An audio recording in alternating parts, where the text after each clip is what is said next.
Thank you for watching. Ooh, a piece of candy. This is your brain, and this is your brain on ADHD. VPNs are a great way to achieve that. Your eyes look beautiful today. Caffeine does not work on me and just makes my heart rate go up. Get inside and I pull this lever and... Do I need to be worried about what's in this box? Depression-powered car. Whee! Kelly meet subscribers. Subscribers meet Kelly. So it turns out your boy has ADHD. Who would have guessed? Ooh, a squirrel. Ooh, a ladybug. Ooh, a piece of candy. Ah! One, I am not a doctor, so always get a professional diagnosis if you suspect anything. And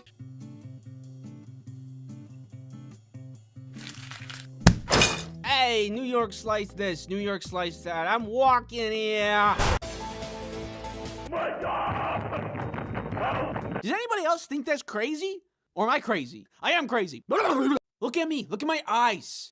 Michael Reeves terrorizing his friends. The smart people got together and were like, nah, I'm doing it anyway. Kelly's bag actually burst open. Oh, God! Here's some advice. If you want to ship drugs, don't.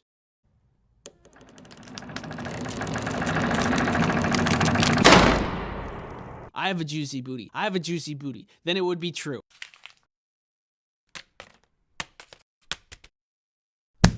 I learned how to play a xylophone. So we're on the plane, it takes off, and look at my brain. Oh, God. You ever wish that you could get your life together? Yeah, same. Wood, nails, rubber bands, and with a little ingenuity, I created garbage. Bye! The first thing I see when I get outside, we see a lizard on a leash, pizza that you ordered, flowers from your secret Valentine, me. Protect yourself online. Pizza. Got to the moon. We weren't supposed to do that. Big corn dog. Hope you're doing well. You know, with whatever's going on out there. Check out this new song I just learned. I just really like salt. Some girl gets hit in the head with a food tray. Spinny door go spinny wee wee wee. Everybody's hot. You might be thinking. Doggy door. Dog. Perfect. With this dresser, you'll never be able to get a snap.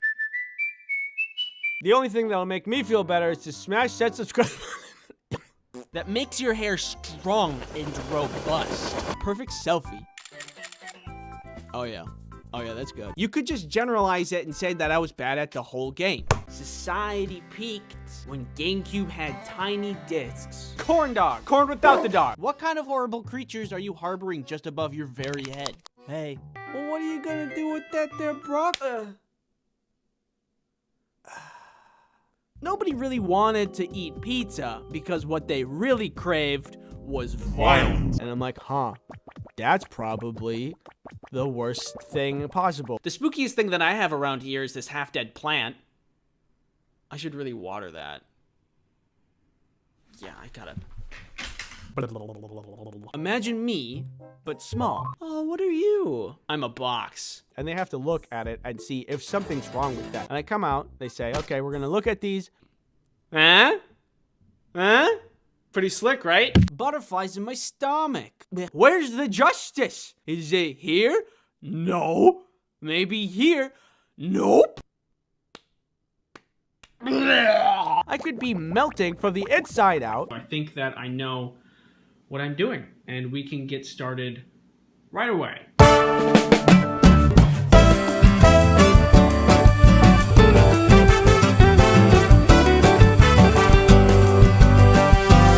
So naturally, I dressed up as a cardboard box.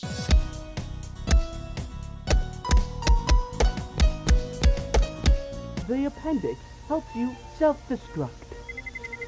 So anyway, I should just put you with the rest of them. You need to go to the bathroom. I suck every day and become your favorite superhero. Hey guys, let's go get some coffee together. And what kind of clouds there are. Cucumber nimbus was going haywire and could literally explode inside of me and kill me. And give you a little kiss. No! Oops, one more touch to the back of the throat for good measure.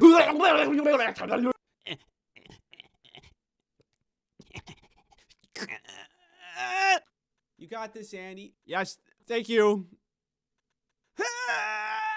Snacks, hanging with the boys, balls. Yo, catch! Stupid, oblivious to the doom that I was about to endure, but happy. Without a fight, baby.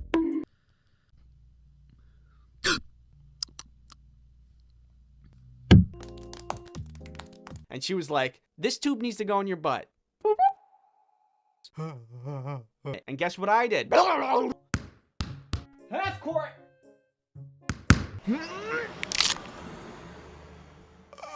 I don't really watch sports.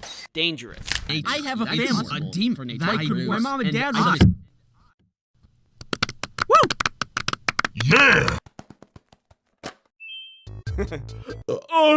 I was all animal.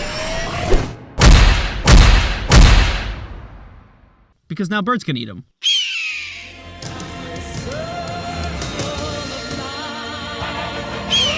I'm surprised I'm alive these days. Anyway, I could never do those when I was a kid. And that translated into now, where I still couldn't do them. And it ruined my arms. You're gonna get hurt. No, I can do it. Hey. Mud. Wow, that's a big spider. Oh my god.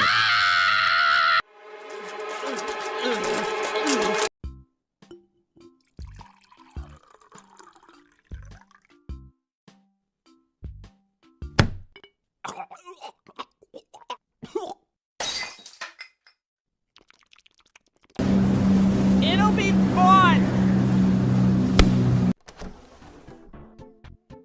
Get out of here! Get away from my house! Sprinkled around that you had to get over. Woo! Hey, does it seem really bright out here to you guys? I'm amazed at people's ability to just know. I am speed. I know exactly what I would do with a banshee if I get one. Have you ever watched my channel and thought, this guy's kind of weird? Just watching, like, stupid garbage on YouTube. Here we go. I'm gonna stab you. No, don't stab me. I'm gonna stab you. No, don't stab me. I'm gonna stab you. Hey, who wants sushi? Anyways. Keeps does not make you explode. That was unrelated. But when information enters my mind, it just...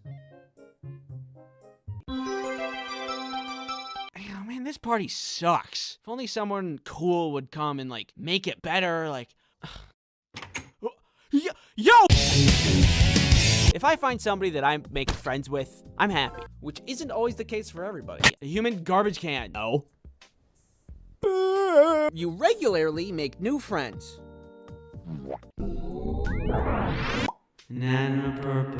But there's no sponsorship segments in this video. Crazy. No. Very useful in a zombie apocalypse. Hi.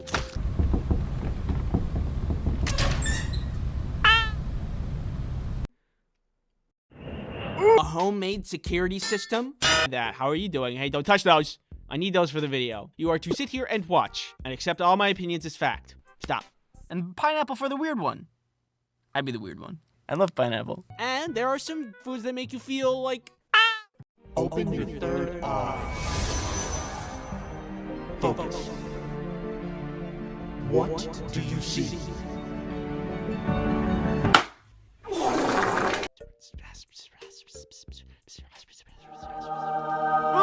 Butter people. Other than adding other things that could make it worse. Worse! What does this look like, a buffalo to you?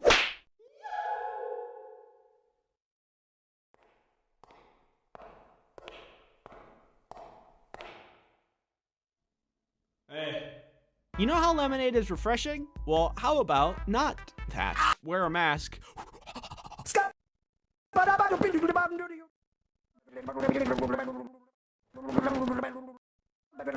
But hey, I mean, that's just more corn dogs for me. The place? Basement. I can get around and over and through. What do you say? You don't know what that is? What is specifically define a premonition dream? You're also responsible for dodging all of these spike balls. Oops.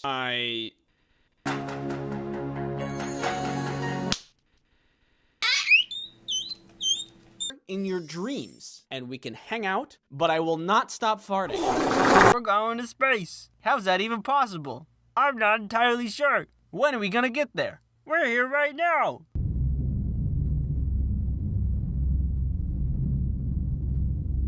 So I went outside to go meet them. But there's only one way to find out. My body is wiggly.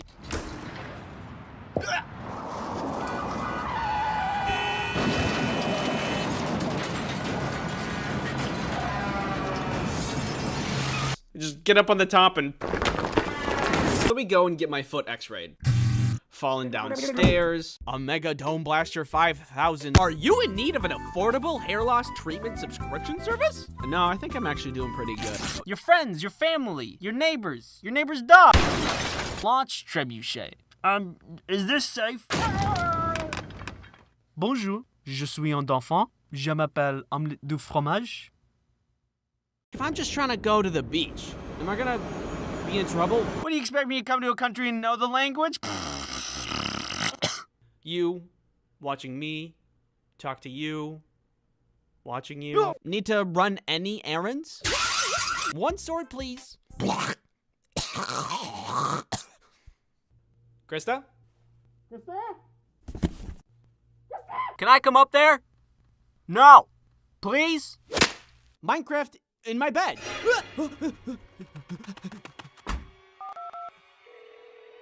Hello? Yes, there's someone in my bed. It was Minecraft. Hello? Hello? Hello? Getting around places would also be great. My chemicals!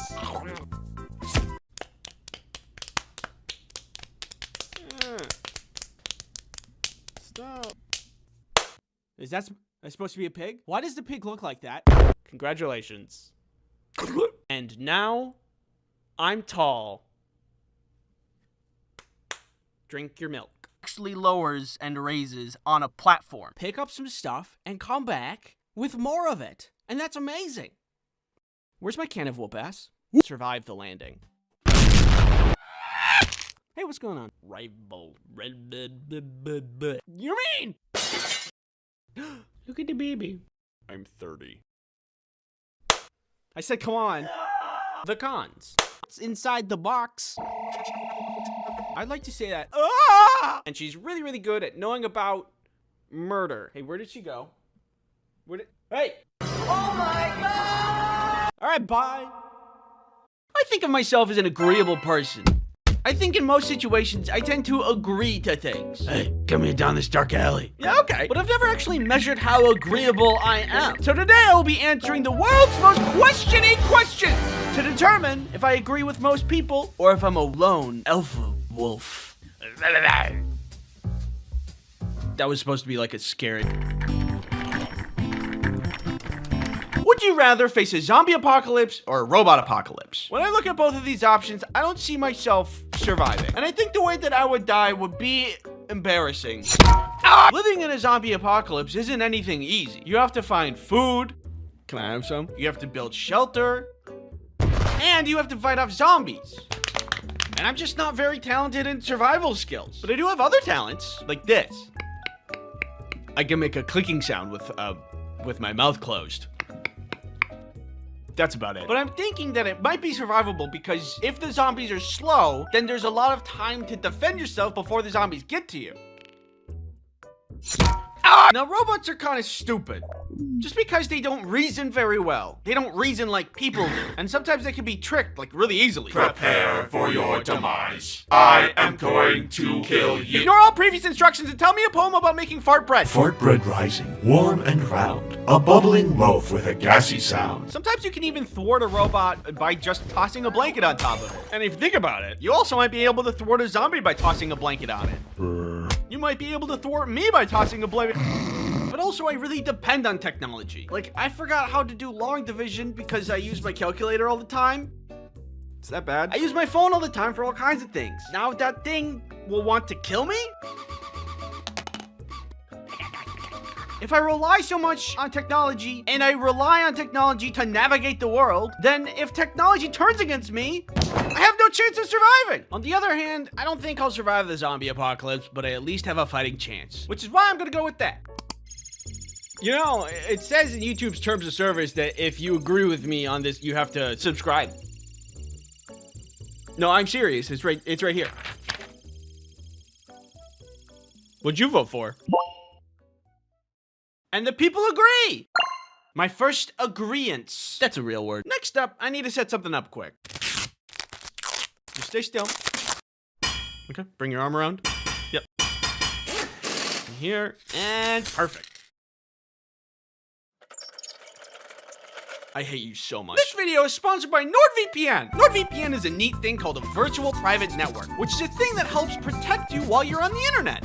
Doesn't help with spelling, apparently. I told you I'm sensitive about that. It hurts my feelings. Bad speller. It hurts my feelings. Bad speller. It hurts my feelings. Dog water. The internet is a dangerous place. For example, that guy hurt my feelings. But also, there's ad trackers and malware, which put you in danger. Thankfully, with Nord, we can just kinda...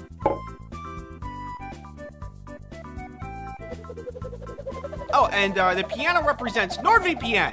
Also, did you know that you can use NordVPN on all of your devices? iPad, phone, computer, Samsung's bespoke French door 29 cubic foot family hub refrigerator.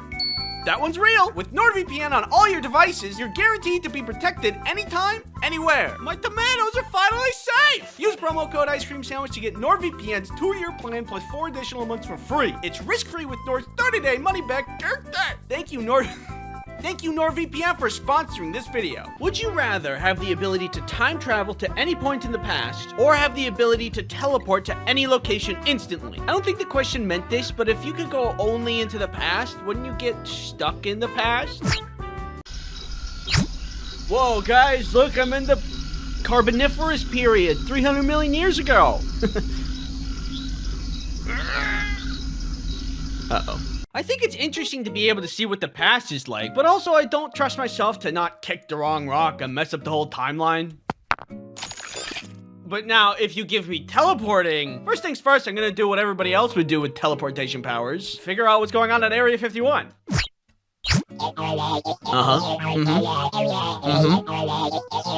Interesting.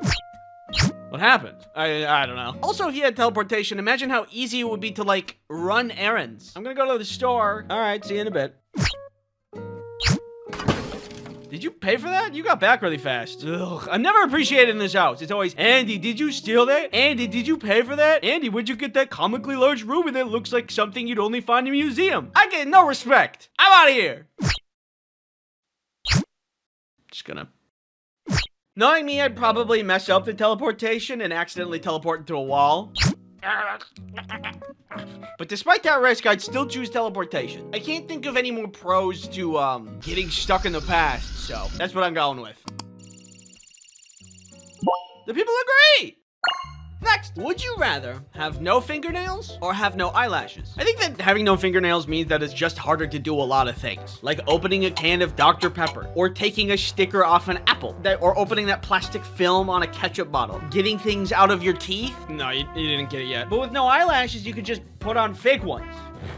Maybe I'm missing something, but I don't really see any downside to no eyelashes. Like, imagine scratching an itch without any fingernails. It would be very unsatisfying. Or like poking an X into a mosquito bite. Can't do that. I cast my vote. 50-50? Well, that's disappointing. Would you rather give up your favorite food forever or give up your favorite drink forever? Life without my favorite food isn't the worst. It's crab legs. I love crab legs. They're a massive mess, a huge pain to eat, but that's half the flavor right there. You gotta work for your meal, and that makes it taste way better. My mouth is watering right now. I have crab legs like once in a while. So yeah, never having them again sucks, but a lot less than never having Dr. Pepper again. No more Dr. Pepper? I cannot handle that. I love Dr. Pepper. I love Dr. Pepper so much, I have a shirt about it. Some may ask, is it love or an addiction? Shut up.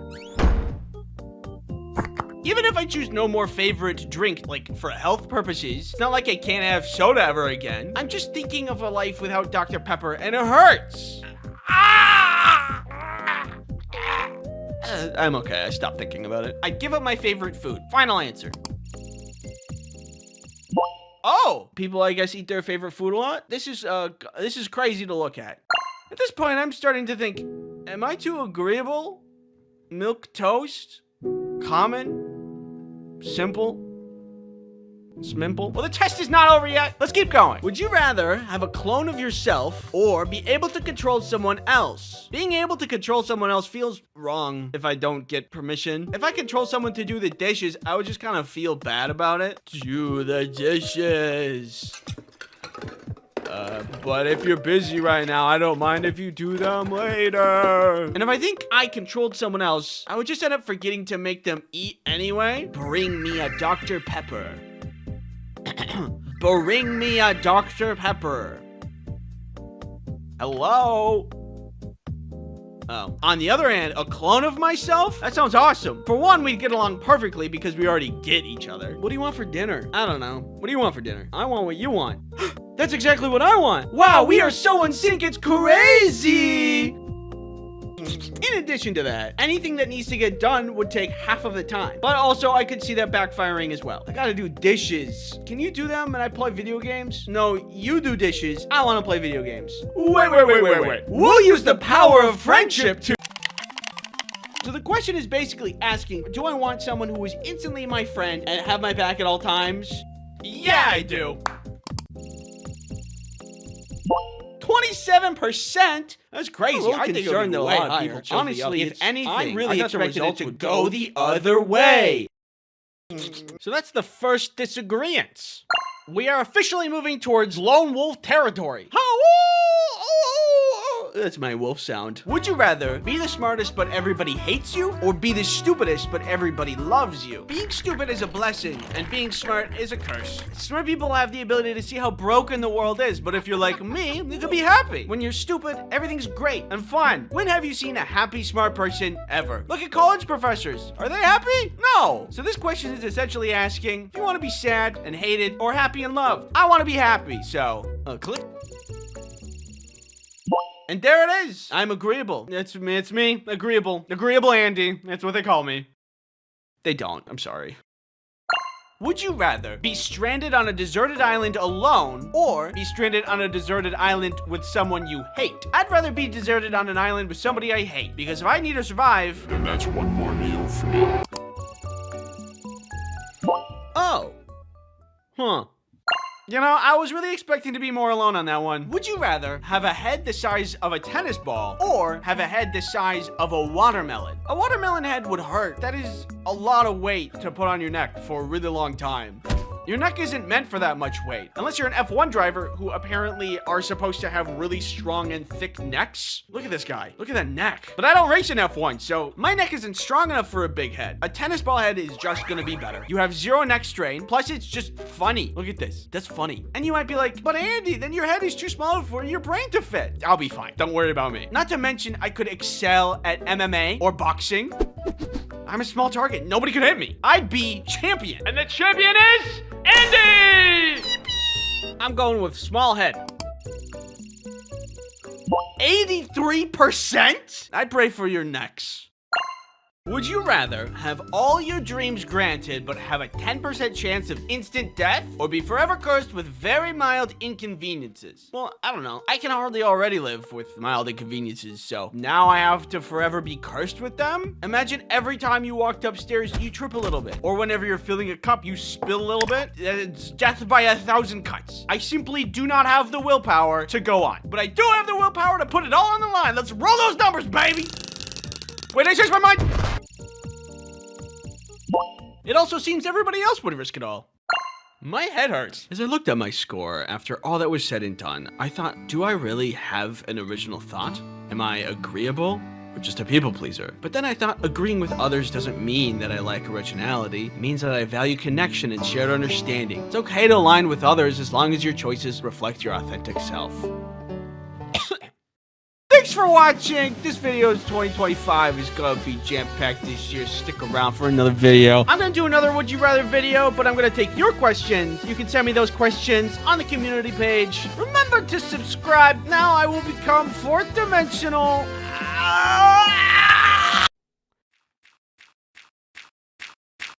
Hey, what's going on? You okay? You feeling sad? Hey, it's okay. You know what always cheers me up? Subscribing to my YouTube channel. Hey, and while you're at it, maybe you can share it with some friends. Hey, what's going on? In the last video, I showed a game that I was playing recently, and a lot of people was wondering what it was, and I didn't show the title of the game. That's my bad. The game is called Potion Craft. I'm not sponsored by them. I just legitimately like the game. I am launching an NFT. I am just kidding. Could you imagine, though? All right. Hopefully that's softened the blow enough. Raid Shadow Legends is a mobile game I'm sure you're hearing about for the first time just now. Let's go check it out. It'll make all of your dreams come true. Come on, you're gonna love it. I said come on.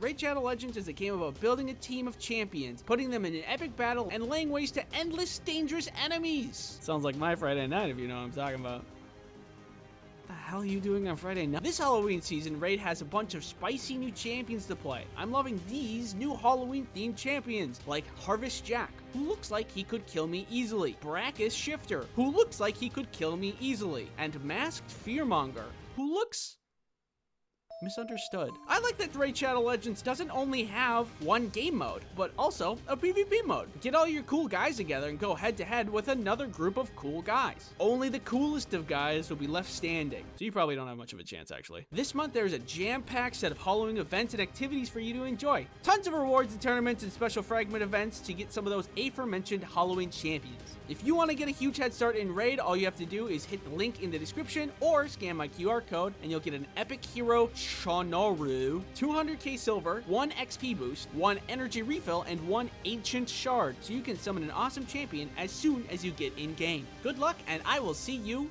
in the battlefield. Okay, Minecraft, the game that everybody really has. My God, do you know how big Minecraft is? Bigger than Tetris. That is insane. This game is actually historic. The year is 2009, and Notch is feeling some inspiration from the block mining game no one has ever heard of and Fun Eyesore. He put 2 and 2 together, and that was the beginning of the end. of Minecraft. He started making Minecraft using his programming knowledge in Java, making the grass, the trees, the pig. That's supposed to be a pig? Why does the pig look like that? Okay, there's the pig. That looks much more accurate. I guess you get to stay also. At this point, the game was a fraction of what it would eventually be, and this was around the time I found it. I was surfing the World Wide Web when I came across some web forum that was talking about water elevators and how to construct them. Interesting, I think, as I delved deeper. Turns out it was free weekend, and I could download the game and try it out. And the rest is history! Now, hundreds of millions of people play the game, and now it's officially the biggest game of all time. Kinda cool. Ever since that point, I have loved Minecraft. I remember being really into it, to the point of making a high school presentation about how Minecraft and video games in general are good for you. Yes, I know. I was very cringe. Too bad I never grew out of it. The presentation was supposed to be about how video games improve reaction times, which I don't think that's even true. In reality, I was just coping with my addiction to video games. I've since turned my life around. I no longer play League of Legends. Minecraft has since gotten an education edition, but before that happened, claiming that video games are good for your mental health was a weird take. Video games as an education is a really new concept, and people in the education world would laugh at you and say video games cause violence, you little ding-dong, what are you talking about? But not anymore. Now, kids get to play Minecraft for education, and that's great. I'm not bitter at all. All I gotta do to learn was timetables. And I was really bad at those. I don't know how many hours I've played in Minecraft, but I know that it's a lot. And a lot of what I did was make a little house and then waiting for it to rain and then listening to the rain, but inside. Oh, here it comes, here it comes.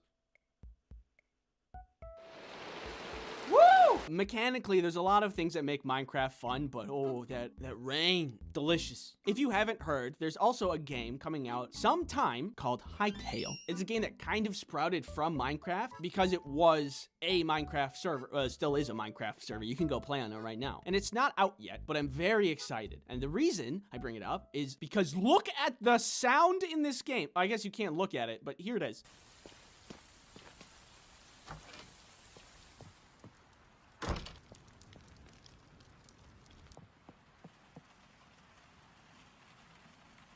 It's so good! Oh my God. I could live in this game. Just saying, Hytale, if you need a beta tester, I think there was one really crucial thing that made Minecraft as popular it is today. YouTube has changed their algorithm a bunch of times. At one point, YouTube changed the algorithm to favor watch time, which means if somebody watched 10 minutes, that video has 10 minutes of watch time. If 2 people watch 10 minutes of video, that's 20 minutes of watch time. Turns out, little bit of a loophole, you can play 1 hour of Minecraft, cut it up into 6 10-minute videos, and post unbelievably large amounts of content. Way more than like a makeup YouTuber or skit YouTuber who has to like plan and skit and set up the camera. Minecraft YouTubers went crazy. Minecraft videos were everywhere. Minecraft in suggested, Minecraft in trending, Minecraft in my bed.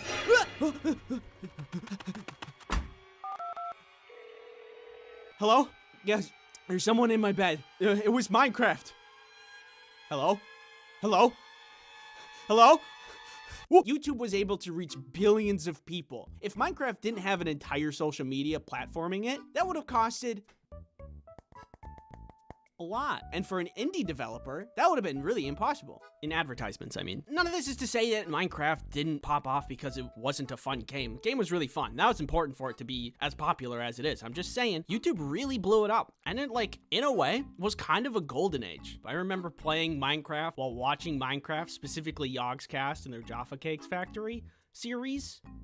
That was the good stuff. I also just want to mention, congratulations to the LA, how do you pronounce this? On winning the vote. This little guy can go out and pick up more items for you, which is awesome. These guys are cute, but this one's just the F3 button, and this one rusts.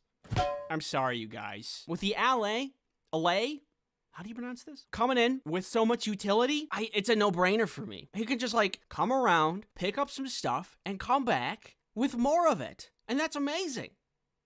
Where's my can of whoop ass? Speaking of additions to Minecraft, Microsoft, if you are listening, here are some random Minecraft feature ideas that I have. Free of charge, you're welcome. X-ray glasses that you can see ores a couple of blocks beyond the surface, so strip mining is more efficient. Personally, I hate spending time mining. You go underground and then later come back out looking like you're old enough to remember the Black Plague. Earmuffs that lessen the noise from mobs unless you're like right next to them. Need I say more? A hot air balloon for traveling far away without needing to get over any mountains or fall down ravines. Oh no. An item like a crystal necklace or something that a compass always points to. You can hang it on the wall of like a different base that you have. You could put it on your horse. You can sneak and put it in the back pocket of your friend if you want to stalk them. So in like addition, I'd like to say that Oh yeah. I got merch now. It looks like this. And you can order it until the 29th, and then it's gone. You can pick it up at this website if you want. So if you already have ordered some, thank you very much. It is very much appreciated. Subscribe if you want. And ultimately, just thank you for watching. You know, I used to be able to solve a Rubik's Cube, and I can't remember anymore. What the hell's with that?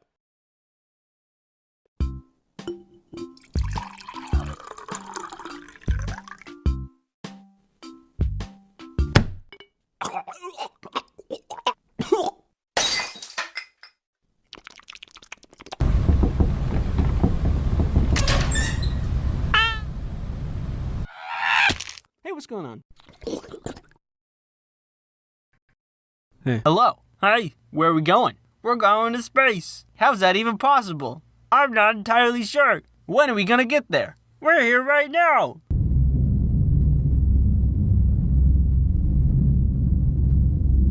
Have you ever watched my channel and thought, this guy's kind of weird? One last time, as per the contract, I must advise you to acquire products. Huh? Pretty slick, right? That makes your hair strong and robust. Pizza that you ordered. Flowers from your secret Valentine. Me. Witch, back! Back, you witch! What? It's just a card? Oh, here it comes, here it comes.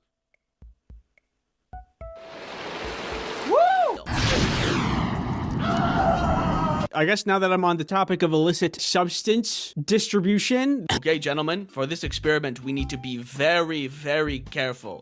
So no sudden noises or movement. Oh no! Oh man, Man, this party sucks. If only someone cool would come and, like, make it better, like... Yo! Thanks for watching. Go long. Farther. Farther. Yeah, keep going. Yeah, a little more. What we are seeing now is a victim of immeasurable psychic damage. His facial expression is a telltale sign of irreversible harm done to billions of neurons and synapses. Poor guy might be dead.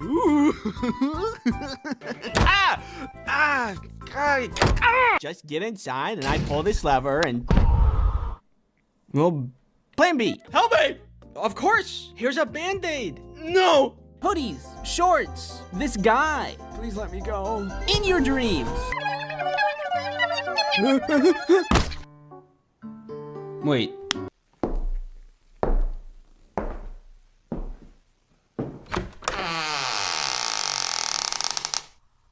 Hey, don't touch those. I need those for the video. You are to sit here and watch and accept all my opinions as fact. Stop. Can I come up there? No. Please? My chemicals! Hey, buddy! What do you think about dodgeball? Well, I think that... What is it? What is that? What do you say? You don't know what that is? What is specifically define a premonition dream? Well, hey there, little guy. What you got there, buddy? Broccoli? Well, what are you gonna do with that there broccoli? I don't buy it. Anyway, I went out and bought it.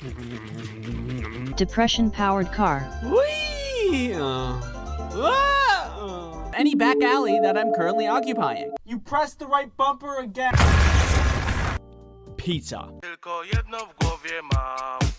anybody else think that's crazy? Or am I crazy? I am crazy. And... NordVPN. Get on the ground!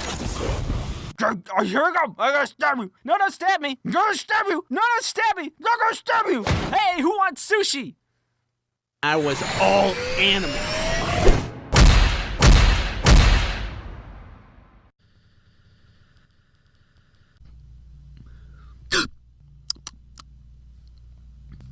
Come inside. Come on. Come here. Take a seat.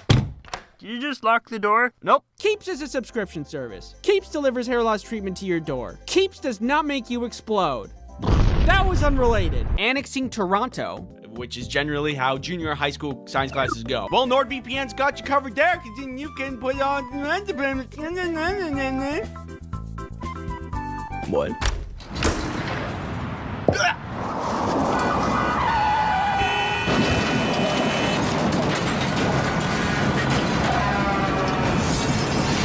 Also, you might be happy to hear this, but there's no sponsorship segments in this video.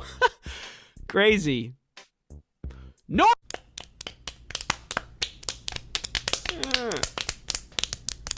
Stop. What? No. War Thunder. Look, kids, it's Mount Rushmore. This is where your mom and I met. And we wanted to bring you here to this very special place so we could show you.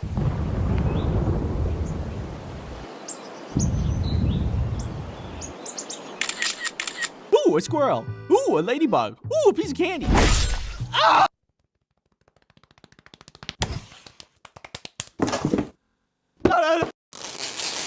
So, what was the solution? Doug. Floor, wall, roof, window, door. What do you imagine it sounds like when we play 8 different trumpets randomly at the same time? Well, I wonder when we can find out.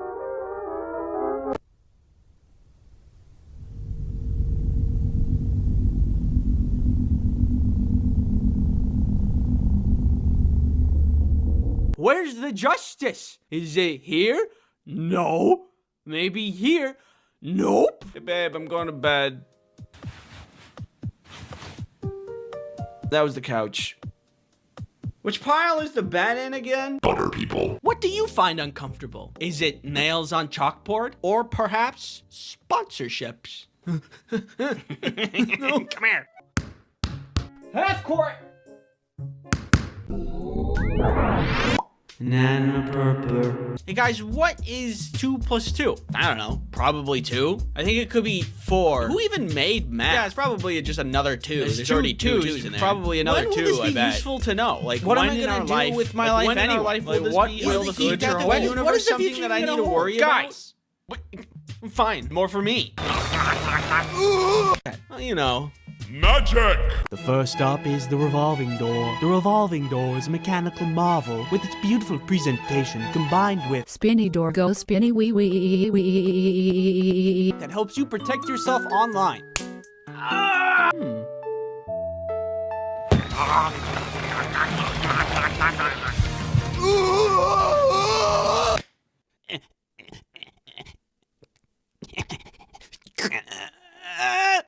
You got this, Andy. Yes, thank you.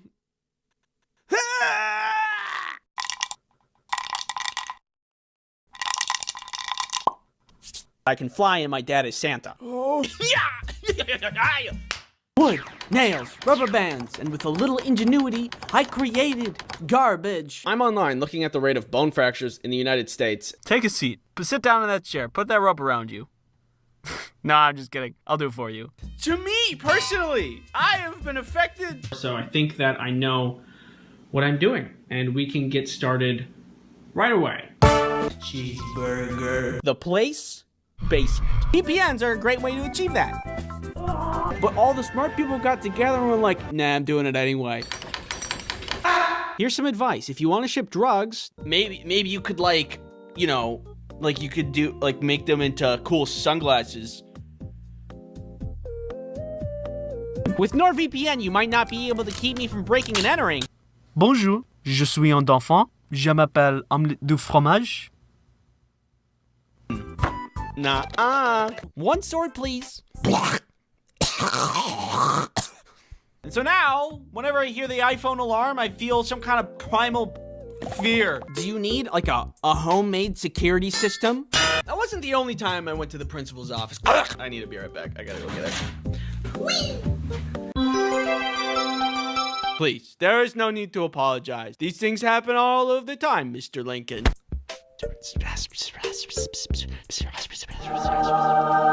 And there are some foods that make you feel like, ah! Hey, buddy.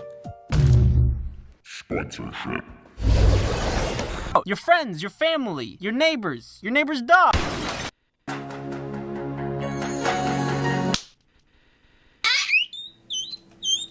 Let's go check it out. It'll make all of your dreams come true. Come on, you're gonna love it. I said come on. But there's only one way to find out. Please, give me peace. Well, I got the game for you. Hey, baby, it's just me, Tony. How you doing, Tony? How you doing? Good to see you, Tony. Good to see you. What's going on up here? Tony's here. Tony's here. Hey, Tony, how you doing? Good to see you. Tony's good to see you. Hey, what's going on up here? Tony's here. Hey, Tony, I haven't seen you forever, Tony. Hey, Tony. How could this happen to me? I made a mistake.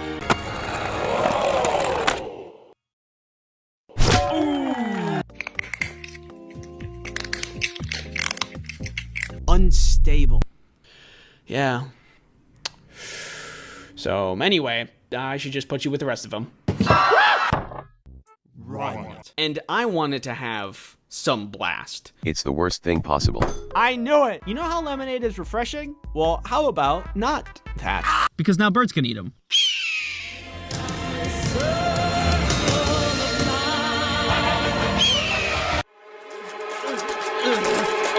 Fun. Oh, I'm just cutting up a banana. Gonna add it to the cereal. Just let me go get my cereal.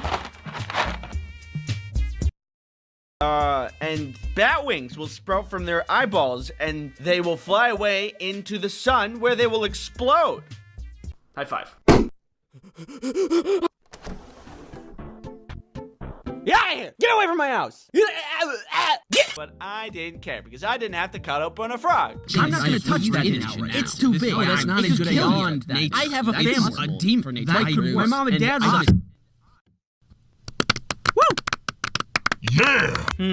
Well, they're both yellow. Hold on one second. You need something cheap, affordable, accessible to everybody, efficient, effective. Trebuchet. Oh, guys, stop!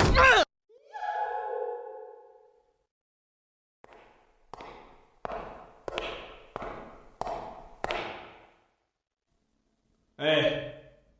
Kind of surprised you have the power to, bomb Australia. Are you in need of an affordable hair loss treatment subscription service? No, I think I'm actually doing pretty good. I could be melting from the inside out. Some girl gets hit in the head with a food tray. And of course, last but not least, who could forget?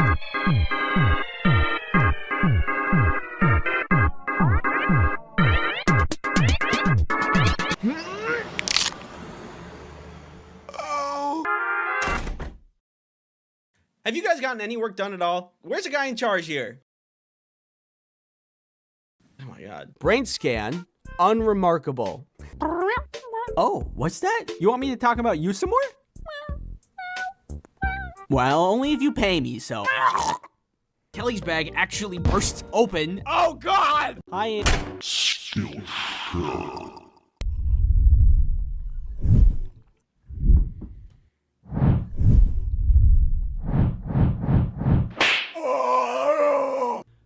You, watching me, talk to you, watching you, or Free Wizards Tower. Summertime ice cream, tomato soup with grilled cheese. Subscribe to my YouTube channel.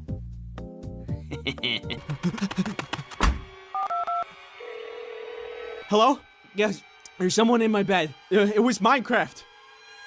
Hello? Hello? Hello? Is this safe? Maybe. And I love dodgeball because mostly it's just easy fun that anybody can enjoy. Like that guy over there. Do you need to access the dark web? That terrible, just horrible, terrible pain. You ever wish that you could get your life together? Do I need to be worried about what's in this box? It feels like a squimch, which is obviously terrible. And it ruined my arms. Well, you just stick your hand in and you hope you don't get bit. I'm a catch and release kind of guy, but not a catch and release at the expense of my arm kind of guy. So now, my stupidity is quantifiable. Earth is round, sun is bright, I got square brain. Lots of hair, I want to sleep. You regularly make new friends. I love you, Pizza. You can do anything you can set your mind to. I love you.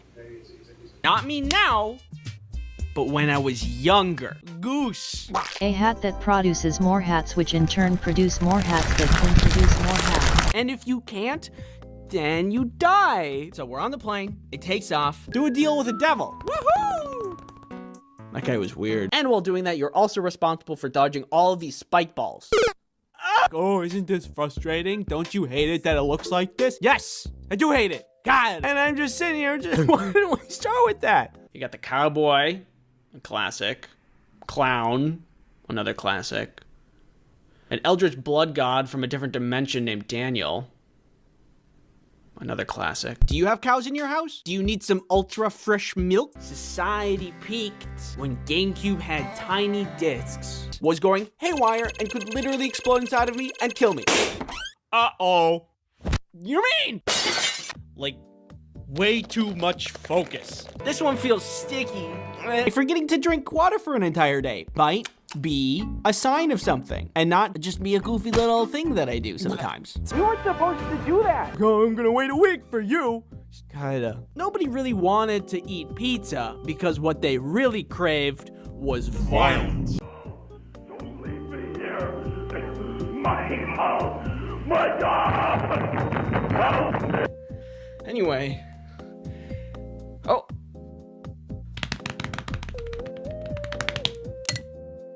Perfect. No, I can do it.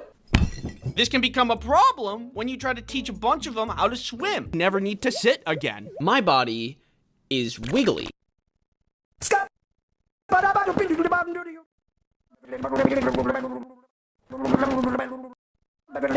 You mean? Hey, New York slice this, New York slice that. I'm walking here. The only thing is that you might not survive the landing. Oh, what are you? I'm a box. And I'm like, huh, that's probably the worst thing possible.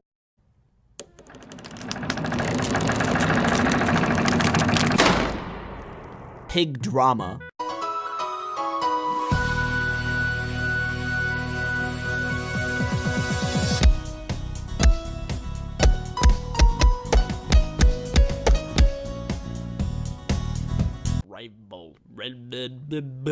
You can sneak and put it in the back pocket of your friend if you want to stalk them. Out of this world. Just watching like stupid garbage on YouTube. I am 8 out of every 10 Americans. Why are your hands so sweaty? What? Whoop. Anyways. Fidget spinner. Have you guys seen this? It's been cropping up a lot lately. When did this happen? Came out of nowhere. I've been seeing a spike in popularity for trinket things like this. The spin on Kickstarter, the fidget cube, also on Kickstarter, and now the spinner. I don't know if that was on Kickstarter or not, but for some reason the fidget spinner really spun off. Huh? You get it? You get it? But seriously, it has. I see it all over YouTube. I don't get it. It spins. That's all it does. It's like 5 times less functionality than the fidget cube. It's like a yo-yo, but less good. Or it's like a smaller version of a salad spinner, but you don't get a nutritious meal out of it. Eat healthy. I mean, what's so special about it? Can it cure my unending sadness? Apparently, along with all of these other claims about why it's great, I don't buy it. Anyway, I went out and bought it. I want to test it out. Personally, I don't have my hopes up. It spins. I get it. I've used a yo-yo. Guys, remember those wristbands that had, you know, neo-magnets in them or whatever? They balanced your mind? Yeah, remember that? I feel like this is going to end up being something similar. High claims, minimal output. All right, here it is. Fidget spinner, 2017. 10 out of 10. Get on the ground! I asked you what food combinations would get you into this situation. And that's you, Kirby. Look at you. Living life. Not a care. In the world. What's your secret? And many replies later, I have enough evidence to put you all away for 30 to life. So let's begin. Banana slices in cereal with milk. The milk gets rid of the banana aftertaste. Banana aftertaste? Isn't that just banana? And makes them sweeter. The cereal adds a crunch to every bite. Thumbs up to this one. It's important which cereal you choose though, because I've had this, specifically with Honey Nut Cheerios, and it's good. You got the honey, you got the nut, you got the Cheerios, and you got the banana. And it's all good. Those flavors, they mix, they're good. But if you're out here like, oh, I'm just cutting up a banana, gonna add it to the cereal, just let me go get my cereal. I call it Smam. Oh god, there's a name for it. You make a s'more, oh no, put a thin slice of Spam cooked over the fire instead of the marshmallow. No! It's sweet, salty, crunchy, and savory all at once. You are irresponsible. What's next? Spam and ice cream? Tea? Pepsi? Oh, maybe shouldn't give him any ideas. Spam is one of those foods that gets a lot of hate, I think, because it's consistency. It's really goobly. It's also really salty.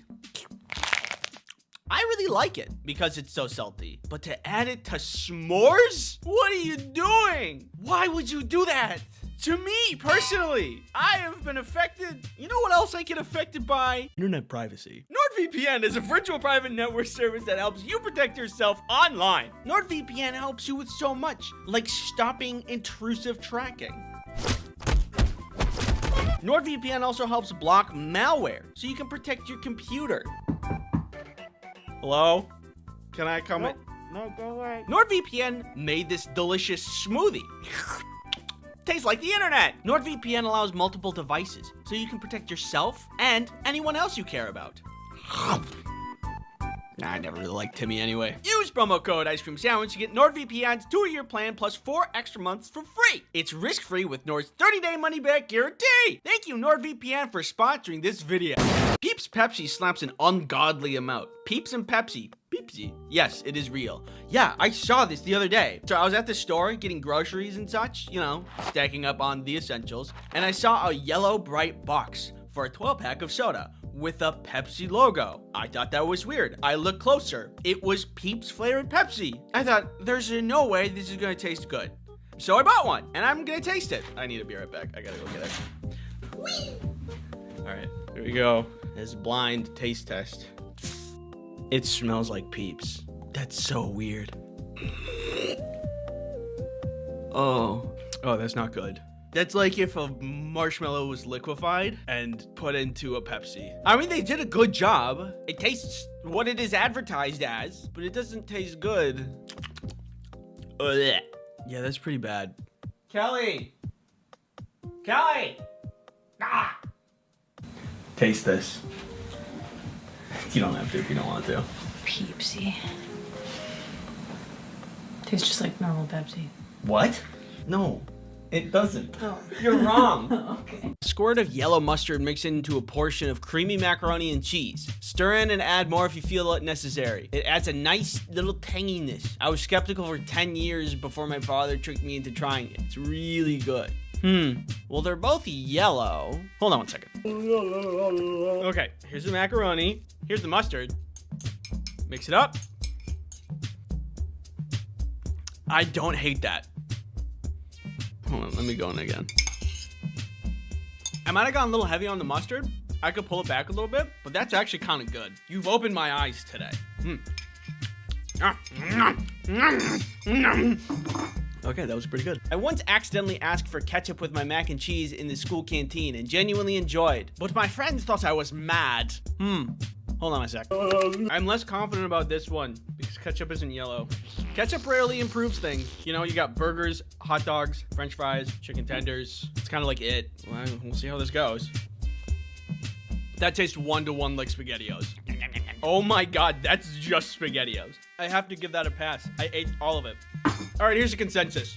I feel a weird, vague sense of shame, but none of these are bad. To the outsider, off-putting, but now that I've been on the other side, you're not going to jail. It's okay. You're innocent. My sister used to have peanut butter and jelly and dip it in ranch. What we are seeing now is a victim of immeasurable psychic damage. His facial expression is a telltale sign of irreversible harm done to billions of neurons and synapses. Poor guy might be dead. It still hurts my soul to this very day. How do you do that? You can't just do that by accident. You can't be like, oh no, I'm falling. Oh God, my ranch and the peanut butter jelly. Oh. That's deliberate. And if a crime is premeditated, it gets you more jail time. And I'm from the Midwest. We dip our pizza in ranch, which is very normal and fine and makes sense. And if you think it's gross, well, an enemy of an enemy is my friend, so let's make fun of them. Ew, gross. I eat them with pepperoni. Michelle, stop. Everybody stop being creative with peanut butter and jelly. Peanut butter and jelly is good as the way it is. I will weaponize this megaphone. Thanks for watching. The lesson here is that food is weird. And if you eat food, you're weird. I drink the water from Tuda cans. Yes! Run. Hi. No. Balls. I hit you and spank you. Is this safe? I go to see what it is. We can hang out, but I will not stop farting. Unstable. Well, what are you gonna do with that there, Brock? Give you a little kiss. No! I should just put you with the rest of them. I will appear in your room Tonight. I love joy!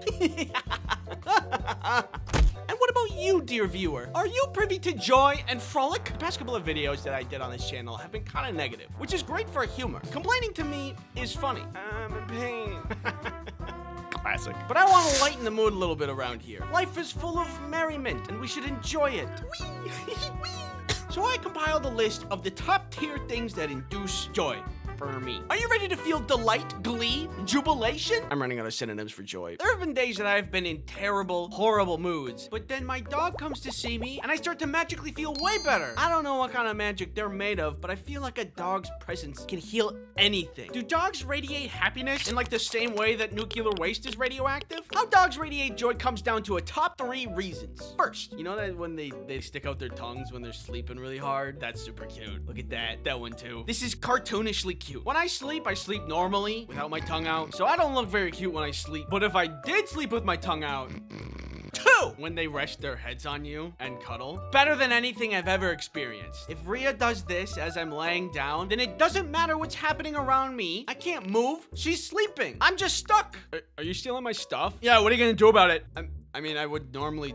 No. 3, they got a beautiful, charming smile. Other animals also smile, like monkeys, but their smile is really freaky. That doesn't make me feel joy, and it freaks me out a little bit. This does make me feel joy, and it's really cute. These are just some of the top reasons I think dogs are great. There's tons of other reasons too, like when they sniff your ears, when they're resting their head on you and they wiggle their head a little bit to get more cozy. That little side eye thing that they do. Like, bro, we know each other. It's me. It's, you know, I feed you dinner every night.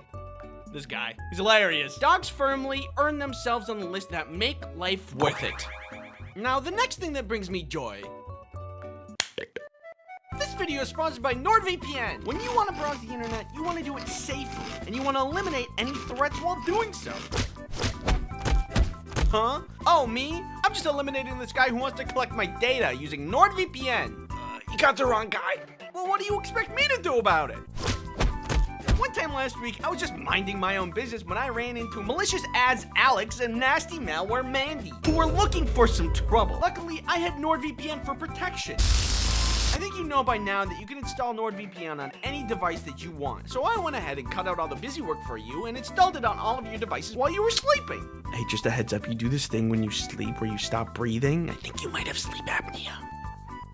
Also, I think you need better locks on your doors. Use code Ice Cream Sandwich Kit NordVPN's 4-year plan plus 2 additional months for free. It's risk-free with Nord's 30-day money-back guarantee. Thanks NordVPN for sponsoring this video. There is a special secret in the 3 images I'm about to show you. See if you can spot them. 1, 2, and 3.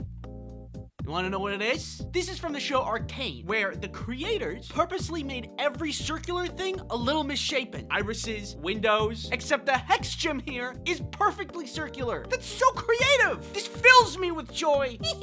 I love small, like, Easter eggs and details in media like that. Whoa, is that a cool detail in this enjoyable, high-effort piece of media that I learned after the fact? This is like if you see a marble statue and you're like, wow, that's great. And then notice the sculpture also included fingerprints, a detail most people wouldn't even notice. Suddenly that statue seems a lot more cool and impressive. Like in the show, did you catch that? Wait a second. Who here hasn't seen Arcane? Did you catch that Victor in the past couldn't keep up with his toy boat, but in the future he could? They didn't need to do that. Amazing detail! That's what you get when you put true professionals of the craft in the driver's seat. If you think about it, it kind of reminds me of my animations. La la la la la. It's like in Severance, the color red means something. Or in Spider-Verse, Miles is animated on a different frame rate until he gains confidence and grows into the role of Spider-Man. I'm not like attentive enough to notice these things usually. They often go over my head. Even when people like introduce their names to me, things go over my head. I'm Andy, what's your name? I'm going to listen to their name. I'm going to remember it. I'm going to repeat it in my head 3 times and then use their name in a sentence after they say it so I'll remember and not forget their name. And I work in accounting, which is why people always think it's funny that that's my name. So normally, details in media will go over my head. But even so, when I learn about them, I love them. That sounded like a slogan for a fast food restaurant. McDonald's, I love them. So yeah, details in media fills me with joy. Yeah. Okay, man, this party is so lame. Don't worry, I brought a little something to spice things up. It might feel like low-hanging fruit to say snacks bring me joy in life, but think about it for a second. Back in the day, you know, when people were peasants or something, they didn't get snacks like we do. What a wonderful time it is to be alive at the same time as Oreos. I don't know what kind of gruel peasants ate back whenever, but I know it isn't cheese-blasted goldfish. Sucks for them. Not only that, but these days you can just make your own snacks too. I've been making marshmallows myself as a hobby, and I can just do that. If you wanted to do that like even 50 years ago, you probably had to go to like the library and read. Who's even literate these days? Fun fact, there's a stage when making marshmallows that smells like wet dog. It's weird. Trust the process because eventually it's delicious. There's a lot to criticize about the future and the state of the world these days, and even snacks themselves. So sometimes I have to remind myself to be grateful for snacks, even if they are sometimes freaky and bad. I cannot imagine a world where snacks do not fill me with joy. Girl Scout cookies, banger. Stovetop popcorn, banger. Pop-Tarts, banger. Gushers, banger. Boba, banger. Scooby-Doo gummies, specifically the ethereal blue one. Really good. Ice cream sandwiches, amazing. And fruit by the foot. When I was in 4th grade, me and my friend Tyler would roll them up super tight after eating them, and then extend them to make them look like cigars, and then we would just pretend to smoke. Long day.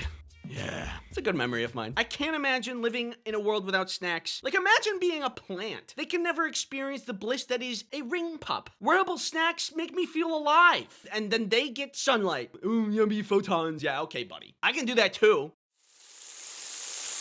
All of these things are to say, snacks, yeah, snacks are great on their own, but there is one thing that makes snacks even greater, and that's storm.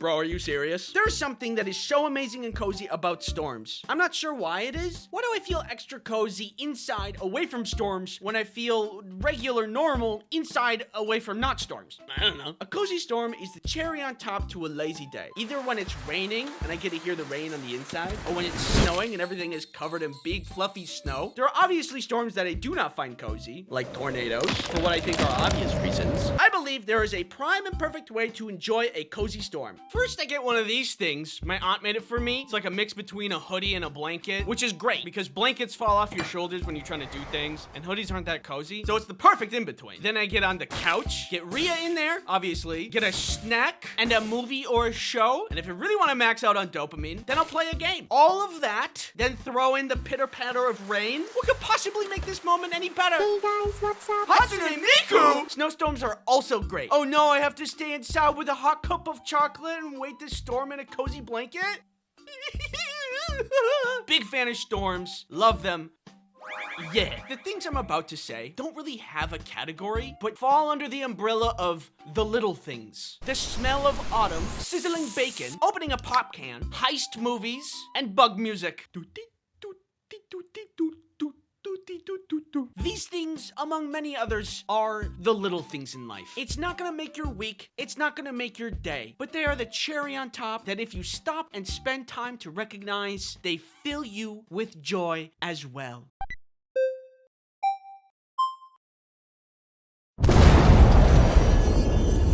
What is that?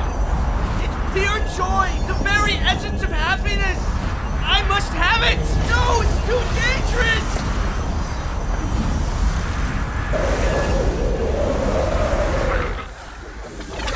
Let's see here. Thank you for watching. Subscribe. Yep. And you next time stick to the script and don't consume the pure essence of joy and happiness. Worth it. Hey, you ever heard of honey? Could you do that a little less seductive? Oh, sorry. I didn't mean to. Just read it normally. Have you ever been shopping online and thought to yourself, I wish I had a free online shopping tool that automatically finds the best promo codes and applies them to my cart? Well, Honey is a free online shopping tool that automatically finds the best promo codes and applies them to your cart. Get the best deals on over 30,000 well-known stores such as Best Buy, Sephora, Ulta, cocaine from the guy behind this recording studio. That one's a lie. Don't say that. Honey is free and easy to install with just 2 clicks. One over here, another over here. That's easier than doing a backflip. Don't try to do a backflip. You're gonna get hurt. No, I can do it. Honey is loved by everyone with over 100,000 5-star ratings on the Google Chrome store. Honey, good. Need a chair? I know I do. With Honey, it's easy to pick one up with great savings. Oh my god. That's really good. How much does Honey cost? You just said it was free. Not having Honey is literally passing up free money. Follow this link to start saving now. Join honey.com/ice cream sandwich. Say it normally or we don't pay you. That's joinhoney.com/ice cream sandwich. Thank you, Honey, for sponsoring this video.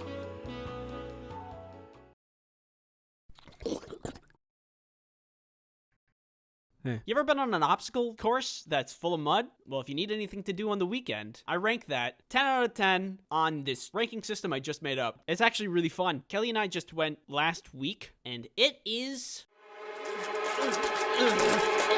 fun. Rewind 6 months ago. Kelly and I are talking. She's like, let's do a mud run. And I said, yeah, even though this isn't something I would normally want to do, because I don't like messy things. Like Nickelodeon slime. Yeah! Woo!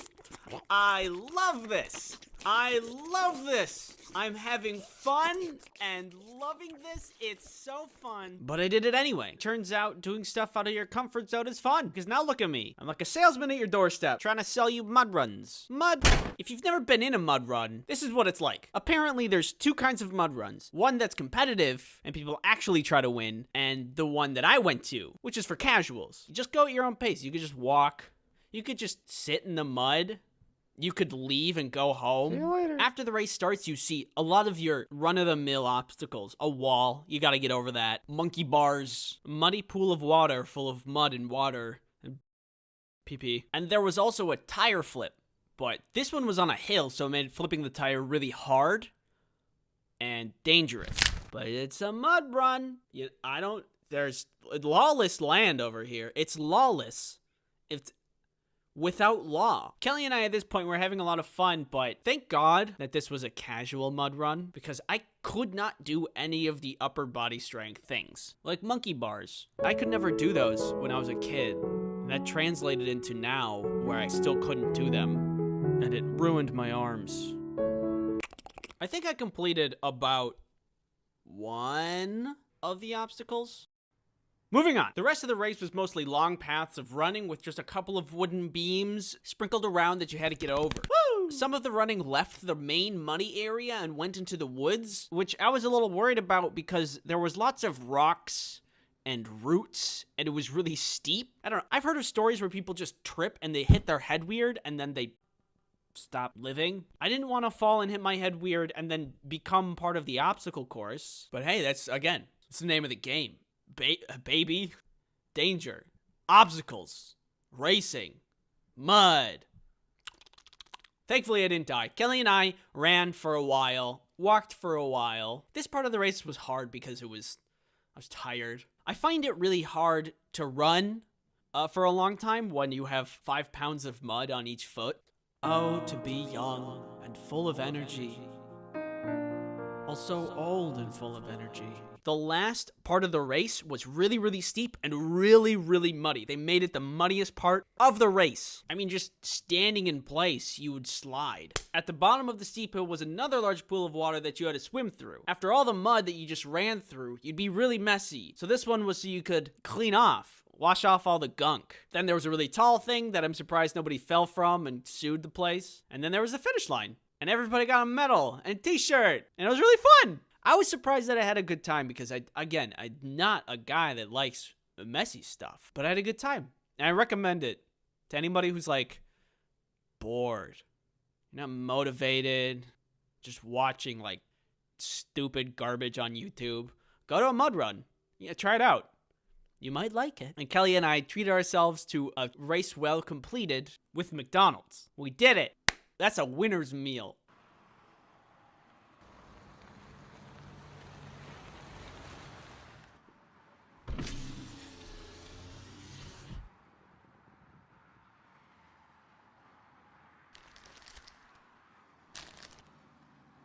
Is that a mud run? Okay. Last time I did something that was really out of my character was dance ensemble. I don't like being on stage, and I can't dance, but I did it. And I had a lot of fun. And then I did it again. If I were to take anything away from this, just try things that you don't want to do, and it'll be fun. It'll be fun! I have a little bit of news to tell you.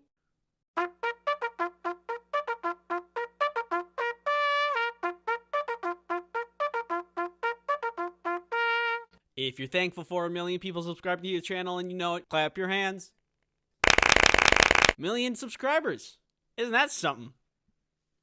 I don't have to tell you that a million is a big number. I don't have to tell you that this channel is larger than 93 countries on Earth. I don't have to tell you that this channel is 43,000 people larger than Djibouti. And I don't have to tell you that if we went to war with Djibouti, we would have a strategic advantage. So I won't. But I will tell you that I'm thankful. All of this is happening at a pretty busy time in my life, so it really came out of nowhere. You've been patient with me and helped me achieve something I actually never thought would happen in my life. I'm lucky to have you. And if there's one thing I want to say to you guys, it's this. Thanks.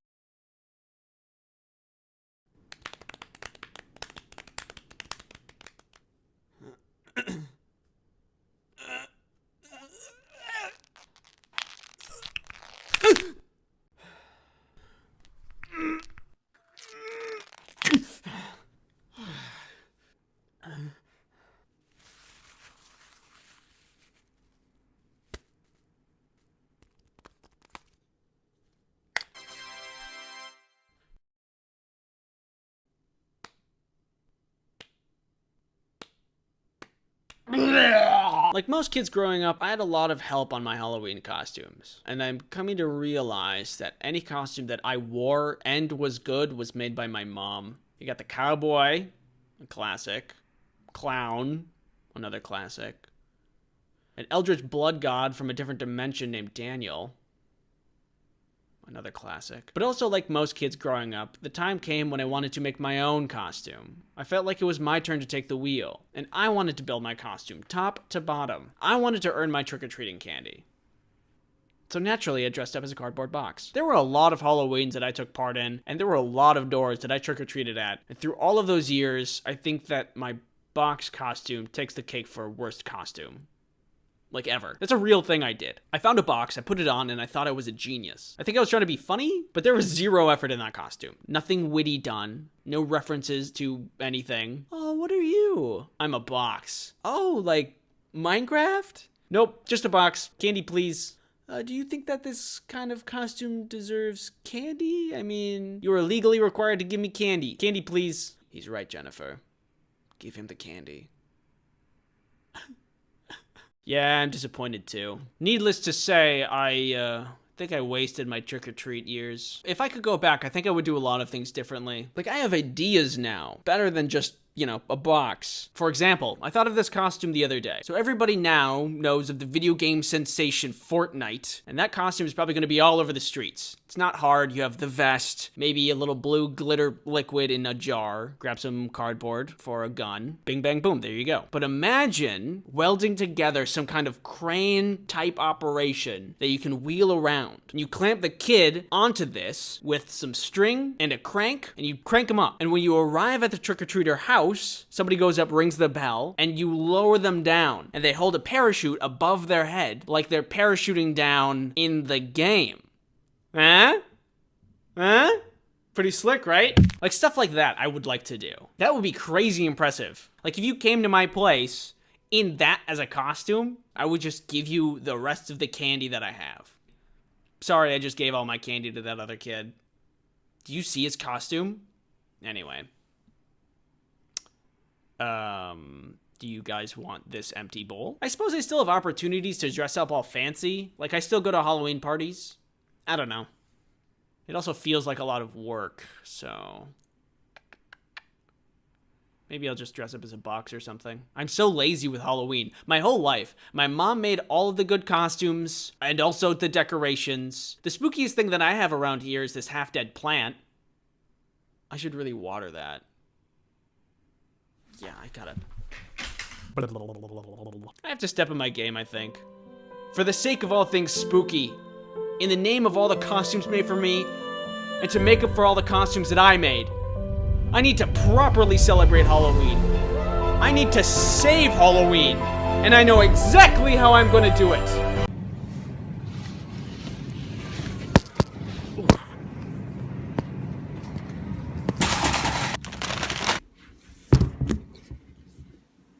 There we go.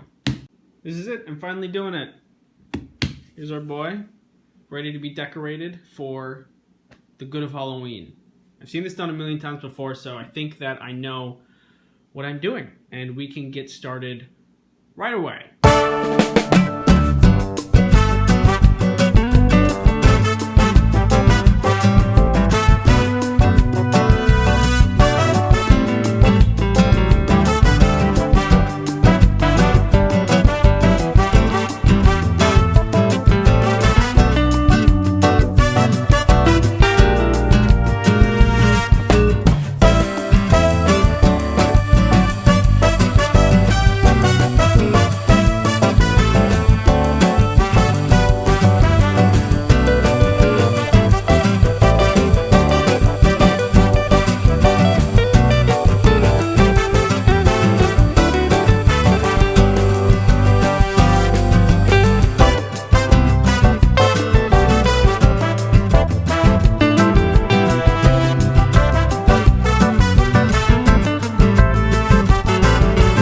We did it.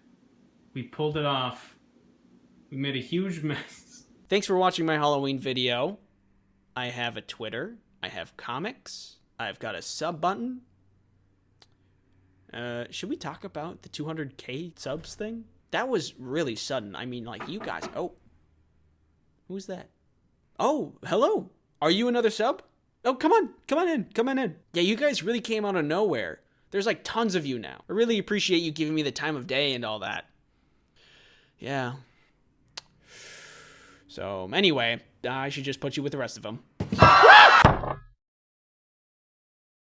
Think of the best place you can get an amazing slice of pizza. Just the best, juiciest, most delicious slice you could think of. Where on earth is that slice? That's right. Italy. New York. It's New It's York. Italy. Dude, shut up. Recently, Kelly and I set up a trip to go see friends in New York. This is Kelly, by the way. I don't think I've introduced her to you yet. Kelly, meet subscribers. Subscribers, meet Kelly. We're gonna go see friends. It's very exciting. Yet there was one thing I had on my mind for this trip. Pizza. I see in media all over the place. Hey, New York slice this, New York slice that. I'm walking here. So I created this image in my head. I'm like, wow, New York slice pizza must be like the best pizza ever. And now I am landing in a place where that pizza is. So the day comes around, we're ready to fly, but as luck would have it, our flight is canceled due to weather. But good news is that there was another flight with a little detour to Chicago that could still get us there the same day. So we get to the airport, but bad news is that pesky little weather problem comes rearing its ugly head once more. And normally that's not a problem, but our connecting flight would then take off before the first one lands, and then we would just miss it. I was feeling a little spicy, so I said, Kelly, if we go and lose the bet, then we're just stuck in Chicago, and we grab a hotel, get some room service, and party like we're stuck in Chicago with no responsibilities, because that's literally what would be happening. Or we go. Somehow, the second flight also gets delayed. We go to New York, and we're back on track to get exactly what we wanted in the first place. That's a win-win. Life is short, you know? You gotta be crazy sometimes. Make bad decisions. So we did. So we're on the plane. It takes off. The flight went fine. There was no peanuts, though. How am I expected to survive and thrive in these conditions? We land and our second flight is delayed, but it's on the other side of the airport. It's leaving in like 45 minutes and we're on the back of the plane. So we have to run. And while we're running through the airport, we're like taking wrong directions, getting lost. Kelly's bag actually bursts open. Oh God! And when we finally find our gate, we're actually 20 minutes early. And then some guy laughed at me. Turns out we didn't need to run at all. I was sweaty, tired, embarrassed, but you know, I didn't care. Pizza's on the way. I feel great. And the trip isn't even over yet. The plane had even more complications, if you can believe it. But hold on, I need to be somewhere. I'll be right back. This video is sponsored by Keeps. You ever wish that you could get your life together? Yeah, same. Anyway, on an unrelated note, Keeps is a subscription service that delivers hair loss treatment to your door. You might be thinking, and I say, yeah. Good question. All Keeps treatment plans are doctor recommended and delivered straight to your door at about half the cost of a traditional pharmacy. Also, Keeps has an award-winning all-natural thickening shampoo and conditioner system that makes your hair strong and robust. Keeps has a network of medical advisors, prescribers, and care specialists that you can contact, and they can support you with whatever hair goals you may have. Several people who have witnessed users of Keeps have survived. Here's what they have to say. They had great hair. Hair loss stops with Keeps. To get 50% off on your first order, go to keeps.com/ice cream sandwich or click the link in the description. That's KEEPS.com/ice cream sandwich. keeps. Buy keeps today, and I'll let you keep your life. So we get on this next plane, the connecting plane. We couldn't leave for an extra 40 minutes because of the bad weather that had happened before. And there was discussion from the captain. He's like, hey, guys, if we fly out tonight, we might just land in DC.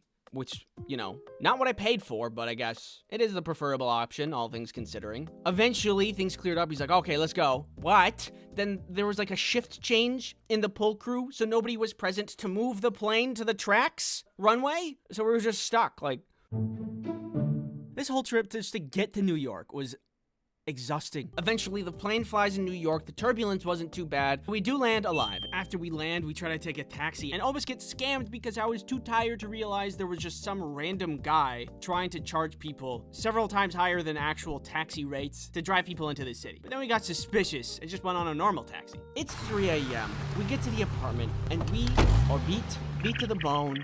But you know what? Pizza's on the horizon. So the following day, immediately, the first thing I see when I get outside, we see a lizard on a leash. There's people everywhere, and everybody's hot. It's insane. The most I can dress up is like a shirt, maybe break out my nice jeans if we're really going out. But the people in New York, they're like two ends of this fashionable spectrum. They're either fashionable gods that just walked off the runway, or they just like got run over, which can also be considered fashionable. Generally, wherever you walk in New York, you're walking over trash, but then you turn to your right and it's the most pristine, pure store that you've ever seen. It was the most contrasting place I've ever been in my life. There was no middle ground for anything. But all in all, I'm really charmed by New York. And it took a couple days after we arrived. But we think after a day of touring, maybe let's get some drinks and then go eat that pizza. Get that New York slice. And I'm ready for it. We find this pizza place, almost literally a hole in the wall. And it's everything I imagined. There was this good amount of wear and tear, no door, and no wider than two people laid sideways. Look at the signage on this thing. I immediately fell in love. I got myself 2 slices and a Dr. Pepper, and the wait is finally over. I finally get to take my bite. Let me explain this flavor to you. The cheese tasted stale. There was a subtle hint of cardboard in every bite. And do I sense a hint of came out of the oven 20 minutes ago? And by golly, is that 10 times my daily salt intake? And all that sounds pretty bad. But I am dead serious when I say that was one of the best slices I have ever had. Think about it. Has food tasted better after you've been eating a lot of it or after a great amount of effort? And so, like, I guess what I'm trying to say, it's not really about the destination. It really is about the friends you make along the way. Nah, I'm just kidding. I just really like salt. So last summer, I kind of became an Italian farmer, unexpectedly. I am from the city, and I don't really know anything about plants or animals.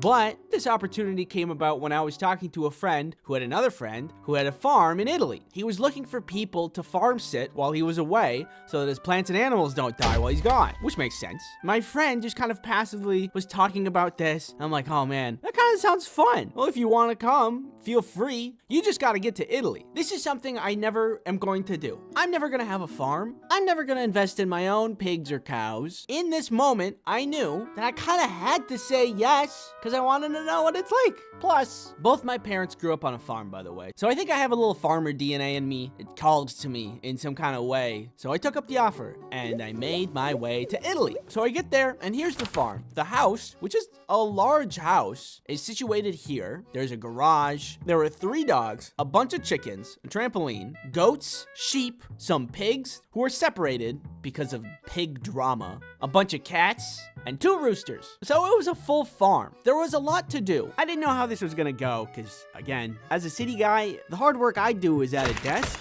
Could I handle the work? Well, we got a stack of papers of things to do, which was generally like this. Feed the dogs, but separated, and keep an eye on Bo because he tries to eat others' foods. Feed the pigs, but water down their food into a slop, and keep an eye on the big brother pig because he likes to steal his little brother's food. The kitties need their breakfast, but only fill their food up until the bottom of the bowl is filled because they don't always eat the food from the day before. A cup of feed for the chickens and the roosters, scooch some hay for the sheep. The goats will just eat the grass outside. Then, finally, cut up some veggies from the garden and give it to everybody as a breakfast treat. I think this is really gonna work out because I get really stressed about traveling to places where I don't know the language, but in this situation, I'm on a farm with a great view, so I don't have to worry about stepping on any toes and I can just enjoy the beauty of Italy in the backyard of this small farm. But then I start to hear some yelling. Italian yelling. I look around and see it's their neighbor yelling at me, an old Italian woman. I don't know any Italian. I only speak American. So this made me kind of nervous. Does she think we're intruding in her neighbor's home? Is she gonna call the police? Will I get taken away? And what kind of punishments will they subject me to? Maybe they deport me. I don't know. Oh, what's that? You want me to talk about you some more? Well, only if you pay me, so. This video is sponsored by Battle Cats. Do you have the capacity for enjoyment? Please, give me peace. Well, I got the game for you! Battle Cats is a game where there are cats. You're their leader, and you're out to conquer the universe. What a normal game! In Battle Cats, you are to use your wide variety of cats in your cat army to face very normal-looking enemies that do not induce fever dreams. Maybe you will conquer the universe with this adorable little baby, or this adorable little baby. The choice is yours. Battle Cats combat is easy to learn. You simply take over the world by having enough money, kind of like the real world. Once you have enough money, you get a cat, and you're off to the races. Meow meow, take this! Enjoy tons of seasonal stages and special rare capsule sets appearing into the start of the new year, and get some awesome heroes for free with a Christmas gift or rare ticket on December 24th and 25th. Download Battle Cats on iOS or Android for free using the link in the description or this QR code. Unless you're watching this on a phone, you can't use it then. Then you have to use the description link, silly little man. Battle Cats, thanks for sponsoring this video. So this old lady was yelling something, and also her dogs were acting like they were ready to feast on my blood. I just kind of wanted to ignore it, but she persisted, and I can't really just sit there pretending like I don't hear anything, because you can definitely hear something. So I approach, and I'm like, hey, I don't speak any Italian. Oh. And she threw a fig at me. And I realized she was sharing her figs. She was still speaking Italian while I tried to catch all the figs. I thought, what am I gonna do with all these figs? I've never even seen a fig that wasn't a fig Newton. But we were on a farm in Italy. We could use this in a delicious charcuterie board. So I said thank you, and she said something in Italian, and her dog said something that will probably get me demonetized, and we went our separate ways. And we set up to make a charcuterie board. The fig charcuterie board night was part charcuterie, part panic. Using the figs that we just got, we set up a delicious spread, many cheeses and crackers we were just about to enjoy, but then Grace said there's something in the chicken coop. We had access to their security camera around the farm so that we can keep an eye on things when it's nighttime. And Grace saw that on the camera there was a non-chicken shaped entity in the chicken coop. We didn't want to lose any of the chickens, so we ran out to make sure everything was okay and it wasn't a threat. And it wasn't a threat. It was a little baby owl. We were really freaked out that there was gonna be like a bloodbath that we'd have to deal with, but it was okay because the baby owl was just a little baby and he didn't want to hurt anybody. Probably, maybe. Do owls even eat chickens? I don't know. He didn't run at all, and he was actually really sweet and chill. So that was nice. We took him out of the chicken coop, and we put him in the barn loft where there was a bunch of hay, and he could be warm for the night. So I'm thankful that everything worked out, but the trip wasn't completely casualty-less. There was one day, while I'm working on the farm, I see what I thought was a cat in the distance. It's kind of a weird looking cat. This, I would later learn, was not a cat and was the cause of some actual chicken loss. When the night comes around, there's another checklist that we have to go through, and one of the tasks is counting the chickens. We counted the chickens, and there were not enough chickens. We looked for the chicken, and we could not find the chicken. Where was the chicken? We messaged the guy who actually owns the farm, and we're like, hey, we can't find one of the chickens, but the fence is completely closed in. Are we missing something? He mentions that there has been a fox roaming around, and somehow probably got. Poor guy. Rest in peace, little chicken. So time passes, and I see again, hey! That isn't a cat at all, that's a fox! We stare each other down, kind of like that scene in Fantastic Mr. Fox, except this fox was not fantastic, and I didn't like him at all. That night, when we're closing up, we count the chickens and stuff, and we all go to sleep. As I'm drifting off, the dogs start to go ballistic, and I think, it's the fox. I am filled with farmer's determination, and I snap from dreamland into 100% lucidity. I run outside and instinctively grab a pitchfork and sprint towards the chicken coop like RoboCop if he had a different, more rural line of work. I turn the corner and there, Mr. Fantastic himself. There was a fence between me and him. I was battle ready, but I couldn't get to him. So instinct set in, and I did what I could. And the day was won. The fox was gone and the chickens were safe. I think I actually did something there because after that night, he never came back. I also think I was ready to die because that night I dove headfirst into a fox fight with zero fighting experience for some chickens that I've only known for a couple of days. I probably would have gotten really hurt if there was not a fence there. So I'll just pat myself on the back and call it a win. The rest of the experience was great. Italy has pizza. I'm sure that some of you may know that. In one of my previous videos, I talk about how I dislike French fry pizza. Try to make it myself, tasted really bad. Not a good idea. But I had a couple of comments that told me in Italy, it is a thing. It's called American pizza and that I should try it. Well, I was in Italy. Guess what I ordered? American style pizza. And guess what? It was really good. I don't know how they pulled it off. Here, have a taste. Yeah. Tastes good. It's like Italians really know their pizza or something. Anyway, the farming was good. The dogs were lovely. The cats were chill. The goats took care of themselves. The sheep were super freaky. Beautiful scenery. The whole experience was great, and I would certainly go back. Thanks for watching. Thank you to Matt for animating. Matt had a big part of animating this video with me. Everybody clap for Matt. Okay, clap for me. Yeah. Yeah. Thanks again. See you later.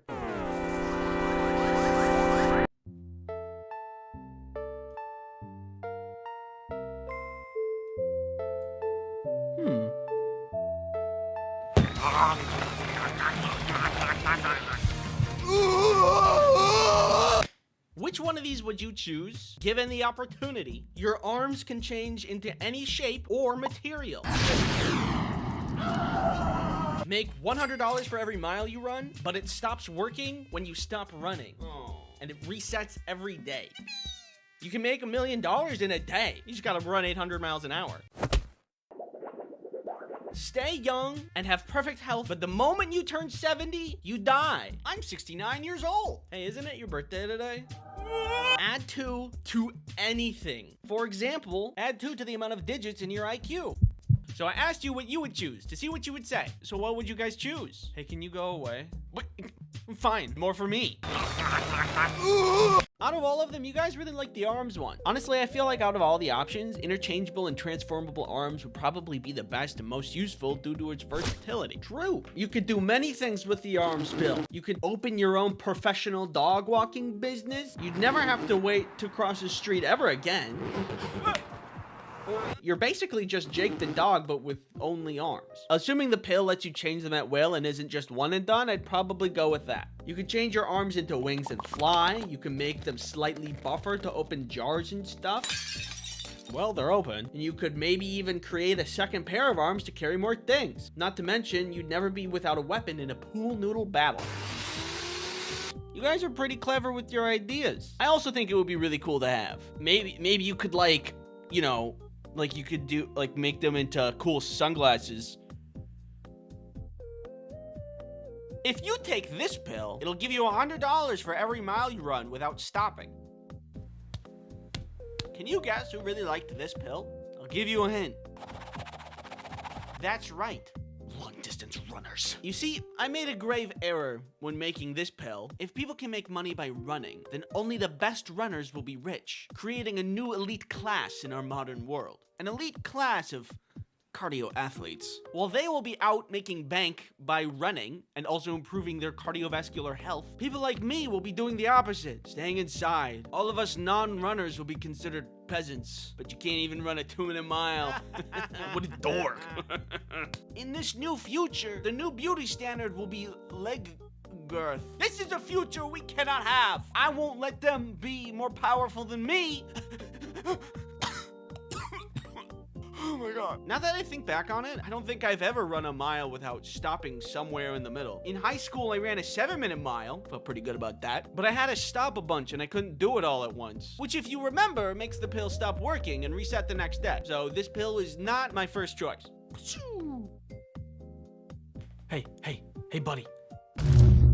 Sponsorship. This video is sponsored by NordVPN. A VPN is a virtual private network. How confusing. Simply put, a virtual private network is something that protects your online activity from big, bad, scary things. Shown here.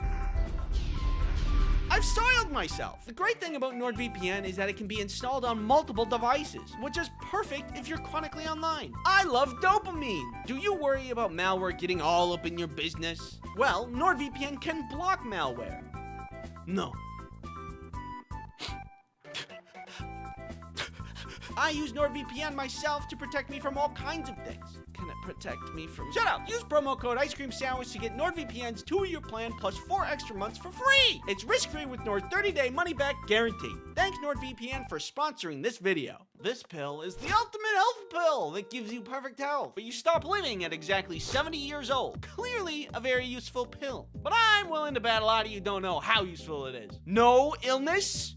Ever? And you know the exact moment you die, so you have the opportunity to do the funniest thing. Hey man, thanks for inviting me to your birthday. I'm having a great time. I really value our friendship over all of these years. Yeah, no problem. Hey, pull my finger. If you didn't pick this pill, let me tell you what you're missing out on. Perfect health means that you can eat as much junk food as you want with 0 side effects. Perfect health means you can practice as much parkour as you want without being afraid of messing up. Should have chose the health pill. Some science labs need people to test on, and they pay money to do that. So you just make money and not worry about any of the side effects that might happen from the research. Oh no! And if you had perfect health, you could live at Chernobyl. Yeah, just chilling out. Wasteland style.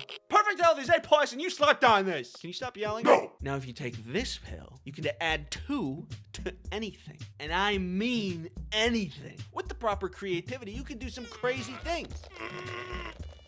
I got nothing. For example, you can add 2 to the number of arms you have. Yeah, I'm like a bug. Could you get down? Could you get out of the walls?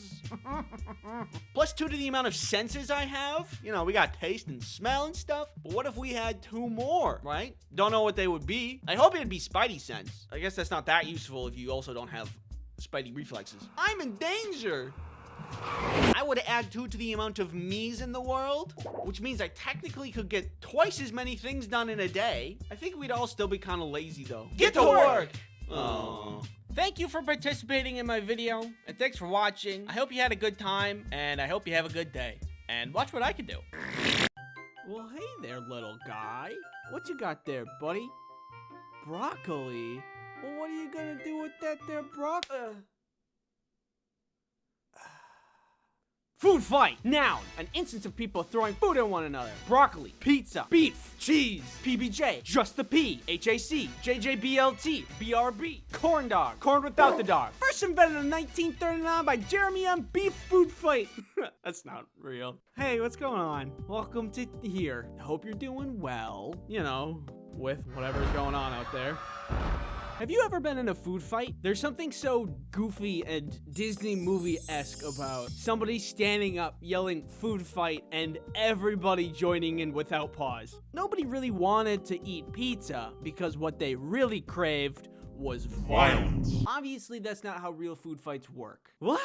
Hollywood's not an accurate representation of reality? That's crazy. What are you talking about? It's true, but life's just filled with hard truths like that, you know? Food fights are really disappointing. Sometimes bad things happen to good people. You can try your hardest, do your best, and still fail.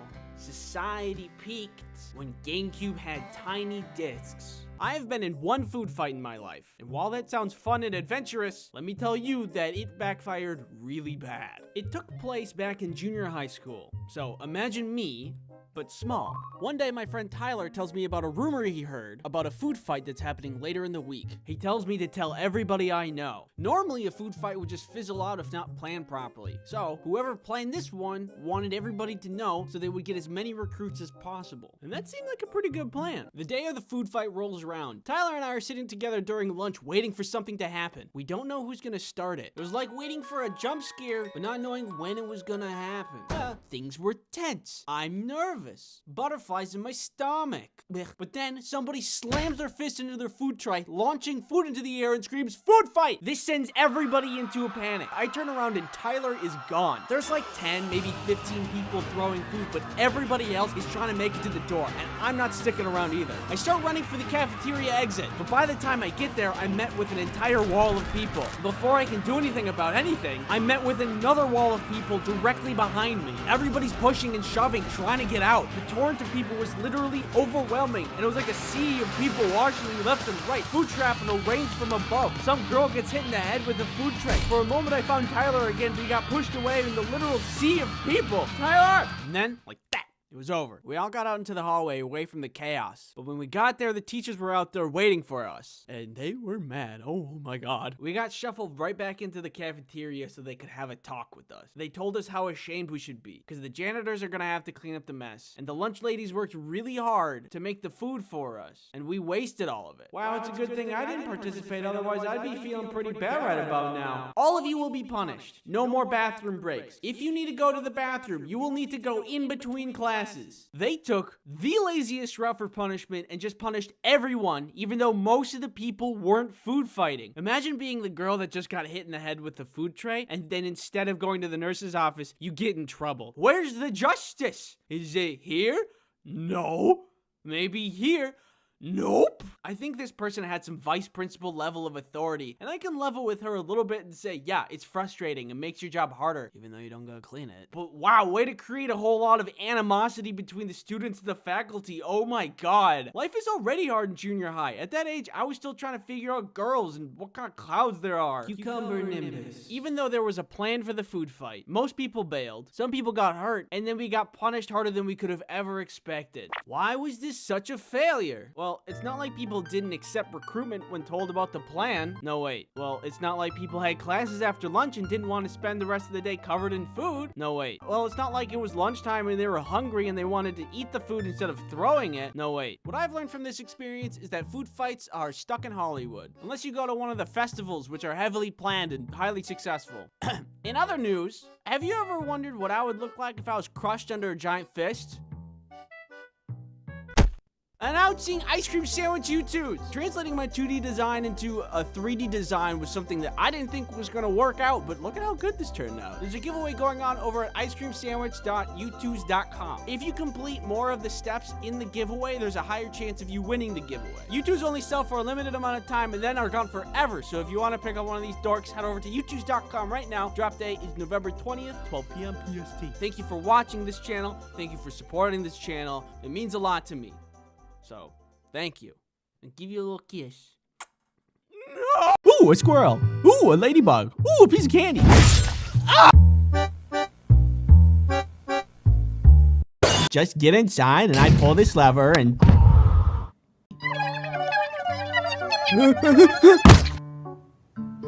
Wait, subscribe. There's this thing I like to do when I'm alone where I walk in circles for a couple of hours and I talk to myself.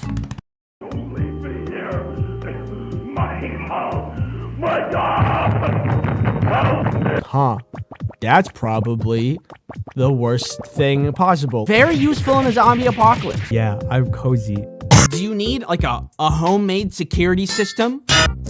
You want to do this the easy way or the hard way? Yeah, he's not giving up. Take the shot. Yeah, come a little closer. I dare you. See what happens. Look at this little man. Subscribe to my YouTube channel. Hey, look at me. It's okay, everybody. As long as we're inside, he can't get us. Oh, a piece of candy. I was starting to feel very tingly in my appendages. The only thing is that you might not survive the landing. Look, kids, it's Mount Rushmore. This is where your mom and I met. And we wanted to bring you here to this very special place so we could show you.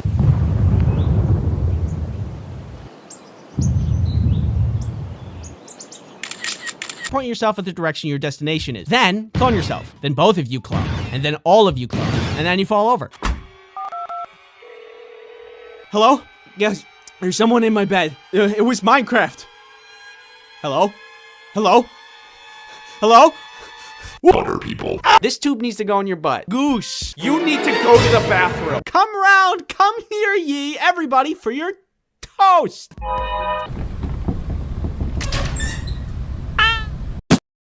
Hi. This guy's kind of weird.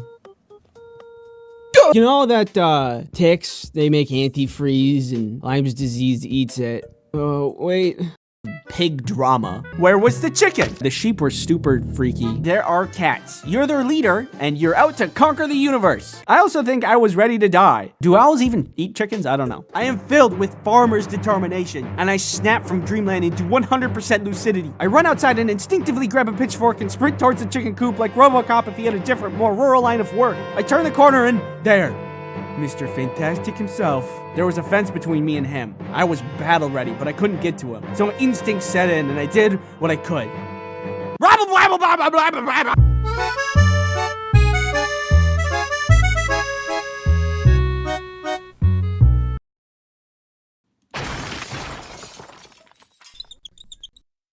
know what really peeves me the freak off?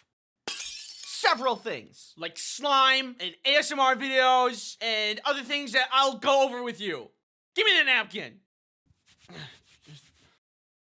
Is it still there? You still got it on. It's still there a little bit. Did I get it? No, there's still some. Yeah. All good? Yep. Perfect.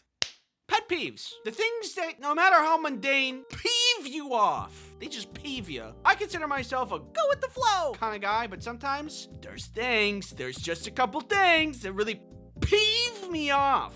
I don't know if anybody else is with me on this because it seems to be a very popular thing, but one of the top things that gets my goat, slime. Kind of hurts my eyes a little. When I was younger, I got a gift, and because I am a boy, it's slime. You know, you get boys, gross bugs, bleh, make a bug from the thing. Da, da, da, da. I fell into that category, and so I was gifted slime one day, and I played with it for like, I don't know, a little bit. And not even after a minute or two of playing with it, my hands were filled with like this weird texture. It was like an oily texture. Whatever else I was touching was also getting oily. And then the slime itself was attracting all kinds of hair and dust. It was disgusting. And it was like 2 minutes. I don't want to play anymore. And now I can't stand slime. And when I see people make those satisfying slime videos, it just throws me into a deep and terrible rage. Anytime I see it, I just think of like sticky hair and oily texture. I don't know what's going on in my brain that makes me mad, but when I see it, it makes me mad. I get angry. I don't like slime. And besides, I'm more of a moon and sand kind of guy anyway. Is it not just the better of the two? Would you rather play with soft, silky, beach-like sand or icky, oily, gross, sticky booger snot toy?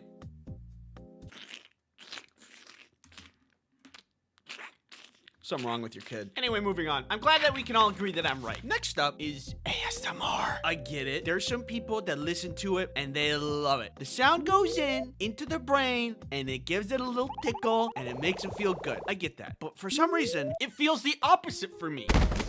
Ow! Ow! Stop it! I think it's like a personal space thing. ASMR makes it feel like somebody's right up in my bubble. And I don't like that. I like my personal space. I like me a good amount of air between me and people. Don't touch me. If I'm on a plane and your legs are touching my legs, I won't say anything because I'm pretty non-confrontational, but I'll be upset about it. Next up on the list, a pet peeve I think everybody can agree on. This video is sponsored by NordVPN. Ew, why'd you do that? NordVPN is a virtual private network that keeps you safe online. Pretend for a moment that this fist is the internet. You're pretty good there. But with NordVPN, you can protect yourself from malicious ads, nasty malware, and that ominous floating fist from earlier. Not to mention all those pesky trackers trying to collect your precious data. You can also install NordVPN on your phone, your tablet, Bob's phone, Bob. Anywhere that you need additional protection. Use promo code Ice Cream Sandwich to get NordVPN's 2-year plan plus 4 additional months for free. It's risk-free with Nord's 30-day money-back guarantee. Thanks NordVPN for sponsoring this video. There's another thing that peeves me off that I'm tired of being quiet about, and something needs to be said. One moment. Look at these two burgers. Observe how easy it is to eat this regular-sized normal burger. See? Relatively easy. Now try this. It's messy. It's bigger than your mouth. And it falls apart easily. Isn't that the worst? It's okay. I've been there, buddy. I don't like food that I physically have to crush with my hands to be able to eat it. I think there should be a law that prohibits burgers from being bigger than the average human mouth size, which is about 2.2 inches, which is around the width of 3 human fingers. Take your fingers out of your mouth. Would you be excited to eat a hot dog that required you to unhinge your mouth to eat? I don't think so. I think the rule of thumb is if your burger needs a stick to stay together, maybe it's time to go back to the drawing board. People who say short instead of average height. Like people are tall or short, and somehow there's no room for average. What, you're always hot or cold and there's no warm, fast or slow, full or hungry, day or night? Is your world so rigid that you are bound by the rule of black and white? Will you give no time for the brilliance of the sunset to dance on the stage of the horizon? I'm 5'9" and that's short to you? It's average. Imagine what house you could build with hundreds of millions of dollars. Beautiful marble, gorgeous statues, water features. With that much money, you should be able to make something really amazing with a lot of good taste. Well, I found a place that's somehow the opposite. I was on Zillow trying to find the most expensive place to live in New York. No, I am not procrastinating. It's important. Research. Anyway, I found this one. Look at how unfinished it looks. It looks bad. Can you guess how much this mansion costs? $125 million.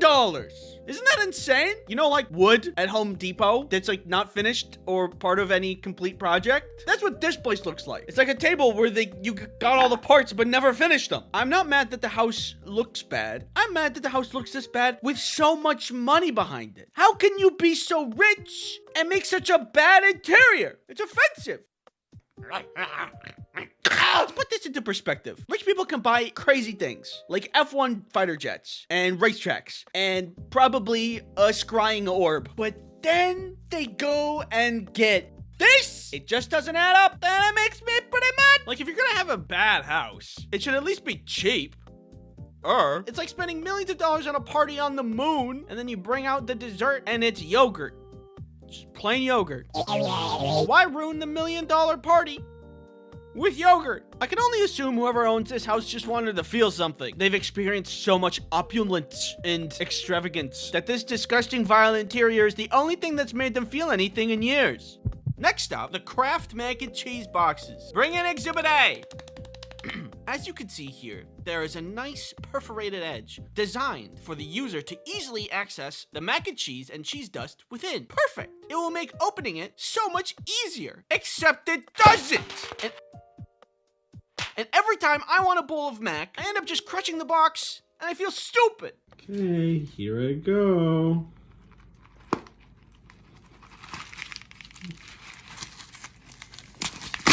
Perfect! It's so incredibly pointless. I'm having a hard time believing it's a real machine making these perforated edges. Probably just a guy at the end of the production line making indents in the boxes with his fingernails because he thinks it's like helpful or something. Well, it isn't. Even if it was, there's an entire bag of cheese dust in there that needs to be extracted. It's not gonna fit through that tiny hole. Just copy cereal boxes. They figured it out and you can do the same thing. Probably. No.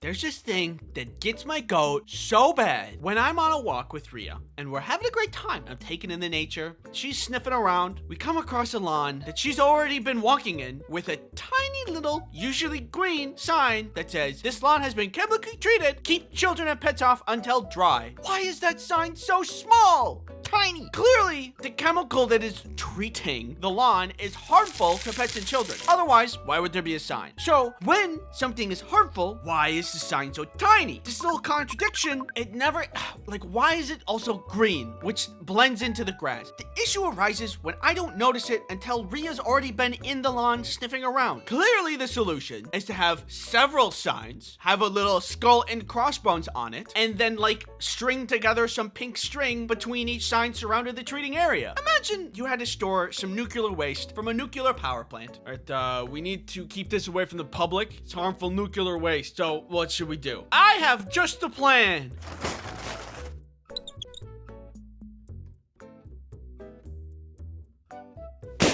It's perfect. If I were to give you a vial of poison and say drink it, would you? Probably not. But then, if I said, oh, don't worry, it's only enough to kill small children and pets, would you feel safe drinking it then? Probably not. I just hate those signs. Thanks for watching, and don't forget to subscribe. If you don't subscribe, it'll make me mad. You won't like it when I'm mad. Well, hey there, little guy. What you got there, buddy? Broccoli? Well, what are you gonna do with that there broccoli? Food fight! Noun, an instance of people throwing food at one another. Broccoli, pizza, beef, cheese, PBJ, just the P, HAC, JJBLT, BRB, corn dog, corn without the dog. First invented in 1939 by Jeremy M. Beef Food Fight. That's not real. Hey, what's going on? Welcome to here. Hope you're doing well, you know, with whatever's going on out there. Have you ever been in a food fight? There's something so goofy and Disney movie-esque about somebody standing up, yelling food fight, and everybody joining in without pause. Nobody really wanted to eat pizza because what they really craved was violence. Obviously, that's not how real food fights work. What? Hollywood's not an accurate representation of reality? That's crazy. What are you talking about? It's true, but life's just filled with hard truths like that, you know? Food fights are really disappointing. Sometimes bad things happen to good people. You can try your hardest, do your best, and still fail. Society peaked when GameCube had tiny discs. I have been in one food fight in my life, and while that sounds fun and adventurous, let me tell you that it backfired really bad. It took place back in junior high school, so imagine me, but small. One day my friend Tyler tells me about a rumor he heard about a food fight that's happening later in the week. He tells me to tell everybody I know. Normally a food fight would just fizzle out if not planned properly. So whoever planned this one wanted everybody to know so they would get as many recruits as possible. And that seemed like a pretty good plan. The day of the food fight rolls around. Tyler and I are sitting together during lunch waiting for something to happen. We don't know who's gonna start it. It was like waiting for a jump scare, but not knowing when it was gonna happen.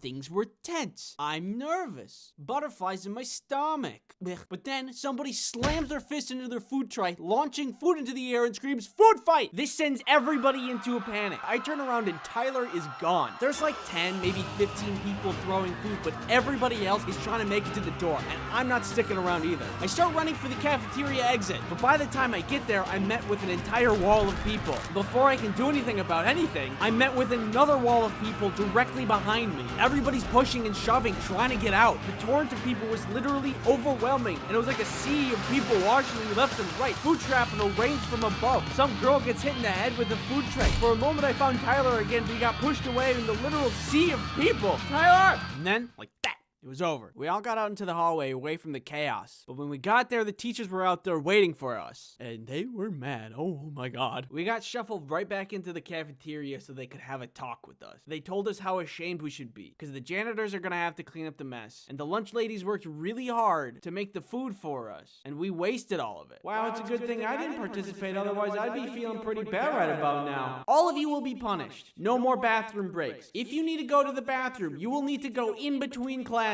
They took the laziest route for punishment and just punished everyone, even though most of the people weren't food fighting. Imagine being the girl that just got hit in the head with the food tray, and then instead of going to the nurse's office, you get in trouble. Where's the justice? Is it here? No.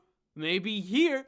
Nope. I think this person had some vice principal level of authority, and I can level with her a little bit and say, yeah, it's frustrating and makes your job harder, even though you don't go clean it. But wow, way to create a whole lot of animosity between the students and the faculty. Oh my god. Life is already hard in junior high. At that age, I was still trying to figure out girls and what kind of clouds there are. Cucumber nimbus. Even though there was a plan for the food fight, most people bailed, some people got hurt, and then we got punished harder than we could have ever expected. Why was this such a failure? Well, it's not like people didn't accept recruitment when told about the plan. No, wait. Well, it's not like people had classes after lunch and didn't want to spend the rest of the day covered in food. No, wait. Well, it's not like it was lunchtime and they were hungry and they wanted to eat the food instead of throwing it. No, wait. What I've learned from this experience is that food fights are stuck in Hollywood. Unless you go to one of the festivals, which are heavily planned and highly successful.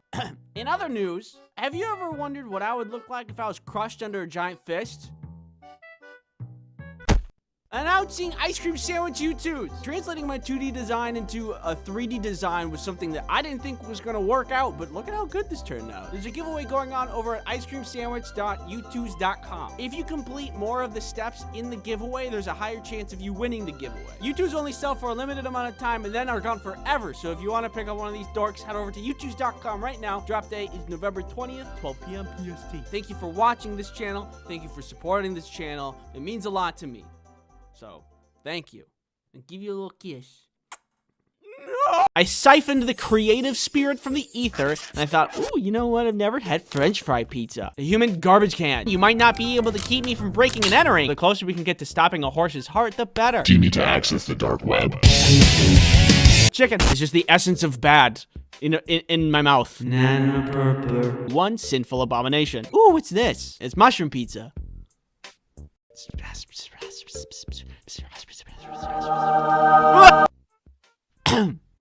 Fidget spinner. Have you guys seen this? It's been cropping up a lot lately. When did this happen? Came out of nowhere. I've been seeing a spike in popularity for trinket things like this. The spin on Kickstarter, the fidget cube, also on Kickstarter, and now the spinner. I don't know if that was on Kickstarter or not, but for some reason the fidget spinner really spun off. Huh? You get it? You get it? But seriously, it has. I see it all over YouTube. I don't get it. It spins. That's all it does. It's like 5 times less functionality than the fidget cube. It's like a yo-yo, but less good. Or it's like a smaller version of a salad spinner, but you don't get a nutritious meal out of it.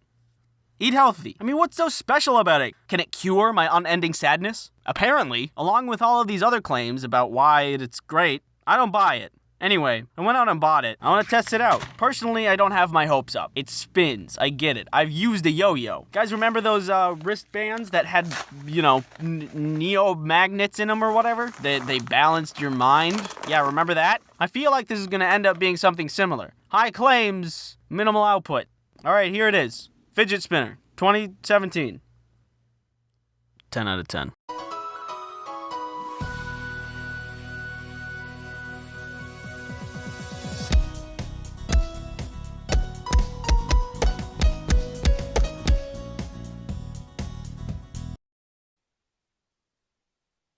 If you're anything like me, you don't like sports. I go get the ball? You just threw it, you go get it. I feel like if I was better at sports, I'd like them more, but I am not good at sports. If you're to look at my history with sports, you will see that my performance, it is bad. Yo, catch! I don't really like watching sports either, but I do understand there's a little crossover with what constitutes as a good time. Snacks, hanging with the boys, balls. I can see the appeal, it's just not my thing. For me, personally, I do other stuff for fun. Ooh, ice.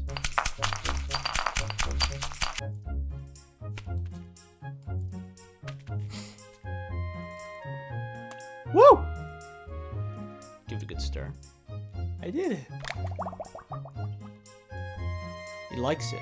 You want a sip? You want a taste? You like it? You like it? Oh, yeah? Yeah? You want it? You want it? Go get it. The other thing I like to do for fun is learn things online indiscriminately. Well, there's no easy way to say this, so. I am sponsored by Skillshare. Again, Skillshare is an online learning community for creatives where millions come together to take their next step in their creative journey. Have you looked at my YouTube videos and thought, well, if you'd like to make your own YouTube channel, you can. Learn from the man, the myth, the legend himself, MKBHD. Writing your script, shooting your videos, growing your channel. It's really good. Maybe I should take this class. Skillshare is specifically made for learning, so there's no ads, which is great. And there's new premium classes always being added, which is also great. It's great. Skillshare costs less than $10 a month for an annual subscription. But if you'd like to try it for free, then there's a link in the description that will give you a free trial of premium membership for the first 1,000 people that click on it. Thank you, Skillshare, for sponsoring this video. Okay, so the first sport I ever went out for was basketball. Half court! My parents signed me up through the local YMCA, and every practice session was everybody just throwing basketballs at the hoop for like an hour, and I was really not good at it. In fact, the entire time I played basketball, I never made a single shot, except for one time. We were playing some game against a much better team who continuously scored on us. I hardly ever got the ball because everybody knew that I could not handle that. But in this game, I was in a really advantageous position, and someone tossed the ball to me, and there was my shot. Wide open, and I took it, and I made it. I was so happy for my first score, and then we lost the game. I have made no significant difference on the outcome, and then I got a medal. I do not know how that works out, but it was fun. I got so much dopamine in that moment that it seared a memory into my brain. I can't remember what I had for breakfast, but I'll always remember that moment. I don't know how I feel about giving kids medals for losing. I don't know if it's really good for mental development, but it does feel good. After a certain amount of time, I stopped playing basketball and started playing baseball instead. At this point, I was a little older and I had marginally improved on my hand-eye coordination, so I could take baseball a little bit more seriously. And this time, I was on a team with my friends, which was awesome. It made playing the game way more fun. There was a snack bar at the place that we played games at, so we could always go and get like Big League Chew. And this is not interesting at all, but the nostalgia I get while looking at this product is palpable. It's potent. It's pungent. Ugh, Big League Chew is so good. Actually, hold on. Amazon. Big League Chew. There it is. I can get a pack of 5 for $8. There's a bucket? But yeah, baseball, I was also very bad at this game. I might have been older. I might have had better hand-eye coordination, but I was still bad at throwing, pitching, hitting. You could just generalize it and say that I was bad at the whole game. And you'd be right. I remember playing this one game where the ball landed right next to me. All I needed to do was pick up the ball and toss it. But while I was trying to pick it up, I wasn't looking at my hands. I was looking at the runner, just rounding the bases. And I kept missing while I was picking it up. So I was just looking at the dude taking all the bases while I was crouching over looking like a dumb idiot. And then I looked down and saw that I was missing it, picked it up and tossed it. But the runner got a home run by the time I threw it. Guess who was mad at me for that one? The whole team. If that doesn't sound that bad, trust me when I say it looked way worse if you watched it play out. Whew, tough inning. I'm gonna go get some more Big League Chew. I'm out of the old chew. All right. I was bad, and everybody knew it, including me. They even yelled at me to not throw the ball when I got it because it usually meant someone was going to get another base, if not an entire home run, because I would just miss all of the time. Except for there was one time when I shut everybody up. We were playing a game and we needed one more out to win. I was shortstop at the time, which is right here, and the ball was hit right to me. I picked it up and everybody was telling me, don't throw it. We'll get him out on the next hit. But I didn't listen. Instinct seeped into my brain. I was all animal. I got the out. The whole team was shocked, including myself. And it was the complete opposite of the basketball game because that throw won the game for us. I mean, it wasn't a really impressive throw, but when you take the worst player of the game and you get an out, it's a little bit cool. Everybody was freaking out, and everybody did that thing where they came up to me and they hit me in the head because they were like, good job. I don't get that in sports where they just hit you and spank you, but it is a form of endearment, so it felt very good to be congratulated. That was the coolest play in baseball that I've ever made, and I'll always remember it because all my other memories of playing baseball were really embarrassing. So I guess I get why people like sports. It's exciting when things go good. It's just that things don't go good for me a lot when it comes to that. This is kind of irrelevant, but I was thinking about when I was playing baseball, and I remember this time that there was this kid that we were playing against who was pitching, and he had been hitting every person that went up to bat. And then I went up to bat, and I could see that he was really upset. And then he threw the ball and he hit me. And I was like, hey, I don't have to walk.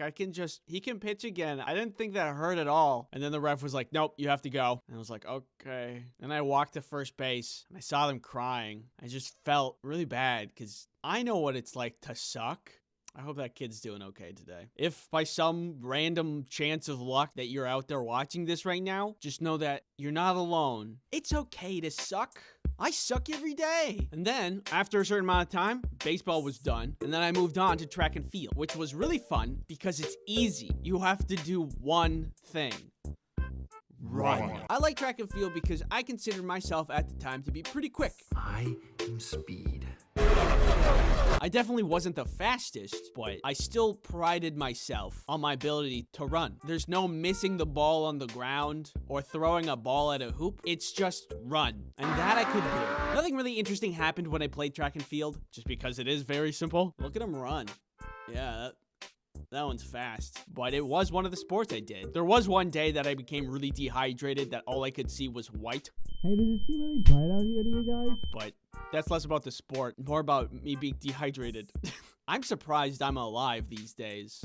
Anyway, and then I tried cross-country skiing, but that one was the worst because despite everybody's best efforts, I couldn't do it. Every practice after school, we would go out to ski, everybody would be shimmying around, and then there would be me shuffling in place for hours.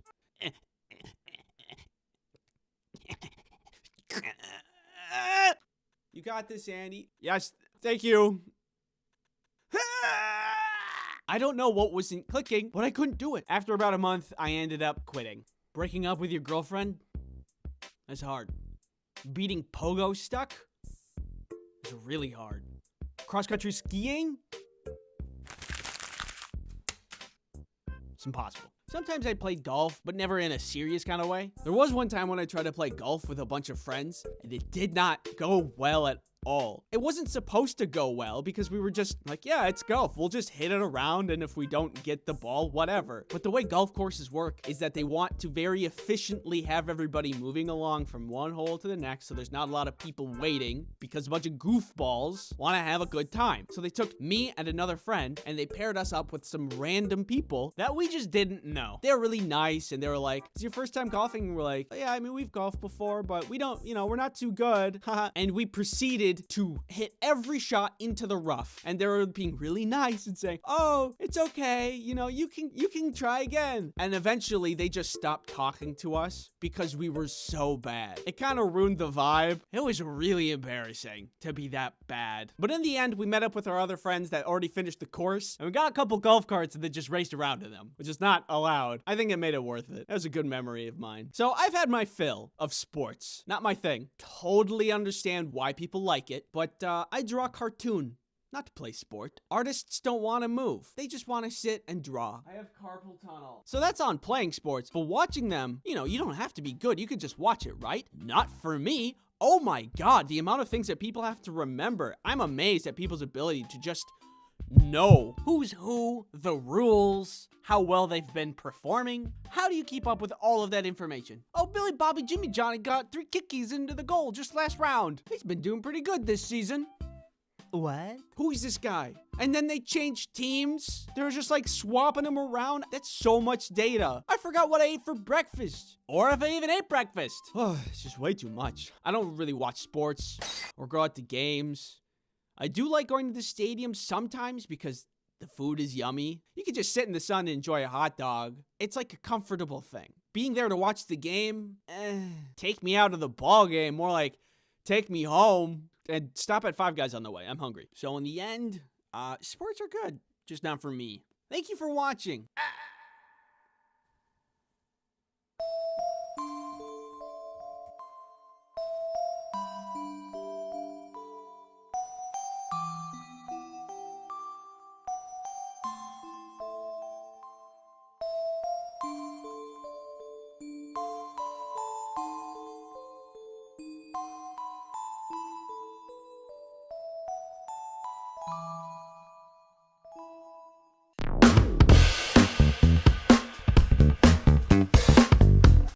Can we work on our phrasing a little or provide context?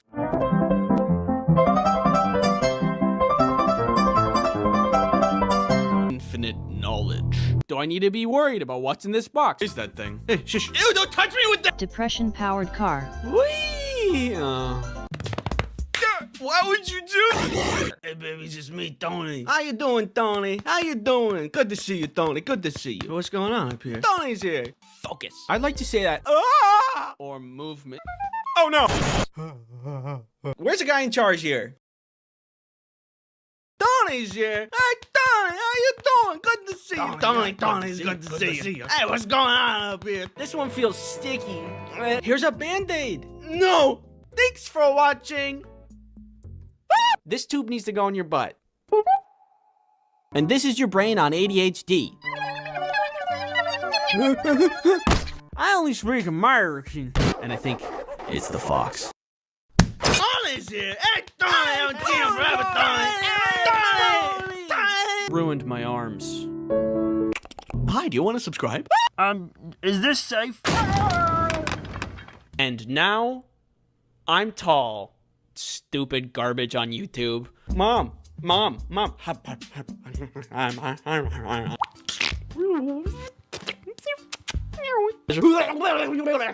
does the pig look like that?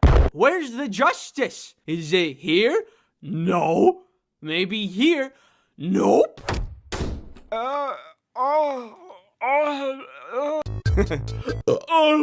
So we're on the plane. It takes off. Out a fight, baby. Wear a mask. Look at my eyes. One sword, please.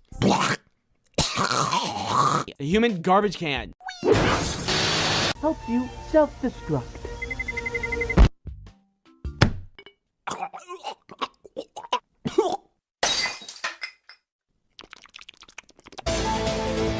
Talk to you. Watching you. Ah! Here goes this new song I just learned.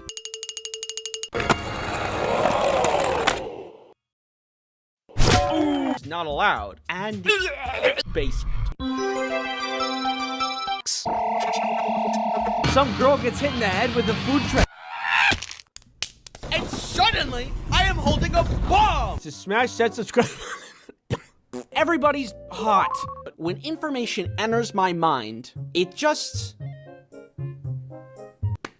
I can get around and over and through.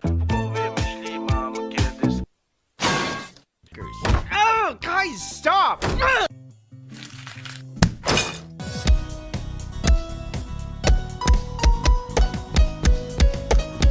Use promo code Ice Cream Sandwich to get NordVPN's 2-year plan plus 4 extra months more. Yo, catch! How junior high school science classes go. You regularly make new friends. Hope you're doing well, you know, with whatever's going on out there.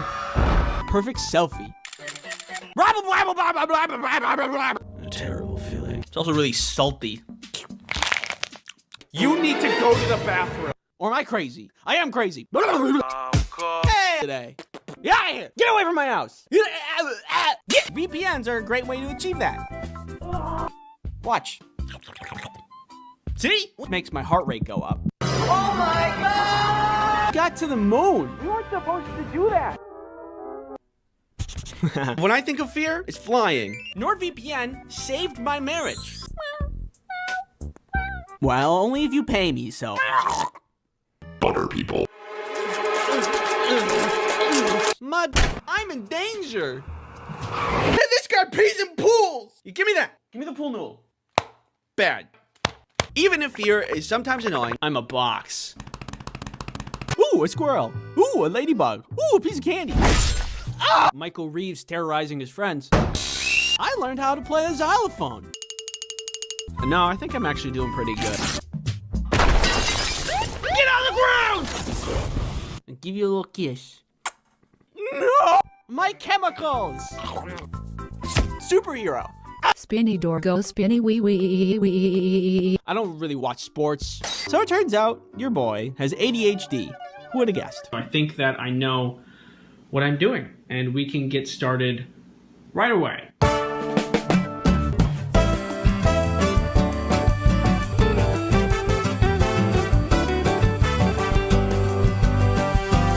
So naturally, I dressed up as a cardboard box. Any errands? Butterflies in my stomach. Yo! Because now birds can eat them.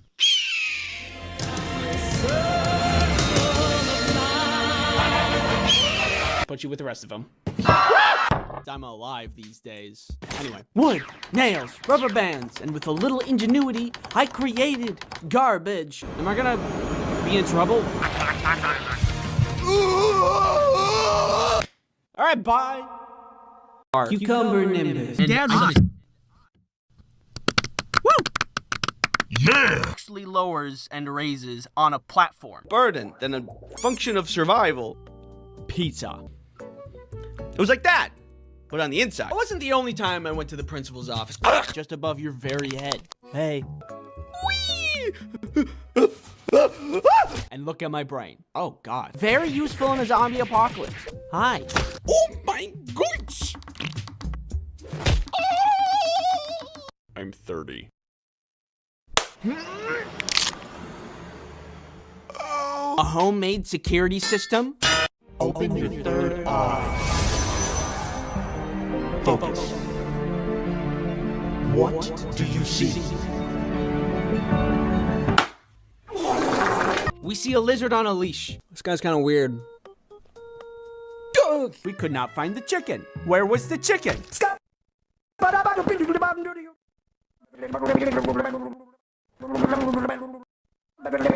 And guess what I did? Society peaked when GameCube had tiny discs, strong and robust. Bye! Congratulations. You know. Magic! Well, what are you gonna do with that there, Brock? Where's my can of whoop ass? I have a juicy booty. I have a juicy booty. Then it would be true. Speed. Yeah! Clearly not. But getting around places would also be great.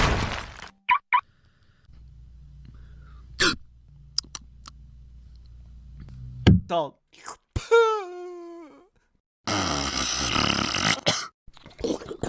Why is that real? I could be melting from the inside out. Come here. The worst thing possible. You might be thinking, because what they really craved was violence. Give me that.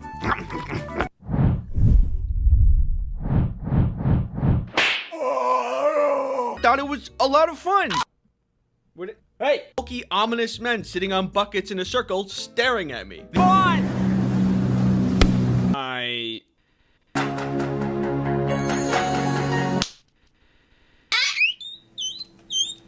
Beechwood lavender. Blow inside of me and kill me. Plants and animals don't die while he's gone. Your friends, your family, your neighbor's dog. Imagine me, but small. Balls. So I went outside to go meet them. Oh, piece of candy. I suck every day. Sprinkled around that you had to get over. Woo! My God! I was all animal. Corn dog. Corn without the dog. Actually bursts open. Oh God! Minecraft in my bed.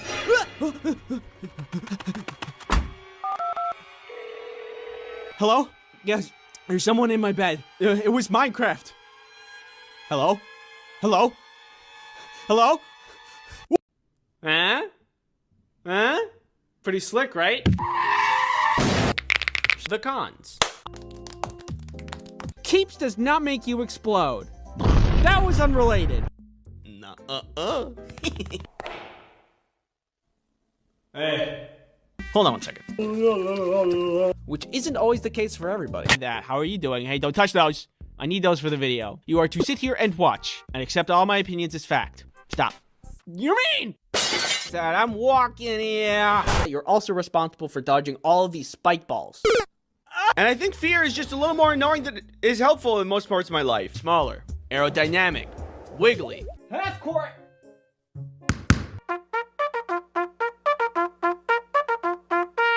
What do you say? You don't know what that is? What is specifically define a premonition dream? But there's only one way to find out. Let me go and get my foot x-rayed. If I find somebody that I'm making friends with, I'm happy. Rival. Yeah, a little more.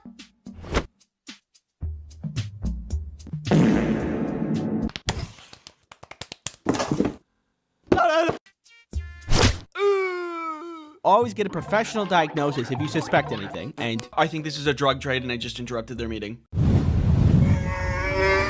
Back, you witch! What? It's just a card? Dangerous. Yeah! Bad at the whole game. But there's no sponsorship segments in this video. Crazy. No. Well, how about not that? Hey, does it seem really bright out here to you guys? Nana purpler. Whoa, God. I almost dropped my phone. I think in your dreams, and we can hang out, but I will not stop farting. And see if something's wrong with that. Protect yourself online. And didn't tell us what was about to happen? My body is wiggly. I said, come on. Just let me go get my cereal. No, I can do it. Nah, I'm doing it anyway. Krista? Krista? Doggy door. Dog.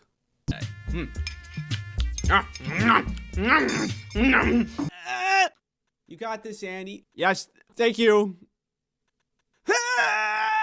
We're separated because of pig drama.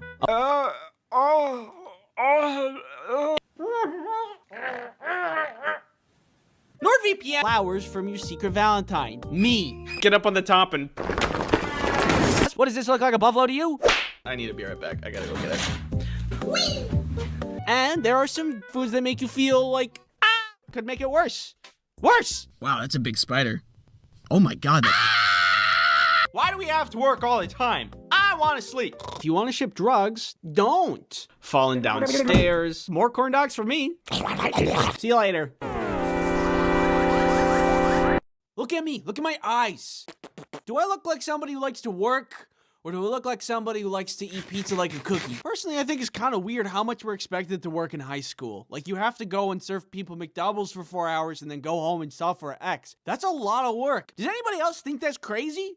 Or am I crazy? I am crazy. I really did not want to get a job when I was growing up. I don't like to work. I just like the money. But if you want to go to the movie theater with your buddies, you gotta have the cash. One ticket, your total is $20. For my first job, I wanted to avoid the food service because I feared people would be a little bit more abrasive when it comes to their meals. You'll find rude customers anywhere, but I just feel like when food's involved, things get a little hairy. I don't want people yelling at me about onions. I don't care about onions. I ended up working somewhere that's not food, which I will show you through example.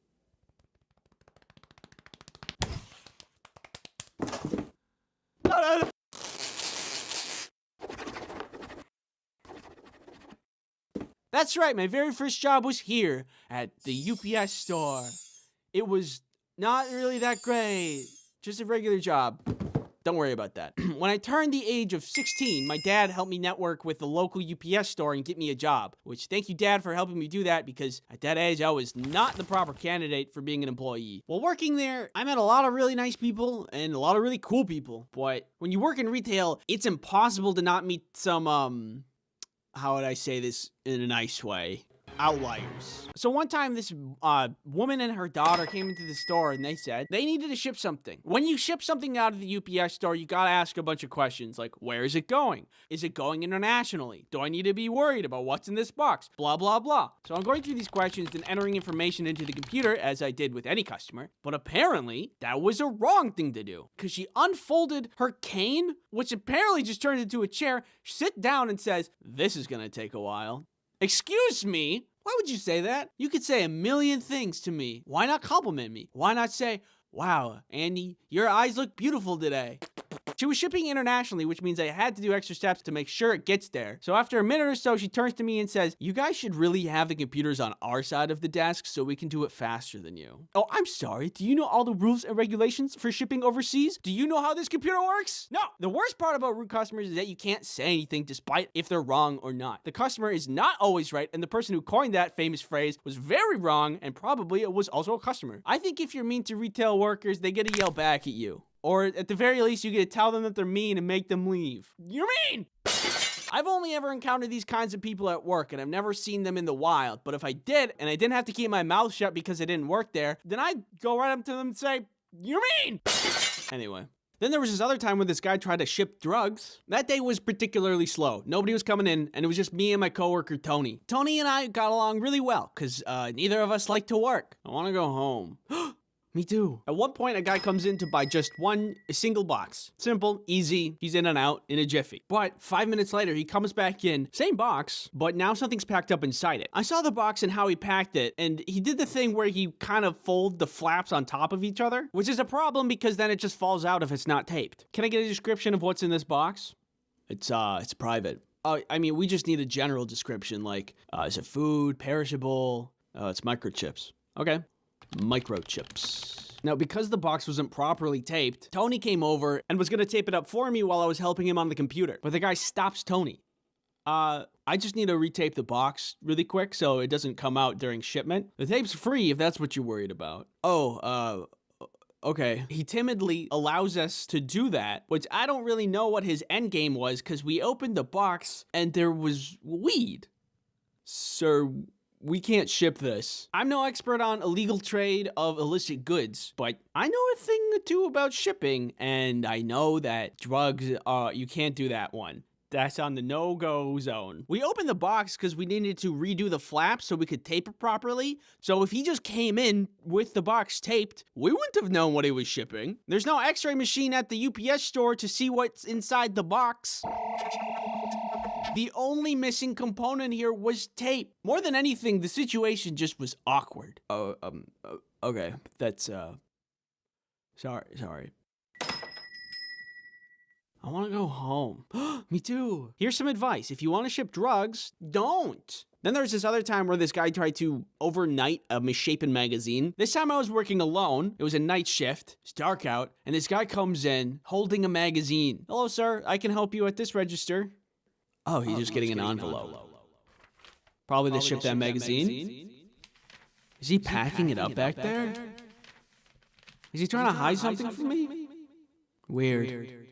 I want to go home. I like to ship this next day air, please. When you ship like a piece of paper next day air, UPS has this special envelope that makes it cheaper. And I saw that he's trying to do that. So I talked to him about it. Oh, actually, we have these special envelopes that cut you a deal, so it's cheaper to ship next day air. At first, he was hesitant about that, which is definitely a red flag, because it was like $100 cheaper to ship through the special envelope. And why wouldn't you do that? You could spend $100 on buying, like, I don't know, Five Guys. That's a lot of Five Guys. Five Guys good. But still, nobody would pass that up. So it was weird that he hesitated. I eventually talked him into it because I think he was like catching on that I was catching on that he was being suspicious. So I started typing in the information for him, and he started to move the magazine from the envelope he picked up already to the other envelope that I offered him. And while he was doing this, I saw that it had a big weird lump in it. So that's another red flag. 2 for 2, baby.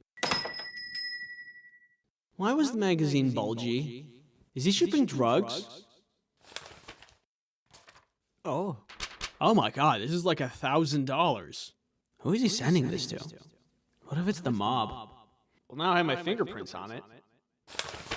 And then I sent it off. I don't want to get involved with the mob or whoever that was. I was 16, alone in this store at night, and not paid enough for it to be my problem. I guess now that I'm on the topic of illicit substance distribution, there was this other guy. He would always come into the store and be like, hey, I shipped a box to your store, and it's big. And we'd be like, oh, is this the one? Yeah, that's the one. Of all the other customers, this guy was very easy to deal with and really charming. But one day, a couple of other customers came in, and they're like, hello, we're the police. They asked to see the manager, and they talked to him, and then a couple days later that guy picked up a box and then was arrested in the parking lot. Turns out he was importing a lot of opium. I think it was around this time that I realized I miscalculated when I passed up all those food service jobs. But then again, is any retail job good enough? I don't know. I better would have had a better time at Five Guys. Stop eating the french fries. Anyway, hindsight's 2020. Other stuff that happened. One dude asked me if the narwhal bacon's at midnight, which was very cringe, and trust me, I know cringe. A bunch of cheerleaders burst into the store, cheered, ran in a circle, and then left. We suspect they were just trying to cause a commotion while their friends would steal things, but then realized there was nothing interesting to steal at a UPS store, and then went away. There was a guy that would often come in and try to ship bath salts, which...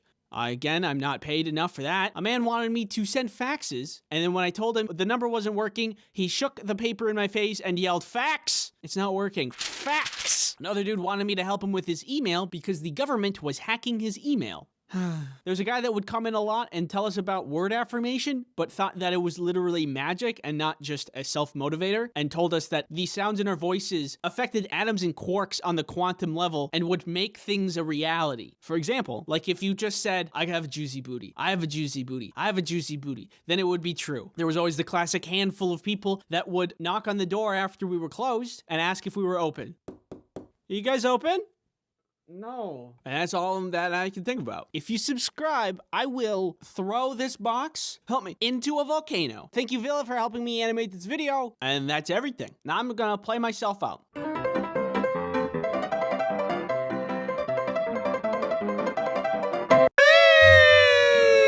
I sure do love flying around the cosmos with you, sister. So fun. We're not doing anything to bother anybody, and we're... Oh, what's that?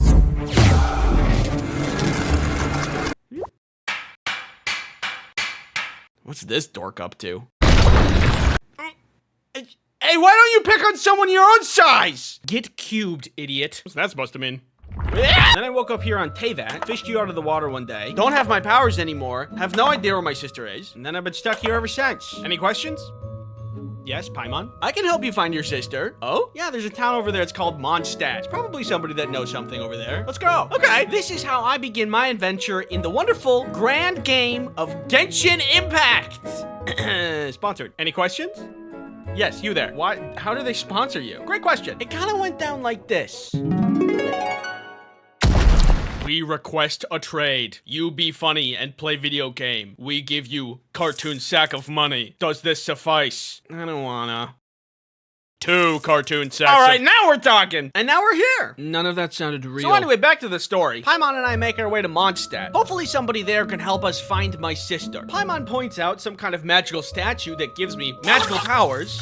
And it tells me that wasn't normal. The gods must like me because I'm so awesome and cool. Let's just keep going to Mondstadt. Oh, okay. On our way, we come across a giant dragon and some boy talking to it. Nice, Ron. I sneezed. Oh, I'm not allowed to sneeze. After accidentally scaring off the dragon and the boy with the magic powers that were forced upon me, by the way, not my fault, we found a red-looking tear. This looks pretty dangerous. Probably shouldn't touch it. Spit that out. Why would that be your first instinct? Look, strawberry flavor! I just said it was dangerous. I don't know, I'm new here! A little further ahead, just as we're about to get to Mondstadt, we run into Amber. Parkour! I scratch her back by helping her fight some monsters. She scratches my back by bringing me into town and giving me a glider. Things are going pretty good. We're making a lot of progress. But moments later, the city is attacked by the dragon we pissed off from earlier. Do you think this is my fault? From the thing that happened earlier? Shut up! Paimon, help me! Suddenly, I'm whisked away by a tornado that the dragon summoned, flinging me high into the sky. Foolishly, though, the dragon has no idea that I recently was granted magic powers that I'm kind of allergic to. Witness me. After my heroic deeds that saved everybody in town, everybody now thinks I'm awesome and cool! Later, when we're in town, we see that green guy again. We meet up with him and learn that his name is Venti. And we got a lot of questions for him. Turns out, that dragon's name is Dvalin, and he used to not be a violent dragon, but only became one from corruption by an Abyss Mage, who's part of the Abyss Order, who's a group of non-humans who hate humans. So now Dvalin is tortured by this magic poison blood, and I've been trying to get him back to sanity, but I just can't seem to reach him. Poison blood like this poison blood? Wait, it's a different color. Seems like maybe you magically purified it by magic accident. Blueberry. Can you guys purify this one? We can do it! Can you help me save Dvalin? We can do it! Let's commit a robbery! What? We can do it! There's a lyre of old in this town. Dvalin is very familiar with its music. If we get our hands on it, then maybe we can calm him down and bring him back to sanity. That's a good idea. Let's do it!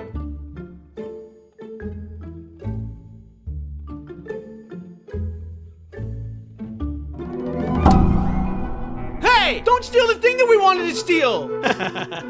Hey! Intruders! We're busted! Run!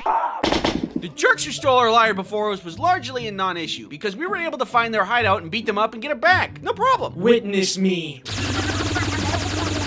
So, with the lyre back, we could possibly cure Dvalin. Time has faded the magic in the legendary lyre, but all we had to do was restore it with the tears that I could purify. Easy! Hand me that tear that you purified earlier. Thank you. Now, with nothing in our way, we lured out Dvalin, only to find an Abyss Mage whispering evil lies to him, enraging him, and then him leaving again. Let the record show I did not sneeze this time, and none of this was my fault. Okay, new plan. We forcefully purified Dvalin of gross magic by beating him to a pulp. Yeah, I can do that. Hey, Dvalin, how you doing? How'd you guys get here so fast? Oh wow, I feel a lot better. Sorry about earlier. Don't worry about it. We saved the dragon, we saved the town, and after all this, I feel very accomplished. The only bummer about all of this is that when I went to Venti and asked him about my sister, he said he didn't know. Oh. The next stop in your journey should be Leeway. The Geo-Archon Rex Lapis comes once per year to make divine predictions, which guide the city on how to run Leeway for the coming year. Perfect. A chance to ask a powerful deity where my sister is. Let's get moving. Leeway is the largest trading port in all the 7 nations. Merchants gather from all over Teyvat, making it a port city with with booming business. This is also where the world currency Mora is minted. I wonder if Adi would want to do another robbery with me. Once we arrive at the ceremony, we see Miss Ningguang of the Liwei Qisheng, a powerful financial leadership group that takes part in running a lot of the city. Looks like Miss Ningguang is in charge of leading the ceremony this year. Oh look, that guy's making a wish. I wish to get some leads from the Geo Archon about my missing sister, and for my sister to be found soon. And $1 billion.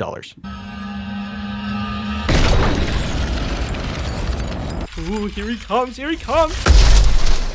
Oh my god! Paimon, we are way too close to the scene of the crime. And we're outsiders, we're gonna be considered suspects. Don't panic. What we need to do is sneakily escape from the scene of the crime without being caught so we don't look suspicious. Hey, over there! I'm not guilty, I can prove it! And just when I thought that I was about to go to jail, this guy named Child, yeah, that's his real name, comes to our rescue and gets us away from the scene of the crime. But when we talk to him, we find that he's part of the Fatui. Hey, you're part of the group that stole the liar from earlier! I know my reputation, but I'm not a bad guy. Okay, maybe I am a bad guy, but you can trust me. Okay. Here, take this sigil. The Adepti, the magical creatures who have also taken part in running the city, have the authority of clearing your name of any wrongdoing. And this sigil will give you permission to talk to them. Well, I don't see any other way out of this, so let's go. After we filled in all the Adepti that God died, we are now off the hook from being criminals. But now there's this looming power vacuum in Liwei that leaves the city unstable. We talked to Child again, who's like, hey, isn't it weird that the Liwei Qisheng hid the body of Rex Lapis after his death? Hey, that is weird. And they were the ones to do the ceremony, which means they were closest to the scene of the crime. And if you're close to the crime, you can do the crime. I would know. I stole a liar once. Conveniently, we later get an invitation to meet Ningguang at the Jade Chamber, a grand floating house where she lives and does a lot of her work. Floating house, schmloating house. I'm not jealous. Floating stuff is stupid anyway. What did you... Anyway, this is a perfect opportunity to use my masterful detective skills to figure out where the body is hidden. Miss Ningguang, tell me where the body of Rex Lapis is hidden. It is in the Golden House. Tell me or... Oh.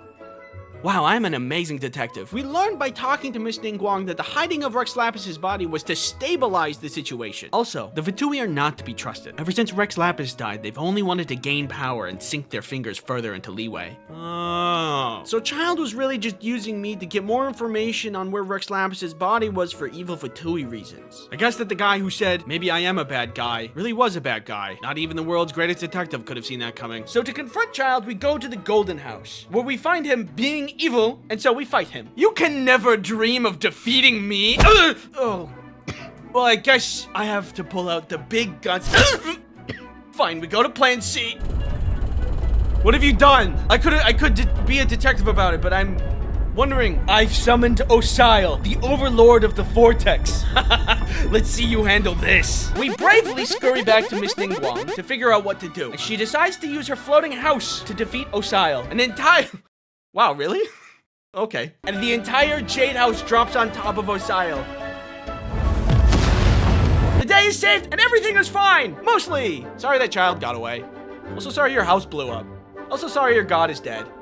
Do you know where my sister is? No. Dang it! Before I say my final thoughts, thank you Genshin Impact for sponsoring this video. It's been a while since I've been able to play a game that isn't laced with guilt, since this was technically work. And genuinely, look at me, genuinely, the game is good. It's got good animation, it's got good story, it's got good game design. There is a reason it's such a huge game. I actually enjoyed myself. If you're interested in playing the open world action RPG Genshin Impact, then you'll be happy to learn the game is free. There's over 100 characters that you can play with, each of which wield and fight with unique elemental powers. By the way, this entire video, 100% spoiler free. There's tons more story and lore, and what you just watched was only a taste of Genshin. Blueberry. Plus, there is a new update coming out on September 10th featuring the new region Not Cry. There's gonna be more characters such as Lauma from the Frost Moon Scions, Flins from the Light Keepers, and Aino from the Clink Clank Krumkaki Craft Shop. Try saying that 5 times fast. This update also greatly expands on the game's main story and lore, where you'll find several factions gathering at Not Cry for some unknown reason. Even the Fatui. And if I find Child there, I'm gonna beat his ass! There's also gonna be new events along with special rewards for the 5th year anniversary. Download Genshin with the link in the description and use the redemption code for 60 bonus Primo Gems. Thanks again for watching, and if you don't mind, it's time for me to jump back into the game. See ya, gamer.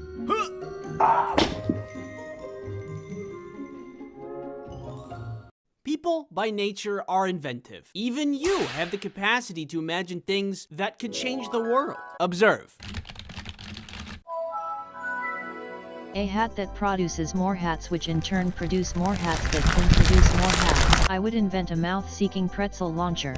A sandwich. More ice cream sandwich merch. A peanut. Ball 2.0. Hot ice cubes. Thought/dream to video converter. You. Depression-powered car. Whee! Speaking of inventions, have you heard of today's sponsor? NordVPN is a virtual private network that helps you protect yourself online. You guys remember when TikTok was almost banned? A VPN can help you get around certain region-blocked content so you can do whatever you want online. Using a VPN encrypts your browsing activity so no one knows who you are or where you're going. NordVPN can be used as an ad blocker. Get out of here. They have super fast service in 60 different countries. I use VPNs when I want to get to content that's region locked. For example, there's only some Netflix shows that you can watch in France. Where are you from? France. Okay, you're good. Use promo code Ice Cream Sandwich to get 68% off a 2-year plan plus 1 additional month for free. Thanks NordVPN for sponsoring this video. NordVPN, thumbs up.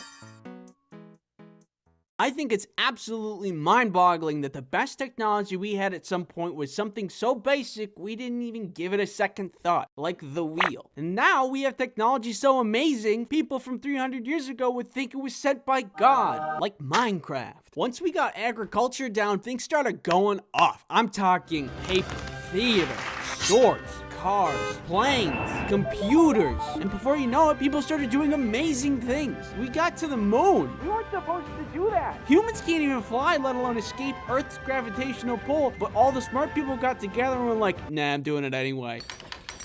I've always been interested in that kind of thing, innovation and inventions. Ever since I was a kid, I watched Bill Nye, I had all the science experiment books, I had it all. I even met Bill Nye himself. There I am. Right there, that's me. I even got the signature. Learning about all the things that people invented in the past and in the present, and how anybody has the ability to imagine and invent whatever they want inspired me. One day I went into my dad's workshop filled with determination to create something. Wood, nails, rubber bands, and with a little ingenuity, I created garbage. I remember I meant it to be a card swiping machine, but it was just wood that you could put a card into, and it had no practical use. More modern art than modern science. I learned an important lesson that day. Oh, I have to be smart to make stuff. Oh, that's a bummer. I still like to watch YouTube videos about cool inventions that are being made or Michael Reeves terrorizing his friends.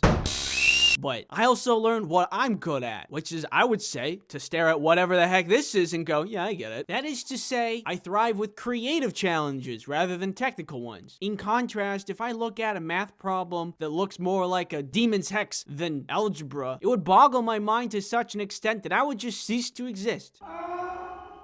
I'm more of an idea man anyway. That's the ideal job for me right there. I get great ideas all the time. Here's a couple, you could just have a couple freebies for you. A dog petting machine so your dog doesn't get lonely. A me petting machine so I don't get lonely. A tattoo machine that works like a printer. Only frosting Oreos. Big corn dog. A popcorn bag that you break like a glow stick and then it makes your popcorn. Joy-Cons without drift. How hard is that? RGB dishware. If you need any more good ideas, let me know. Here's my card.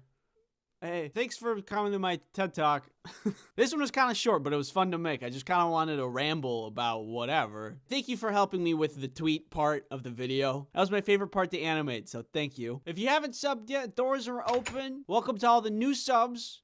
Make yourself at home. I have a Fanta if you want.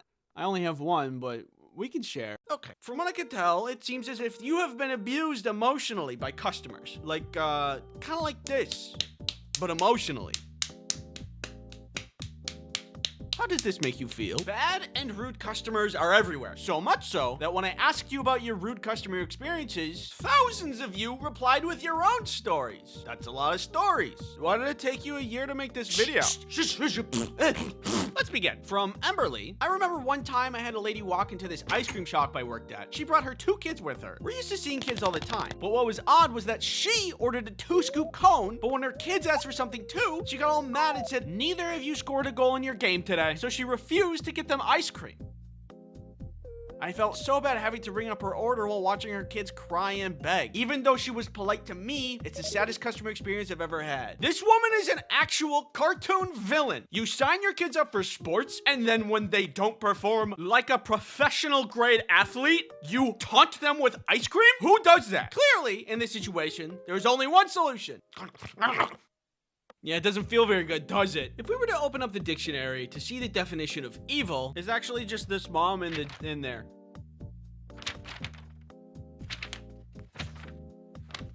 This dictionary is crazy. I know the person telling this story is simply an employee with no corporate power, but if I was the manager of that store, I would have something to say. Actually, moms who punish their kids by going to ice cream stores and getting ice cream for themselves, but not their kids, but they bring their kids anyway so they can make them feel bad, they have to get their ice cream with spiders. It's just company policy. Sorry, it's company policy. There's nothing I can do. Have a nice day. Enjoy your spiders. For that, Mom, I have a book recommendation. It's called How to Be a Good Parent. And I think it has some profound insight. Some pretty good insight. Anyway, that mom sucks. I'm sorry you had to witness that. And I'm also sorry you have to witness this. Witness what? Why are you looking at me like that? What's happening? What's going on? This video is sponsored by Incogni! No, spare me! Let me introduce to you a data broker. They follow you and collect your information and then turn around and sell it. Your address is 5492. Hey! This is all for the purpose of profiting off of your data so ads can be served to you. Hey, you should buy some corn dogs! Hey, you should get stuffed! How did they know? Well, this is where Incogni comes in. There is a way to get data brokers to stop tracking you. But it is super convoluted and takes a lot of time and energy. You have to find the brokers that are taking your data, send removal requests, and then follow up with them to see if they're complying and take action if they aren't, which is a whole nother thing. And then there might be new brokers that take their place. So you have to do it all over again. Well, Incogni takes care of all of that. Incogni data professionals will find, request, and track all of that on your behalf so that you can finally get some well-deserved rest that you need. I know I need some rest. I'm so tired. Click the link in the description to try Incogni today at www.incogni.com/ice cream sandwich. That's www.incogni.com/ice cream sandwich. Thanks Incogni for sponsoring this video. Herbal Assailant says, we had a UPS drop off in our store, so it wasn't uncommon for customers to need help bringing in heavy boxes. But one day, a customer creeped up to the door and pointed out one of my coworkers and motioned them to come outside. That's deeply concerning to me. A few minutes later, my coworker comes back in with a heavy box over his shoulder. Also, this box is like a cobbled together mess of different boxes and duct tape, and walks with the customer to the UPS desk. A few minutes pass and they both come back to the front of the store with the box and bring it back to the customer's car. Once my coworker's back inside, I ask him what that was all about, and he says he can't ship his package for him. It was a deer, an entire dead deer, in an unrefrigerated box. Welcome to UPS Shipping 101. I am Professor. First lesson, what are you allowed to ship? Does the explosive go in the allowed or not allowed category? Not allowed category. Correct. Yes, good job. Does the mysterious unlabeled pathogen go in the allowed or not allowed category? Not allowed. That is correct. Does the dead unrefrigerated deer go into the allowed or not allowed category? Allowed. Nope, wrong. Bad. Surprisingly, there are reasons for people to ship deer. Taxidermy, meat processing, scientific stuff, but you do need to put it on ice and not in a warm box for several days. And for what I thought were obvious reasons, it just needs to be refrigerated. Hey, I got you some ice cream. Where is it? It's in the cabinet. It's your favorite flavor! Maybe it's a little presumptuous of me, but it feels obvious that you can't ship hazardous materials. Like if something is a hazard to someone's health, you wouldn't be allowed to ship it. Hi, I'm here to ship a package. Okay, and what are you shipping? It's uranium-235. It's what? Uranium-235. Uranium-235? Yeah.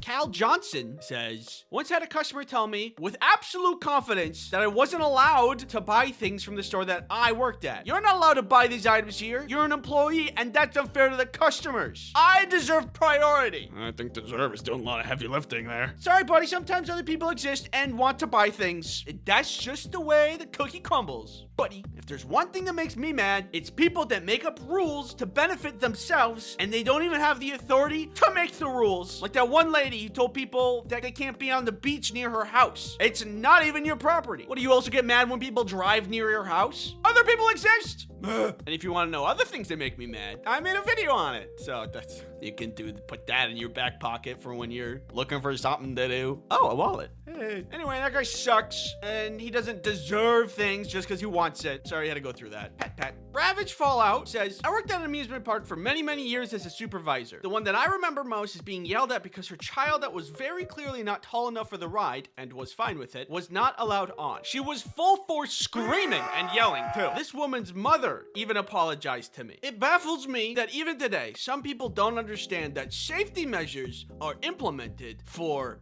your safety. I get it. It's a crazy concept. If the supervisor was like, yeah, I don't care about safety measures, go on through, then your kid might not make it to the end. That's just crazy. Imagine you could get all the things you wanted in life from screaming. What kind of world would that be? One large popcorn, please. Okay, then your total comes to $20.50. All right. I imagine screaming as a currency, it would be an interesting economy. Auction houses would be a lot different, I think. I think the moral of the story is, something. Thanks for watching. If you're looking for other things to watch, I have bad customers that I myself have encountered, and this other video that I mentioned earlier. Now, if you don't mind, I'm gonna go get myself a chocolate bar. Hello, sir. How may I... Can we work on our phrasing a little or provide context?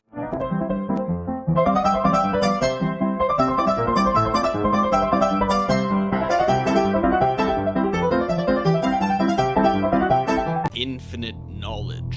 Do I need to be worried about what's in this box? Is that thing? Hey, shush. Ew, don't touch me with that! Depression-powered car. Whee! Why would you do that? Hey, baby, it's just me, Tony. How you doing, Tony? How you doing? Good to see you, Tony. Good to see you. What's going on up here? Tony's here. Focus. I'd like to say that. Ah! Or movement. Oh, no. Where's the guy in charge here? Tony's here. Hey, Tony, how you doing? Good to see you. Tony's good to see you. Hey, what's going on up here? This one feels sticky. Here's a Band-Aid. No. Thanks for watching. This tube needs to go in your butt. And this is your brain on ADHD. I only speak American. And I think it's the fox. Tony's here. Hey, Tony, I haven't seen him forever, Tony. Ruined my arms. Hi, do you want to subscribe? Is this safe? You need to go to the bathroom. Or am I crazy? I am crazy. Hey, today. Get out of here. Get away from my house. VPNs are a great way to achieve that. Watch. See? What makes my heart rate go up? Oh my God! Got to the moon. We weren't supposed to do that. When I think of fear, it's flying. NordVPN saved my marriage. Well, only if you pay me, so. Butter people. I'm in danger. Hey, this guy pees in pools. You give me that. Give me the pool noodle. Bad. Even if fear is sometimes annoying, I'm a box. Give me that.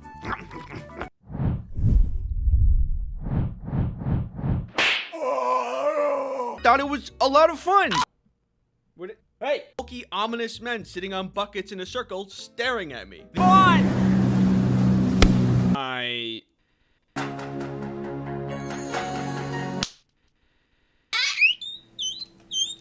Beechwood lavender. Blow inside of me and kill me. Plants and animals don't die while he's gone. Your friends, your family, your neighbor's dog. Imagine me, but small. Balls. So I went outside to go meet them. Oh, a piece of candy. I suck every day. Sprinkled around that you had to get over. Woo!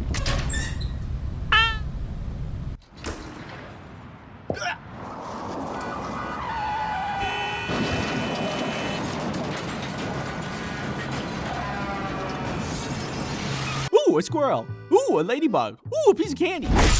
Ah! Michael Reeves terrorizing his friends. I learned how to play a xylophone. No, I think I'm actually doing pretty good. Get on the ground! And give you a little kiss. No! My chemicals! Superhero. Spinny door go spinny wee wee wee. I don't really watch sports. So it turns out your boy has ADHD. Who would have guessed? I think that I know what I'm doing, and we can get started right away.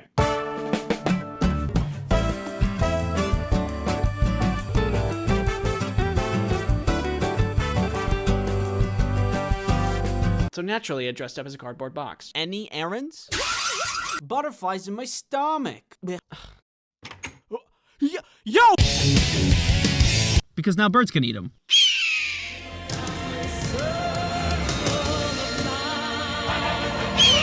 Put you with the rest of them. I'm alive these days. Anyway, wood, nails, rubber bands, and with a little ingenuity, I created garbage. Am I gonna be in trouble? All right, bye. Cucumber nimbus. And Dad Actually lowers and raises on a platform. Burden than a function of survival. Pizza. It was like that, but on the inside. That wasn't the only time I went to the principal's office. Just above your very head. Hey. And look at my brain. Oh, God. Very useful in a zombie apocalypse. Hi. Oh, my goodness. I'm 30.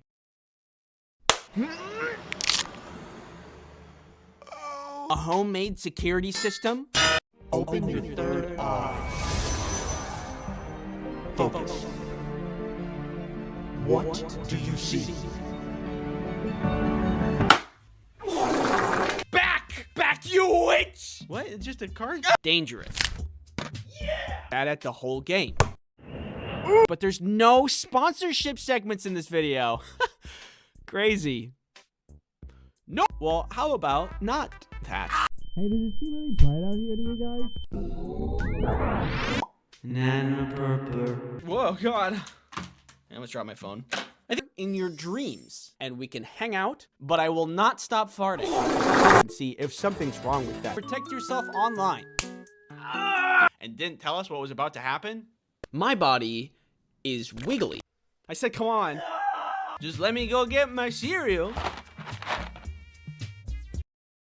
No, I can do it. Nah, I'm doing it anyway. Krista? Krista? Doggy door. Dog. My dog! That was all animal. Corn dog. Corn without the dog. Actually bursts open. Oh, God! Minecraft in my bed.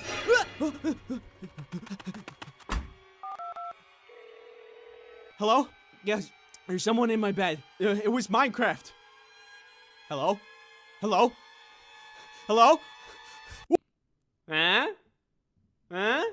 Pretty slick, right? The cons. And now, I'm tall. Stupid garbage on YouTube. Mom.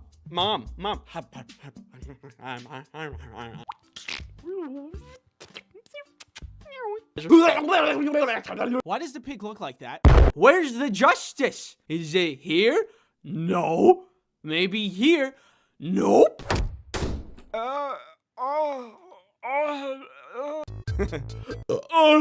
So we're on the plane. It takes off. Out a fight, baby.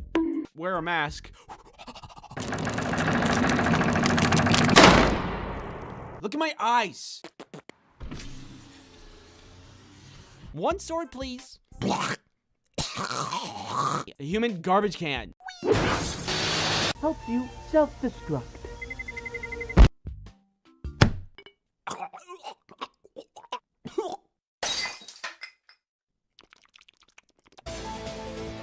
Talk to you.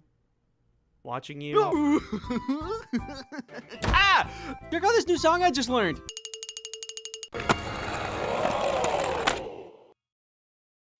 It's not allowed. And basement.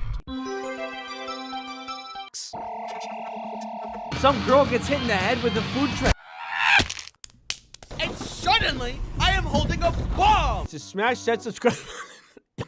Everybody's hot. But when information enters my mind, it just... I can get around and over and through. Oh, guys, stop!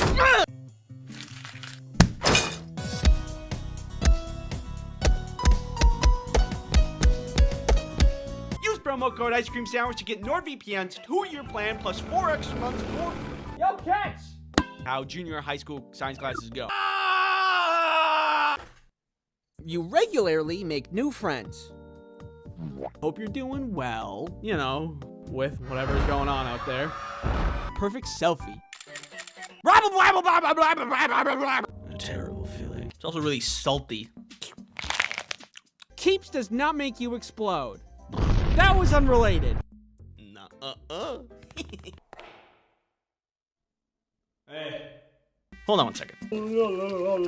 Which isn't always the case for everybody. How are you doing? Hey, don't touch those. I need those for the video. You are to sit here and watch and accept all my opinions as fact. Stop. You mean? Dad, I'm walking here. You're also responsible for dodging all of these spike balls. And I think fear is just a little more annoying than it is helpful in most parts of my life. Smaller, aerodynamic, wiggly. Half court.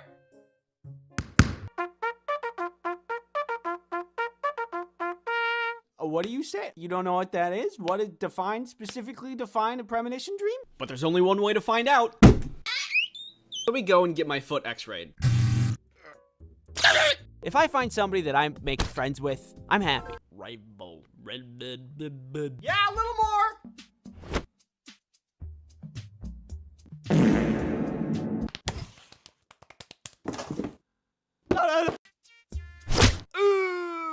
Always get a professional diagnosis if you suspect anything. And I think this is a drug trade and I just interrupted their meeting. We see a lizard on a leash. This guy's kind of weird. We could not find the chicken. Where was the chicken?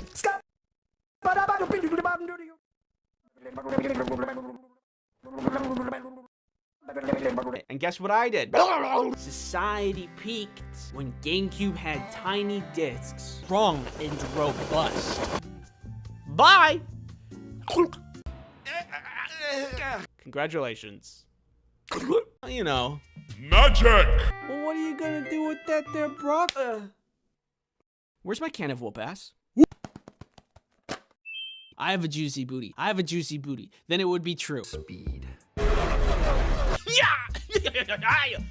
Clearly not. But getting around places would also be great.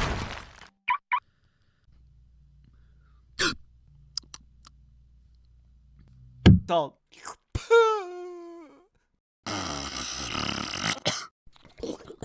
Why is that real? I could be melting from the inside out. Come here.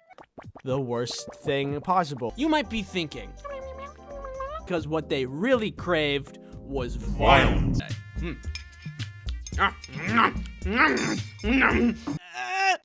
You got this, Andy. Yes, thank you. We're separated because of pig drama.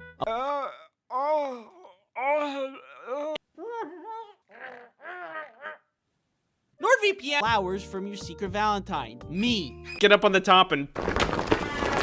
What does this look like, a buffalo to you? I need to be right back. I gotta go get it. Whee! And there are some foods that make you feel like, could make it worse.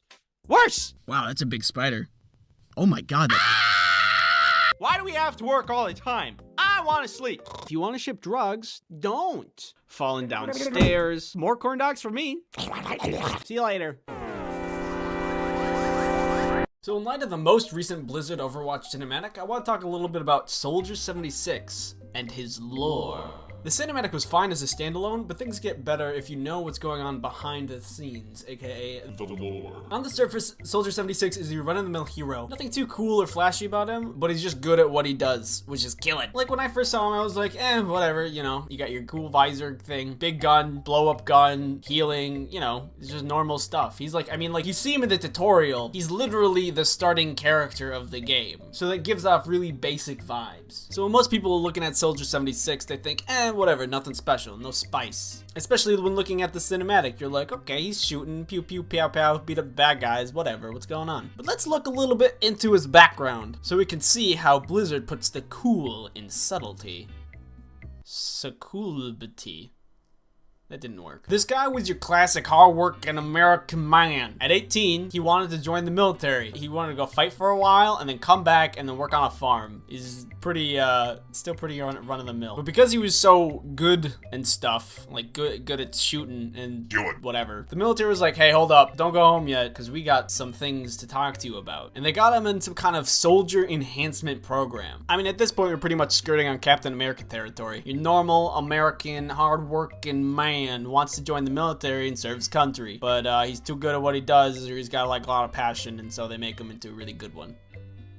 Whatever. This soldier enhancement program that Soldier 76 was put through made him like really strong, really fast. He's basically perma-buffed. So this Omnic crisis was going on, and him and a couple of other augmented soldiers went and tried to go fight them, and that was, you know, that was going on, whatever. Eventually, Overwatch was formed, and a lot of the augmented soldiers joined to that force.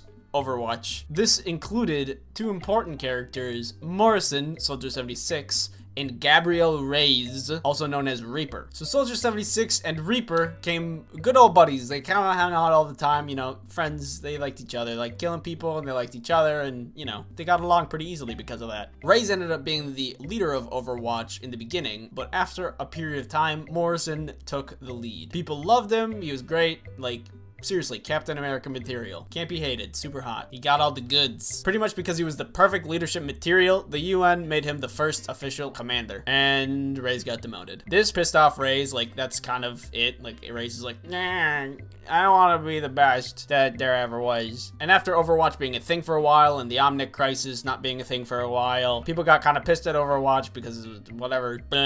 Who was watching the Watchmen or something. After a bunch of allegations towards Overwatch, they pretty much fell apart, and Reyes comes in and rebels against Overwatch. Him and Reyes and Morrison fight, and they get into a big old fight.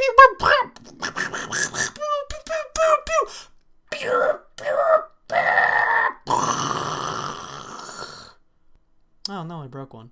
So long story short, the Overwatch facilities blew up and everybody thought they were dead. Specifically, Morrison, Soldier 76. But you see, Morrison's body was never recovered from the scene. So everybody thought he was dead, but really, he just ran away. So like a couple of years later, things are going down. A couple of crappy corporations like Comcast and stuff are getting attacked by somebody called Soldier 76. Nobody really knows the real name of this Soldier 76, but we know, dear viewer and I, we know what's going on. It's Morrison. It's been Morrison all along, acting as some kind of vigilante against the bad peeps of the world to help out the good peeps. Or it's like something personal. I actually don't know that much. So people who ran into this dude were like, gosh, he's so fast, he's so strong. It's like he was trained in the military or something. And then like the military did some science experiments on him, and that was really that was like, that could have made him really strong or something. Kind of like Captain America, but it was for another guy in a video game. Suspicious. Hey, did we ever find that body of that Morrison guy? So this part of the story is like pretty cool, you know. His lore is kind of interesting. He's got like this background where he interacts with other Overwatch characters, and he's like the leader and stuff, and he's like, everybody loves him. Basically, seriously, Captain America. But the point isn't that the lore alone is cool. The point is that when you're considering the lore while looking at other things relating to Soldier 76. For example, in the cinematic, he's like, oh, it's hard to kick old habits. When he saves that little girl, it's because he's like, because he used to be a good guy, and now he's like a vigilante that only punishes the good, I mean bad, but does nothing for the good.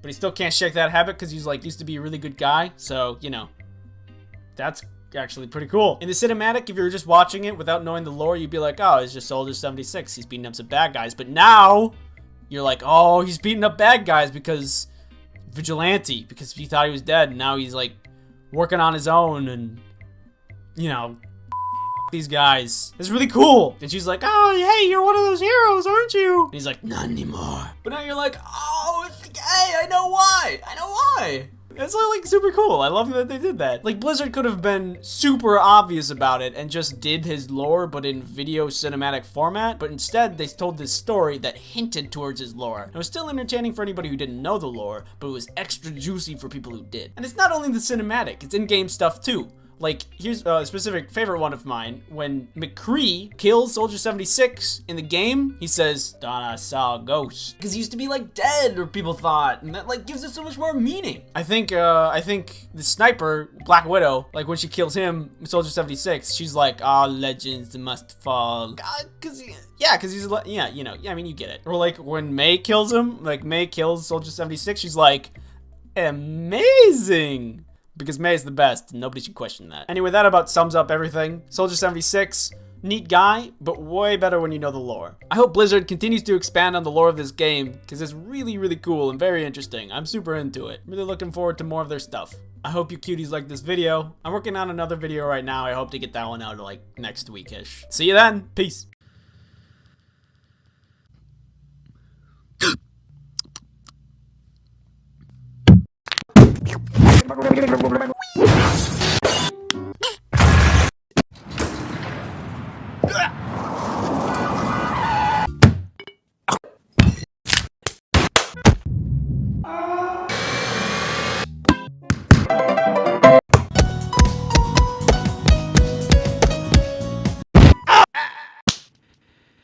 Chicken. Hi. Subscribe.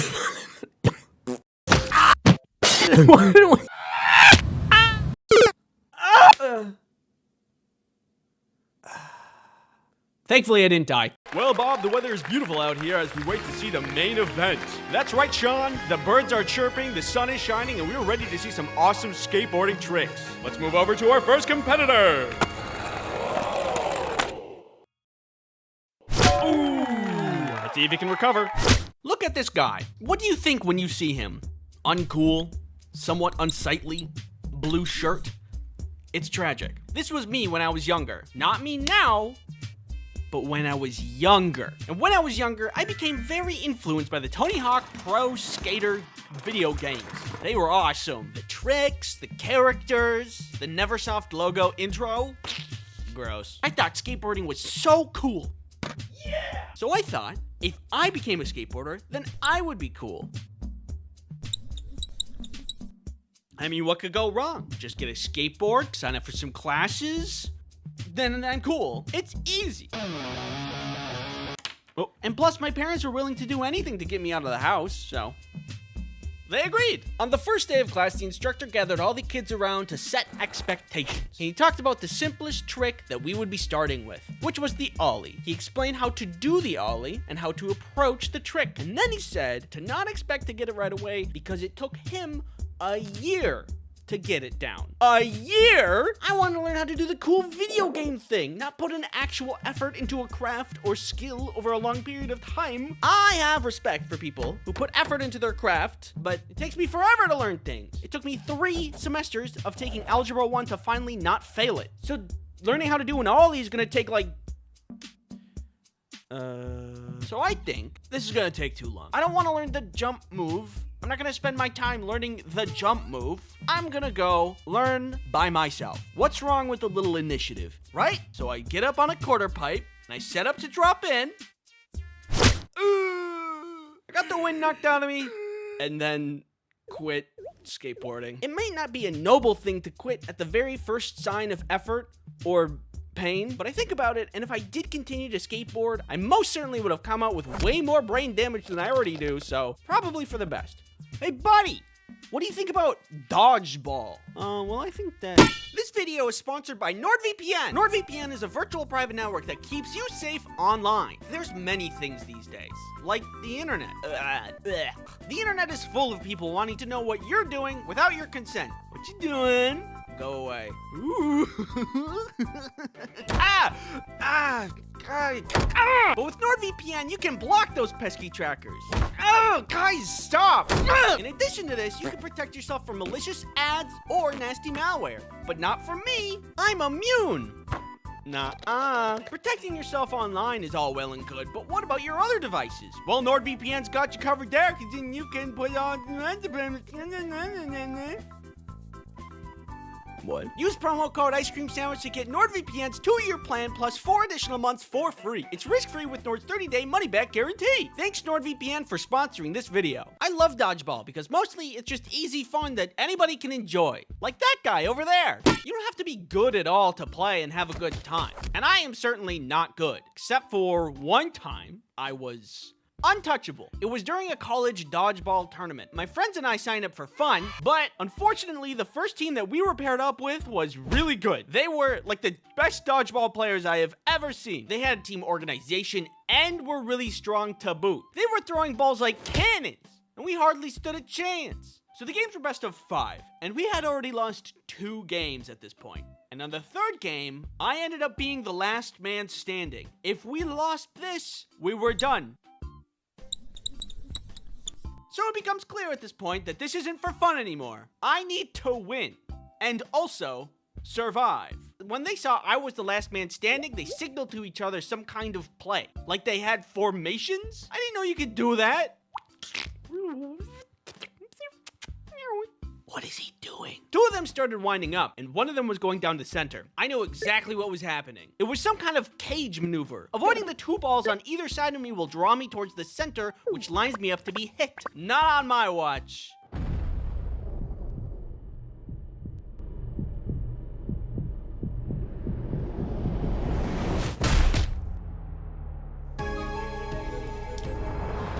I dodged their attack. Now if I can return the offense and keep dodging, I can pick them off one...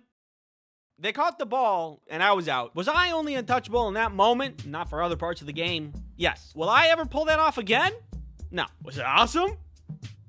Yeah. You would think because I was able to do that I'm like locked into the Matrix and could dodge all incoming ball-shaped threats. I wish. This one time in high school gym class, we were all outside playing some soccer. The other team had a pretty big power player, big for his age and ready to rumble. Our team had me, smaller, aerodynamic, wiggly. I was feeling pretty competitive and I didn't want to let the ball pass me. So I was committed to being the best defense on our team. And I was doing a great job. I was constantly returning the soccer ball to the other side of the field. At one point, I see their power player tee up the ball. I felt like getting in the way of this one's gonna be dangerous. He's a big guy with big legs. But I wanted to win. I had competitive brain. So I get in the way. It was a really meaty kick. I feel dizzy.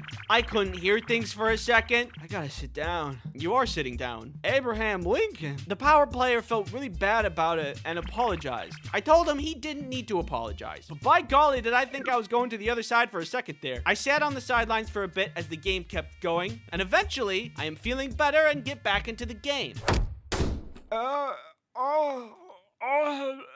I am so sorry. Please, there is no need to apologize. These things happen all of the time, Mr. Lincoln. I decided that I'm not going to play anymore, and the teacher was fine with that. So I don't know why I was able to dodge balls like a grandmaster dodgeball player, but I couldn't survive a soccer game. Maybe it was a fluke. Who knows? All I know is if you sit inside on your computer all day, you cannot get hit by ball. Uh-oh. Thanks for watching. Go long. Farther. Farther. Yeah, keep going. Yeah, a little more.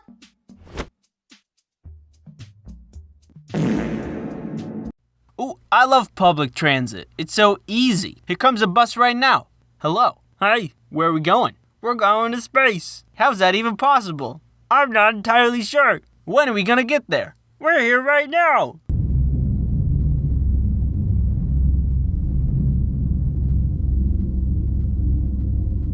There's no doubt in my mind that public transit's great. It's cheap, it's accessible, it takes cars off of the road, which reduces traffic. A lot of good things about it. I used to take public transit all of the time when I was in community college. It made a lot of sense. I didn't have a car back then, so I would just go on the bus, go to school, spend all day there, and then go back home on the bus. Super easy. They even had a little shop at the school where you could go and buy bus passes for different lengths of time. I like that. I don't take the bus as much anymore, but I'm still left with good memories from when I used public transit. Most of the time, the rides were very normal. Nothing special would happen. But every once in a while, you would get, that commuter. You know the one where they wear their headphones around their necks and pump up the volume instead of wearing them on their head because they're headphones, and turn down the volume? Yeah, that one. If you've ever ridden a bus before, you know who I'm talking about. Honestly, I don't get why people do this. Is it like a power move? Do they want people to think they're cool? Do they just not know how to use headphones? I don't know. I didn't run into these people all of the time, but there was one particular instance where I did, and it was very uncomfortable. And I didn't have my headphones that day, so I couldn't drown out their music with my own. I just had to kind of deal with it. I'm pretty recluse, very shy, so I just kind of dealt with it. Really not the end of the world, but I noticed there was another lady who couldn't really deal with it as well. She kept shooting glances over at the guy, like her eyes were gonna make him stop. Like, stop it. Stop it, eyes. Those don't exist. It didn't work. Eventually, she mustered up enough courage to get him to stop by telling him to stop. But at that point, she had built up so much frustration that it came out really stern and very aggressive. Like, would you turn that down, please? He actually did turn it down, but he must have been embarrassed about it or something, because after she had told him to turn it down, he immediately turned to me and started smack-talking her to me. No, don't do that. I get that you're embarrassed, or at least you're frustrated with the woman for so aggressively telling you to do something so simple, but don't pull me into it like we're homies, like we're buddies. Remember, I'm shy. I don't confront my problems. I just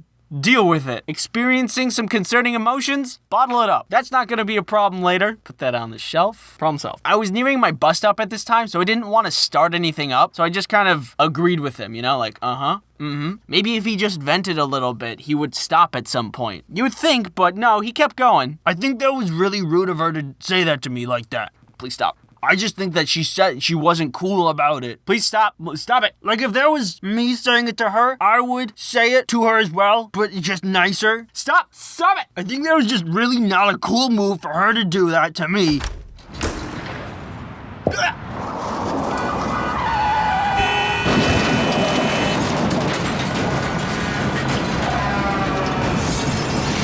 Eventually, my stop came, and I just left. I just got up and went, never to speak of that awkward situation again, until I said it in this video. But that doesn't count. Buses aren't the only form of public transportation. I've experienced trains too. I went to France a couple years ago for a study abroad trip. That was a pretty cool experience. Wherever we needed to go in Paris, we would just take the metro and boom, you're there. You want to go to lunch? Metro. You want to go to the bar? Metro. You want to go to class? No.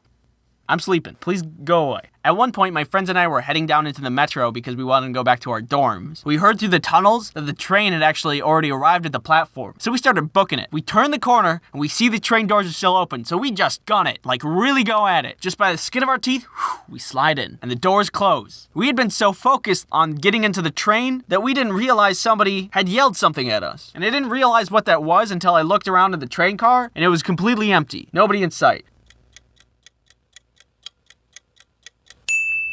Oh, you guys, I think this train is done for today. Now looking back at the situation, I think it's pretty funny, but during that moment, I was very panicked. My friends found it very funny, but I didn't. I was on a whole nother level, encased in a mobile cart of fear and anguish. I don't know how trains work. I don't know where I am. I don't know French. What do you expect me to come to a country and know the language? The situation ended up being completely fine. I called my professor that was on the trip with us just to see what we should do. And at that point, a conductor came by to see if anybody was still on the train, which there was. Bonjour, je suis un enfant. Je m'appelle omelette du fromage.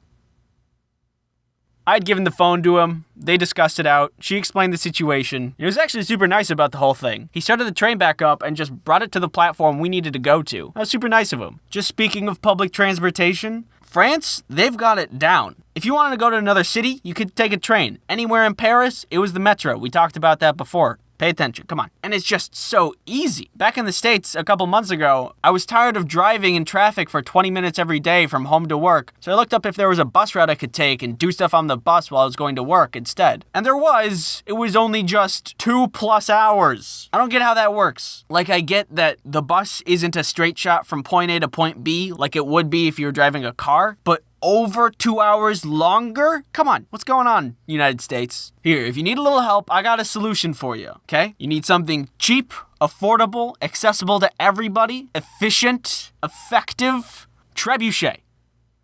No, wait. Just hear me out, all right? Operating, super easy. Check it out. Step 1, aim the trebuchet at your destination. Step 2, step into trebuchet. Step 3, launch trebuchet. Is this safe? Maybe. So that's all I have on public transportation. Thank you for watching this video. If you haven't subscribed yet, feel free to do so. You can check out more stuff on my channel at this link. By the way, I got a couple of asks in my ask bin on Tumblr about fan art and if it's okay to make it. To which I respond, of course it's okay to make it. You don't need to ask my permission to make fan art. Oh, jeez. My foam fell down and I have fixed it.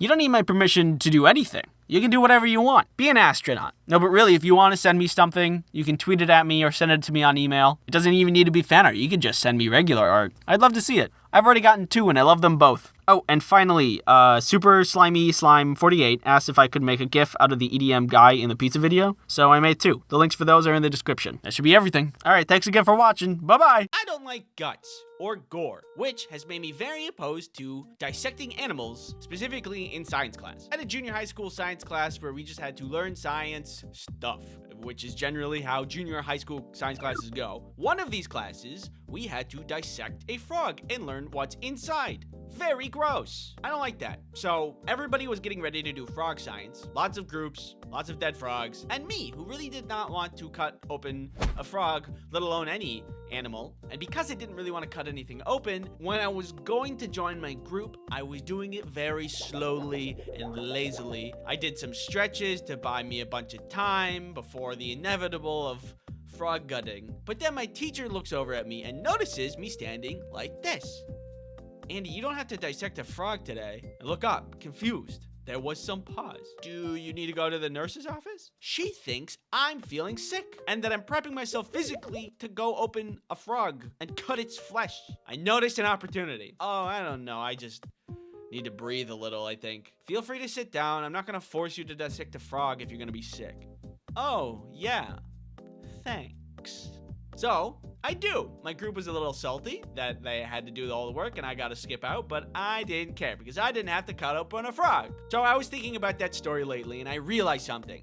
That affected me 0% in life. I am no different as a person because I didn't cut open a frog. You want to know what's inside a frog?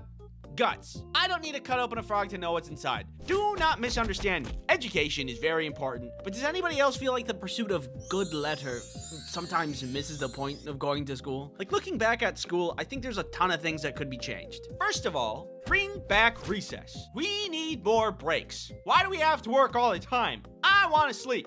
And for teachers too. We're all working too much. We have so much technology now that could help the teaching process. And with the saved time, we could just chill, let the information digest a little, you know? And like, just get rid of the frog dissecting stuff and like some other things, except for that one time where my science teacher came in with a bunch of potassium and put it inside a bucket of water and didn't tell us what was about to happen. Keep that class. But the other classes, like the frog dissecting, I don't want that. This is biased, but I think that recess would be a better option where we could do, I don't know, something fun. There was also this money class in junior high school where we had to start a business. But I must ask first, do you know how to protect yourself from this? Yeah! Clearly not. But do you know how to protect yourself online? Let me tell you about NordVPN. NordVPN is a virtual private network service that helps you protect yourself online. That was because you didn't use NordVPN. That's on you. NordVPN can help you stop that intrusive tracking. This boomerang represents NordVPN. You have to give it a second. NordVPN also helps you block malware so you can protect your computer. NordVPN saved my marriage. You can use NordVPN on multiple devices to help protect your loved ones as well. Use promo code Ice Cream Sandwich to get NordVPN's 2-year plan plus 4 extra months free. It's risk-free with Nord's 30-day money-back guarantee. Thank you, NordVPN, for sponsoring this video.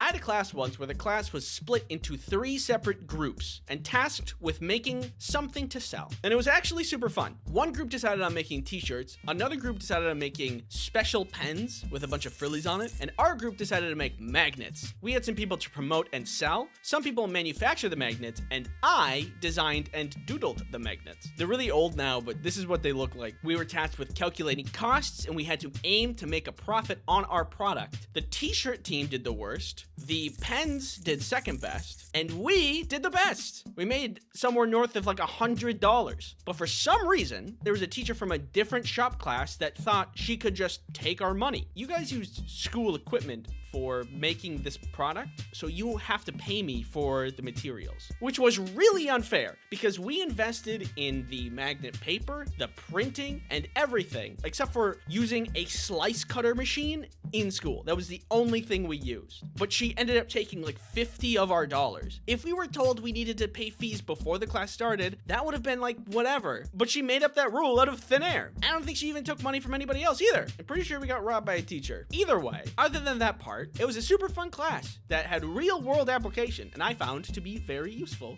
Most of the class was figure it out yourself kind of style, so I think it could be a little bit better, like teach us how to make a budget or here's how you don't get robbed. But at the end of the day, still thumbs up class, and I think that we should look into doing that more for other people. What is one thing that we deal with daily but are not educated about in the slightest? One time I was watching a video about a story, and this guy was talking about a lady that was fighting at the store. He was in line to get some groceries, just a normal thing, and she budged him out of thin air, like an adult did that. He said, "Hey, please don't budge me," and she says, "Oh, I've always been here," as if he doesn't have eyes. And then when confronted by multiple people, she yelled at them and said that she was the victim of being bullied. And it made me so mad. Like, how could you even think that you're going to trick people, and if you're going to play the victim, everybody saw you? I thought about it for like an hour out of my day. Later, I was watching more videos, and I saw a bunch that were like catching ghost footage on camera, and it was obviously fake. Who believes this kind of stuff? It's a good thing I'm not gullible and have critical thinking skills. Hey everybody, remember that story the other day about budging? I lied. I wanted to see how many people believed me if I lied on the internet, and wow, it was a lot of you. First of all, don't lie on the internet. It is bad and I'm easily fooled. I think maybe if there was a class on media literacy, especially since the thing we're doing the most is consuming media, I think that'd be a pretty good class. Maybe I'm saying that because I'm just really embarrassed that I got tricked. Or, here's an idea. What if instead of any class, there were no classes? And like, students could just pick something to study, and then all the teachers would be mentors for the students and give them direction and resources to learn what they need to learn to achieve what they want. Like inventing a machine or learning about bacteria. We probably have weekly articles where some student invents something that changes the world. 17-year-old invents easy and cheap test for common disease. 15-year-old makes popular mobile game with power of thought. 16-year-old makes ominous fear that knows your thoughts and can tell you the future.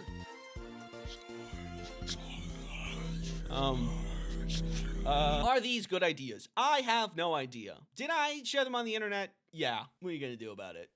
Thanks for watching. If you have an idea for a class that should be in school, are superpowers with side effects still worth it? This is a question scholars have been wondering for centuries. What? No, we haven't. Which is why I decided to look into it. I asked you to choose a superpower. I want flying, but the top reply is the side effect. You're only a flying head. Sorry. Are we cool? I said sorry. So for example, I want telekinesis. Very much. I think I would, if I had telekinesis, abuse that power to the max. Yeah, that's right. Come to Papa. And if I can only move burger. Oh, you think you're funny, don't you? Well, watch this. Yeah, that's right. Come to Papa. You think you've bested this power, but I have produced an idea. Obviously, telekinesis isn't very good if you can only control burgers. Even if you want to control the burgers to then control other objects. But then I'd be producing a lot of burgers. I don't want to keep going to the grocery store to buy more burger meat. Do you guys have like a vat of meat? Yeah, burger packs are in aisle 3. No, like, not like a packet, but like a vat? That would be a huge pain. But then I got the idea, what if I submerged the burger in resin like that one hot dog, and that the burger could last forever? And in addition to that, the resin could be any shape, such as burger in resin shaped like a spoon, or burger in resin in the shape of a hook. We could get really creative. I could be casting multiple shapes with multiple burgers, creating machinations only limited by my imagination.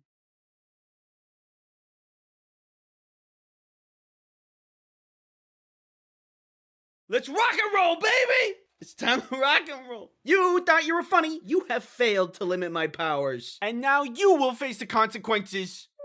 Oh, man. I would say, yes, this power is still worth it with a side effect. Write that one down, scholars. Who are you? Let's see if you have what it takes to ruin this next power. Satisfying. I'm an ASMR channel now. You can bring any character you want to life. Okay, I'm gonna make a character named Griffin who has wings and we're best friends and is magic also and can do kickflips. Do a kickflip. Awesome. Very interested to see the side effect that would ruin this. They hate you. Griffin? Is this true? Okay, that's fine. We're not friends anymore. I'm gonna make another character who is really cool and excels at baseball and is a demon and is your enemy, so you know how it feels. You know, they say an enemy of an enemy is my friend. Wise words. Seriously? I'll admit it. I don't think this power is fun with this consequence. If everyone hates me, then they're all gonna gang up on me. Ow, ow, ow. Ow. Like, if there's no consequences with this power, what's stopping me from, like, making a genie character who grants unlimited wishes? But now, if he hated me, I would have a lot of trouble trusting him. Unless... character who is irredeemably evil and a threat to this world, who is a burger. Which then I can, eat it. Yes, eat me and become the very thing you sought to defeat. I don't like this power anymore. You guys can hang out. I'm gonna leave. You guys suck. Those guys are a bunch of jerks anyway, but not as much of a jerk as I'm about to be. This video is sponsored by Opera Browser. Wow, the internet. I wish there was some way for me to easily access it. If only there was some way to... Oh, would you look at that? With Opera, you can browse with ease. But not only that, it has features. Features such as video pop-out to watch incredible videos while doing your taxes or whatever you're up to. You can drag it over here, I'm having a hard time focusing, to be honest. Over here. There's also a music player built right into the browser for listening to the best music for pumping you up. Aw, yeah, that's the beats. You can connect to services like Spotify, Tidal, YouTube Music, and it auto-pauses when you want to watch incredible videos. This is a perfect feature for people who hate clicking more than 2 times. Woo! When I'm browsing, I like to have more tabs open than there are stars in the sky. So Opera's Tab Island and Tab Traces features are fantastic. Tab Islands allows you to group your tabs, so you can have groups for like shopping and studying, and you can collapse them, so now you know exactly where to find everything. And Tab Traces visually shows you which tab you last visited by showing you an underline that fades the older it gets, so retracing your steps is easier. Now where did that tab go? Here it is. Yeah, that's the stuff. Experience all these features by downloading Opera at the link in the description today. Thanks Opera for sponsoring this video. Next power. The ability to heal anything with the mind. This power is dangerous, mostly because you would either be sought after by world governments seeking to obtain your power, or you'd end up being the leader of a cult, but despite the risks, it's an amazing power to have. Anytime you stub your toe, it's fine. If you fall off the roof and then stub your toe in the process, it's fine. Or if you explode, actually I don't think you'd survive that. But if you were far enough away, and then you stub your toe, then that's fine. Life would be way easier. But with the side effect, would it still be worth it? God, come on. Almost got it. Let me try. Give me a second. There we go. You can only ever do it immediately after eating a bowl of grass clippings. You are terrible. Funny, but terrible. First of all, this makes using the power really awkward. Somebody, we need a doctor. Who needs help? This guy's hurt. He needs help. I'm hurt. I need help. Don't worry, guys. I got this. Why are you eating grass? What are you doing? I'm working on it! On top of that, you cannot let it get out that you have this power, because it's limited to how much grass you can eat in a day. Which is not nutritional, by the way. You can't subsist off of grass. You have to eat other things. Trust me. I've been down that road. So if you're trying to keep a low profile, eating the grass kind of makes you suspicious. We have incredible news, Ron. Just as the evil sentient burger that's been on the loose attacked this child, we thought it was all but over for the child. But soon after the burger fled the scene, the child made a miraculous recovery. With us are some bystanders who witnessed the miracle. I don't know how that kid's alive. He was hit full force with a freeze ray. You don't walk away from that unscathed. After Burgermeister Burger Monster escaped, he just stood up like nothing happened. Yeah, it was crazy. I don't know what happened. I vote this power is still very worth it. Despite you have to be on a low profile, it's gross to eat grass, and this really only works during the spring and summer, it's still worth it because it's not nothing, it's just kind of a bummer. You ruined it a little bit. The ability to completely forget about a show you've watched so you can re-experience it as if it was the first time. I do this already. Where am I? This power sounds cool at first, but this kind of sounds like purgatory a little bit. You'll just watch the show, forget that you watched it, watch it again, forget that you watched it. Months roll by, years roll by, and you're an old man before you know it. Where did the time go? You don't remember it? I remember the first time I saw the season finale for Severance Season 1. Did it feel amazing? Yeah-huh. Do I wish I could watch the show and feel the same way again? Yeah-huh. But if you haven't seen Adam Sandler's 2006 fantasy comedy film Click, I feel as if there is an important and relevant lesson in that movie. I think this power is a curse. So anyway, with that being said, let's see what the side effect is. You immediately lose interest before you watch the show. I did that already with video games. Where am I? Because I consider the power a curse, you kind of made it better, which is the opposite of what we were trying to do here. I don't know what to do now. I don't know what to, smoke bomb! It's not working. Smoke bomb! The ability to have your art come out exactly as you imagined it. Yes, I can see it now. The trees, the river, the luscious flowers, masterful composition. You can only draw pictures of Will Smith.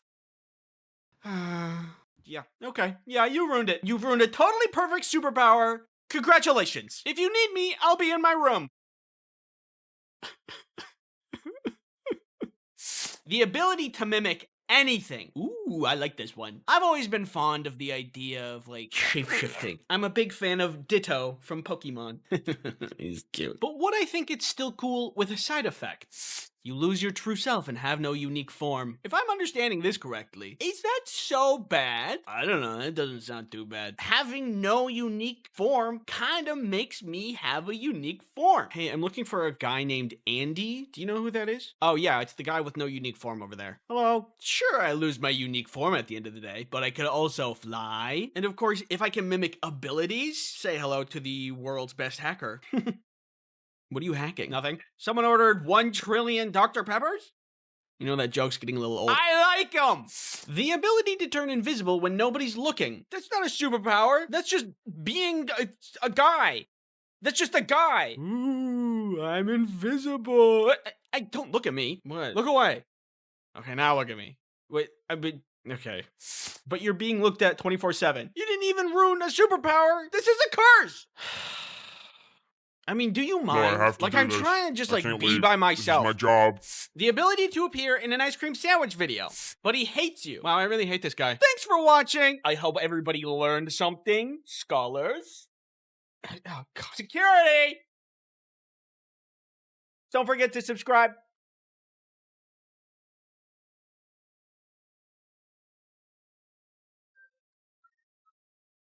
Fear helps you stay alive, but I feel like in today's age, it feels much more like a burden than a function of survival. Sure, the world can be a scary place sometimes, like when you actually see a bear, but I just don't see bears that much. And I think fear is just a little more annoying than it is helpful in most parts of my life. The first thing I think of when I think of fear is flying. Fun fact about me, I used to not be afraid of flying at all. And actually, I thought it was a lot of fun. I remember my favorite seat was the window seat because I got to see a view of the world that used to only belong to birds. But now, unfortunately, flying is so much more of a hassle than it used to be. One of the more recent times I was flying, the pilot came over the intercom and said, "Hello, passengers. We are coming close to our destination. And we are going down. And as we are going down to our destination, I ask everyone to fasten their seatbelts and return their seats to their upright position for landing. Can we work on our phrasing a little or provide context? I respect pilots and all they do for society, but please say anything else than we are going down. When inside of a giant metal tube in the sky, I thought for a moment that I was actually gonna die. I can't totally describe the feeling of doom that I felt in that moment, but I can kind of make a facial expression that represents it. It was like that. But on the inside, I used to think it would be cool to have flight as a superpower, but with fear of flying, it would just be terrible. maybe I can just walk. If you're afraid of flying, it's definitely not the only thing you're afraid of. One time when I was a kid, my family went to Willis Tower. And if you've never been, at the top of Willis Tower, there are these glass boxes that poke out of the building that you can actually walk into and look down at the city if you so please. I thought it'd be really cool to see everything with no obstructed view. But the closer I got to the glass boxes, the more my brain cranked up my fear. There's never been a mechanical failure. It's gonna be fine. Yeah, but what if it's not fine? What if it breaks for the first time when you stand on it? There's always a first time for everything, but it's maintained regularly, and look at all the other people doing it. They're okay. Yeah, but what if when you get on, a bug flies into a bird's mouth and it chokes, which causes it to hit a plane, which makes the plane crash, and the plane hits a screw on the glass box, but the plane actually recovers and flies away, so everybody's happy about that. But the screw spins until it comes out and unravels the whole glass box, and you fall? No, yeah, that's a good point. So when it was my turn to go into the glass box, I decided to not. The building is well maintained and has never had a mechanical failure, and I could have had a cool experience, but I was just too freaked out. However, even if fear is sometimes annoying, I stand by my wariness of mechanical failures. Things happen. If there really are infinite realities inside of infinite universes, then that means somewhere out there, there's an Andy that met a terrible fate. Sucks for that guy. I don't know. I think it would just be nice to be up in a high place and enjoy the view without my brain screaming code red all the time. Again, I prove my point. Fear is annoying, but not as annoying as this. Get professional care for hair loss from the comfort of your home without ever visiting a doctor's office or pharmacy with Keeps. Sometimes hair loss happens. Where is that thing? Hey, shush. Ew, don't touch me with that! But Keeps can help you with your hair care goals in a multitude of ways, such as getting your treatment delivered to you on your schedule. As a part of your Keeps treatment plan, you get access to the Keeps care team for any questions you may have 24/7. Keeps also offers hair thickening shampoo, conditioner, not for eating, and styling pomade. These products work great together to complement your treatment. No, I said no. Whether you're looking to prevent hair loss, stimulate hair growth, or just take better care of the hair you have, Keeps offers treatments that work for you. Head to keeps.com/ice cream sandwich to get a special offer today. Or later. I'm free Monday. Okay. Thanks, Keeps, for sponsoring this video. Fire can be useful for a lot of things, like roasting marshmallows, pyrotechnics, and whenever you want lions to hop through a ring of fire. So, despite all of these joys that fire brings us, I am also afraid of fire, but only big fire. I'm not like screaming at candles and stuff. Ooh, beechwood lavender.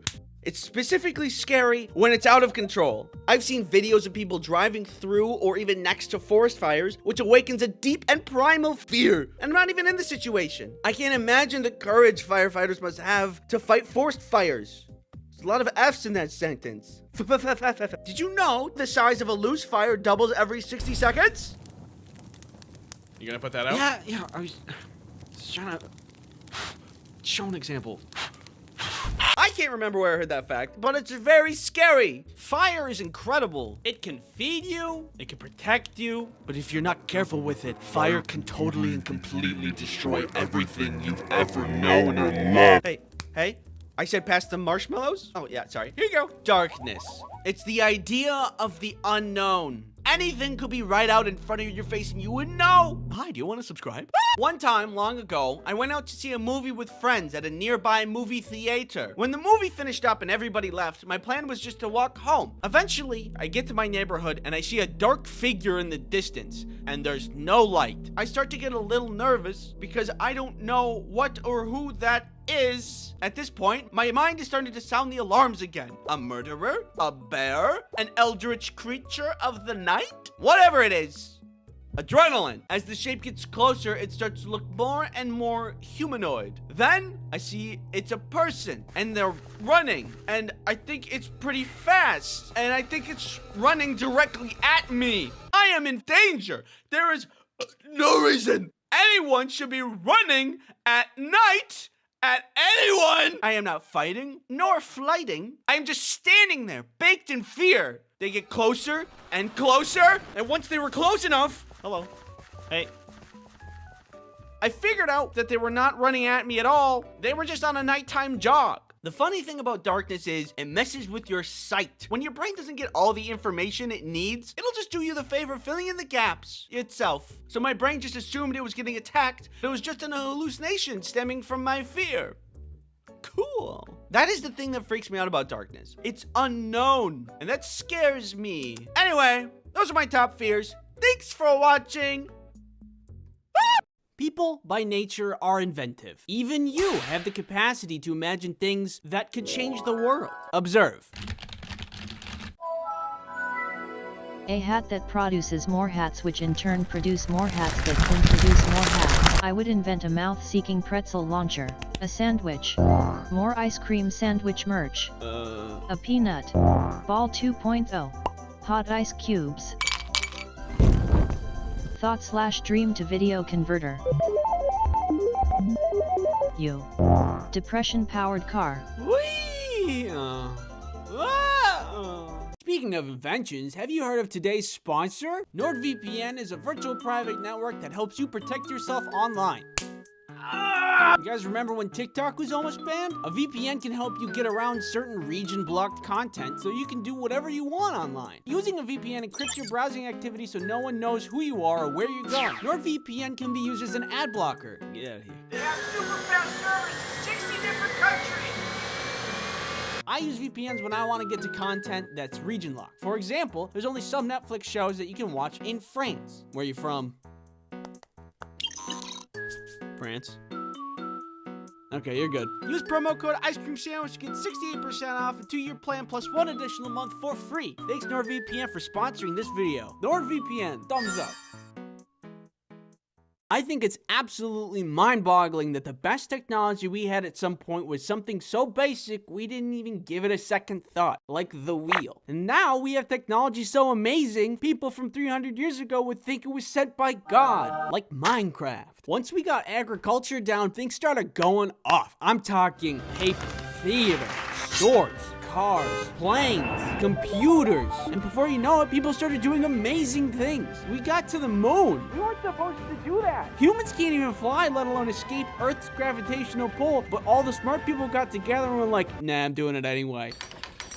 I've always been interested in that kind of thing, innovation and inventions. Ever since I was a kid, I watched Bill Nye, I had all the science experiment books, I had it all. I even met Bill Nye himself. There I am. Right there, that's me. I even got the signature. Learning about all the things that people invented in the past and in the present, and how anybody has the ability to imagine and invent whatever they want inspired me. One day I went into my dad's workshop filled with determination to create something. Wood, nails, rubber bands, and with a little ingenuity, I created garbage. I remember I meant it to be a card swiping machine, but it was just wood that you could put a card into, and it had no practical use. More modern art than modern science. I learned an important lesson that day. Oh, I have to be smart to make stuff. Oh, that's a bummer. I still like to watch YouTube videos about cool inventions that are being made, or Michael Reeves terrorizing his friends.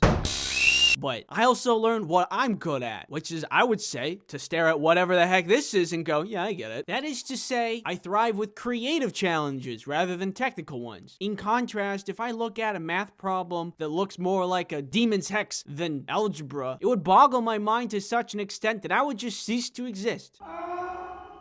I'm more of an idea man anyway. That's the ideal job for me right there. I get great ideas all the time. Here's a couple, you could just have a couple freebies for you. A dog petting machine so your dog doesn't get lonely. A me petting machine so I don't get lonely. A tattoo machine that works like a printer. Only frosting Oreos. Big corn dog. A popcorn bag that you break like a glow stick and then it makes your popcorn. Joy-Cons without drift, how hard is that? RGB dishware. If you need any more good ideas, let me know. Here's my card. Hey, thanks for coming to my TED Talk. This one was kind of short, but it was fun to make. I just kind of wanted to ramble about whatever. Thank you for helping me with the tweet part of the video. That was my favorite part to animate, so thank you. If you haven't subbed yet, doors are open. Welcome to all the new subs. Make yourself at home. I have a Fanta if you want. I only have one, but we can share.